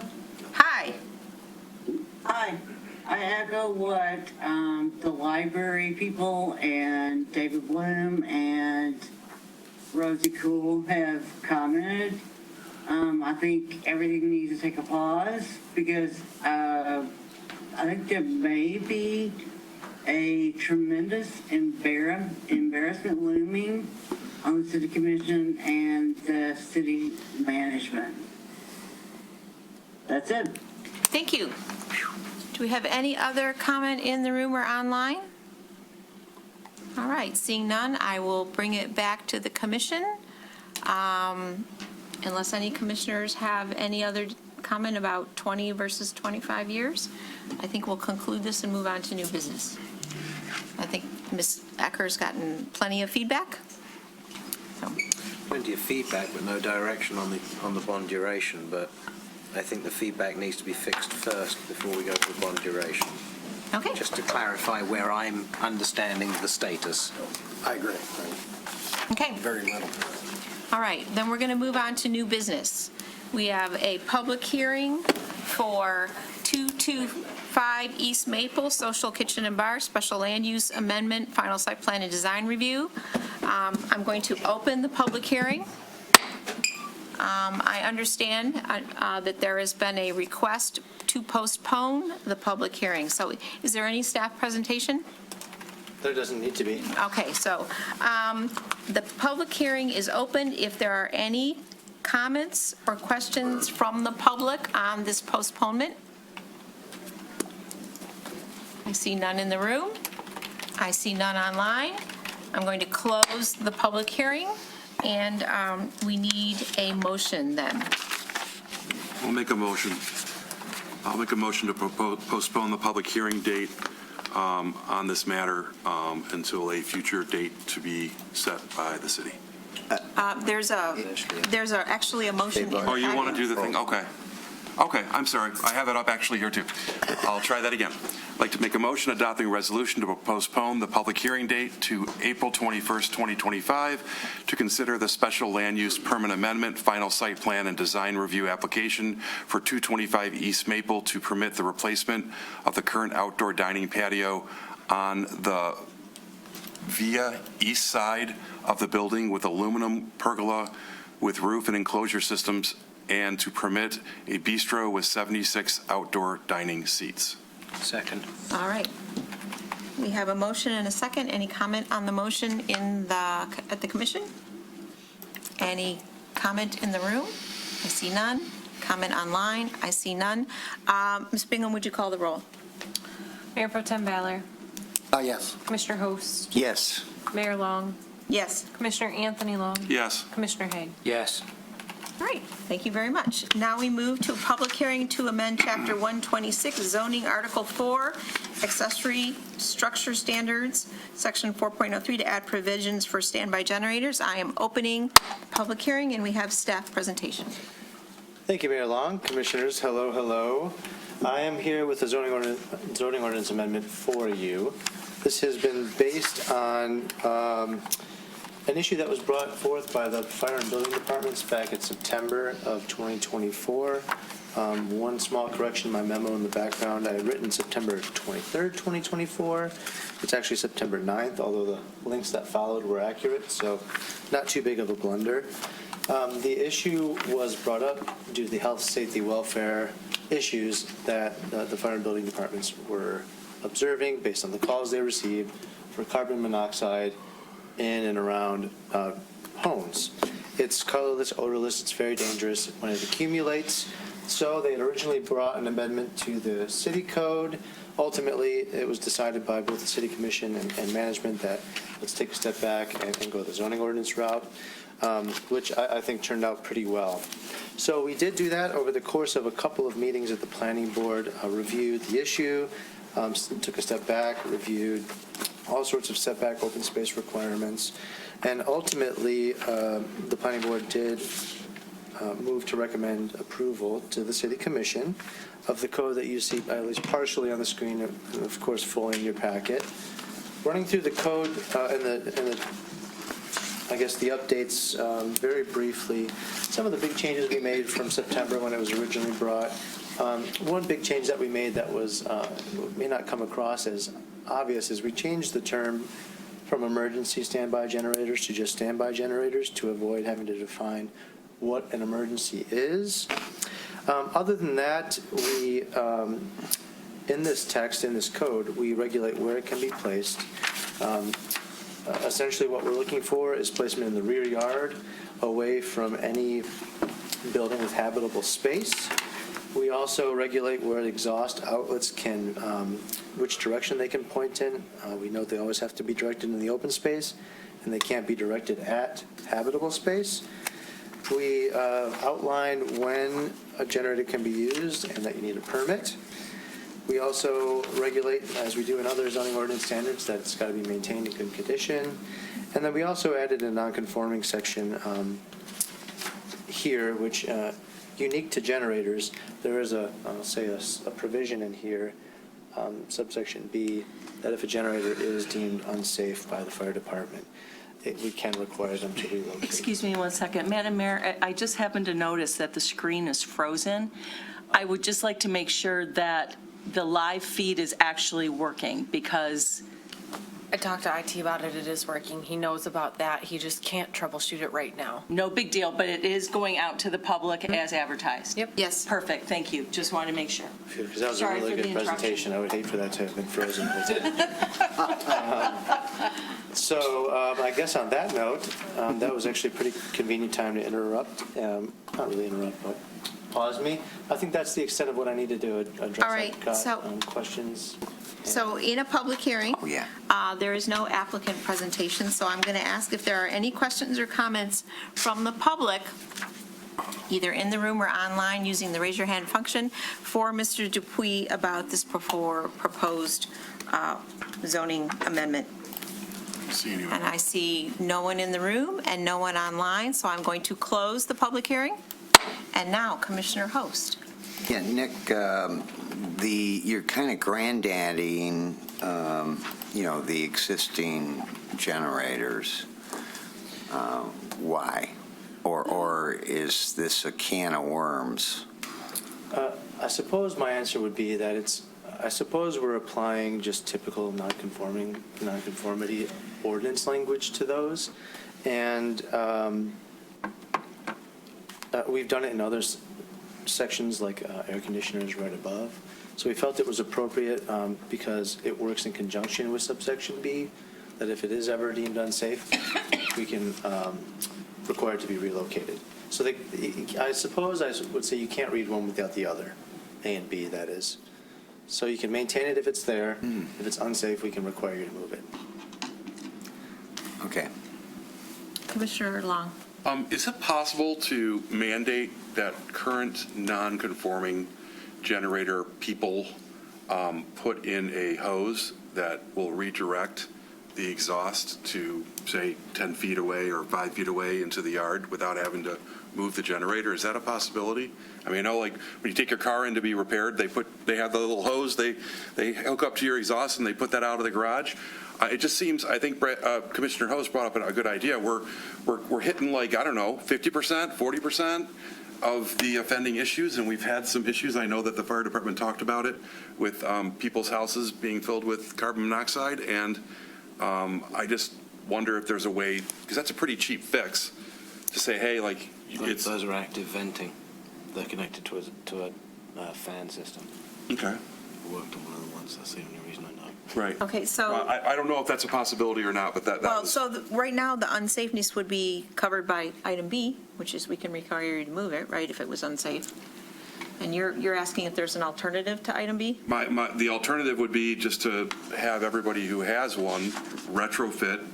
Maybe it won't work. I don't know. I'm just an idea, because I'm trying to alleviate the issue of why we're doing this, which is people have had their houses filled with CO2, and we're going to change this, and God forbid we have one of these non-conforming ones kill somebody. And so it seems to me that, like, this is great. I love it. Don't get me wrong. And I know that maybe there's only so much we can do, but I think it's worth a discussion. Let's hear from the Fire Marshal Jeff Scaife. If I can address your point to the attachment of the hose. Based on all the research that I've done through Kohler, Generac, Honeywell, there is a couple of others. Sure. None of them offer that type of a solution. Okay. And it has a lot to do with the internal combustion of the engine. I'm not an engineer by any stretch of the imagination, but all of the cooling and everything, it would restrict the airflow that the vehicle needs in order to properly ventilate. Okay. Mayor Pochavala. If we did something like that, we would have to notify everyone. Mm-hmm. Perhaps we ought to consider notifying people, maybe through social media, that if you have a generator below a window or your neighbor has one and it goes on, close the window. I learned that. I have what is probably a non-conforming generator. It's all whatever. I told my wife, don't open, if this thing ever goes off, don't open the windows near it. Which, right? That's right? Okay, that's a good point. I have a question. So did the planning board discuss screening requirements? These things can be ugly, especially now you're forcing them to go in a place if we have a lot of, setbacks aren't. Sure. So I would say the answer generally is yes. Both city staff before it got there and planning board. And I suppose I may generally disagree a little bit that they're ugly or hideous. I think they are not cute, but they're rather simple. Most of the new modern generators that you see, I actually compare them to like just a bin that you put toys in outside. They're 4x2. They're generally really minimal. So in terms of, I guess to answer your question with this question, what are we really screening? So other than that, of course, we also discussed the the specifications and the clearances required for generators, both for the safe operation, but also maintenance and things. And generally, there's a 3-foot clearance requirement. So we felt as though, because we're requiring in the rear yard already, which may take away from some of your backyard, requiring a screening enclosure that goes 3 feet in any direction would almost quadruple that footprint. Even if it was landscaping? It's 3 feet no matter what it is. Yeah, from all the manufacturers do recommend that it's 3 feet away on all sides other than the back. And at that point in time, they wanted, I think, 18 to 24 inches. And the reason that is it just takes a lot of air to cool the generator. I might add too and interject, if the obtrusive look of the device is worrisome, the manufacturers are now starting to color coordinate them, and you can get, I know Kohler, for instance, they have any color you want. I mean, you could get brown, green, whatever you want, to set, kind of make it disappear in your backyard. Thank you. I'm satisfied with you. Okay. Yeah, so I think we did it justice. Commissioner Hay. 2 questions. In the new proposed wording, where it says standby generators, all new and replacement standby generators are subject to the following requirements. Get it? And this is more of a legal question, I guess. When I go to point 6, when it just says non-conforming standby generators may be continued and maintained provided, I just sort of looked at that and thought, does the word existing belong in there, or is that from the legal wording up in the very first sentence, is that negated from being necessary? Again, it's the non-lawyer. Yes, now the non-conforming is standard language for pre-existing legal non-conformings. That's fine. And then the second question that I had was, and I wish I'd thought of this earlier, but this appears to only apply to residential. How do we handle commercial facilities? Typically, with the commercial ones, they go through a planning review process between the building department, myself, electrical, mechanical. We all have the opportunity to look at the site plan and approve, deny as needed. Okay, all right, thank you. I just wanted to check, and that's fine. Thank you. All right. May I? Sorry, And Commissioner. this would be for the fire department. Have we had, more instances of problems this winter? We have had, we've had calls, yes, and we continually will get calls. It's just the nature of the beast, unfortunately. And with this, it's hoping to alleviate that down the road. Just in the past year, just as a point of reference, the past year we've done 139 generators. Since I've been involved, which was in the fall, I've been a part of 42 of the generators reviews. 92% of those have come to us already placed in the backyard, in the rear yards. And then just a mere, 8%, representing a few, are on side lots, but they're also on bigger lots, though, too. Okay. I mean, because by design, this is to make your job easier. Well, and safer. Yeah, our job safer, but also we don't want to end up with the inevitable, All right. If that concludes the comment by the commission, questions by the commission, do we have a motion? I'll make a motion. Go ahead. Okay, then I'll make a motion adopting an ordinance to amend Chapter 126, Zoning, Article 4, Accessory Structure Standards, Section 4.03, to add provisions for standby generators. I'll second. All right. We have a motion, a second. Any comment at the commission level? Any comment from the public in the room? I see none. Any comment online? Use the raise your hand function. I see no public, none. So, Ms. Bingham, would you please call the roll? Commissioner Host? Yes. Commissioner Haig? Yes. Mayor Therese Long? Yes. Commissioner Anthony Long? Yes. Mayor Pro Tem Ballard? Yes. All right. Thank you very much, gentlemen. We know this was a long process. Thank you, Nick. All right, we move to Commission items for future discussion. A motion is required to bring the item up for future discussion at the next reasonable agenda. No discussion on the topic will happen tonight. Commissioner Haig. I did mention it earlier, perhaps I just want to reiterate things as you is. I want to go through those interlocal agreement contributions to have a discussion about those. Just more for the record of making sure we talk about them. I don't like Okay, yeah, that, I don't think we need a motion for that, but that's. that's why I just wanted to bring it up, just to make sure it was formalized. Yep, And that's why I wasn't sure if we direction. needed to. All right, anyone else? All right, commission discussion on items from a prior meeting, we have none. Removed from the consent agenda, we have addressed. Communications, we have numerous letters from the community on the Birmingham Community and Senior Center, talking about the importance of Next, and many other opinions, probably, 15 or 20 of those. We have a communication regarding parks, asking for improvements at Kenning. We have a communication regarding roads. And then we move to reports. Commissioner reports, we have a notice of intention to appoint to the Building Trades Appeals Board, to the Brownfield Redevelopment Authority, and to the Business Shopping District. Commissioner comments? Commissioner Host. Just that I'm saddened that the public, and for the most part, that would be the library people, they didn't get to speak until 11:30 at night. That's all. All right, any other commissioner comment? I just had one comment. We have a student representative that was serving on, or has been serving on the ad hoc committee, and I don't think that he has attended since like the fall. And so I wondered if we could reach out to him and ask him if he intends to attend at any point in time, and if not, maybe we should replace that person with somebody who would like to attend. Or should we just remove him right now? Save the time. I mean, he clearly isn't interested. Just in remove having him. to come. Then remove him.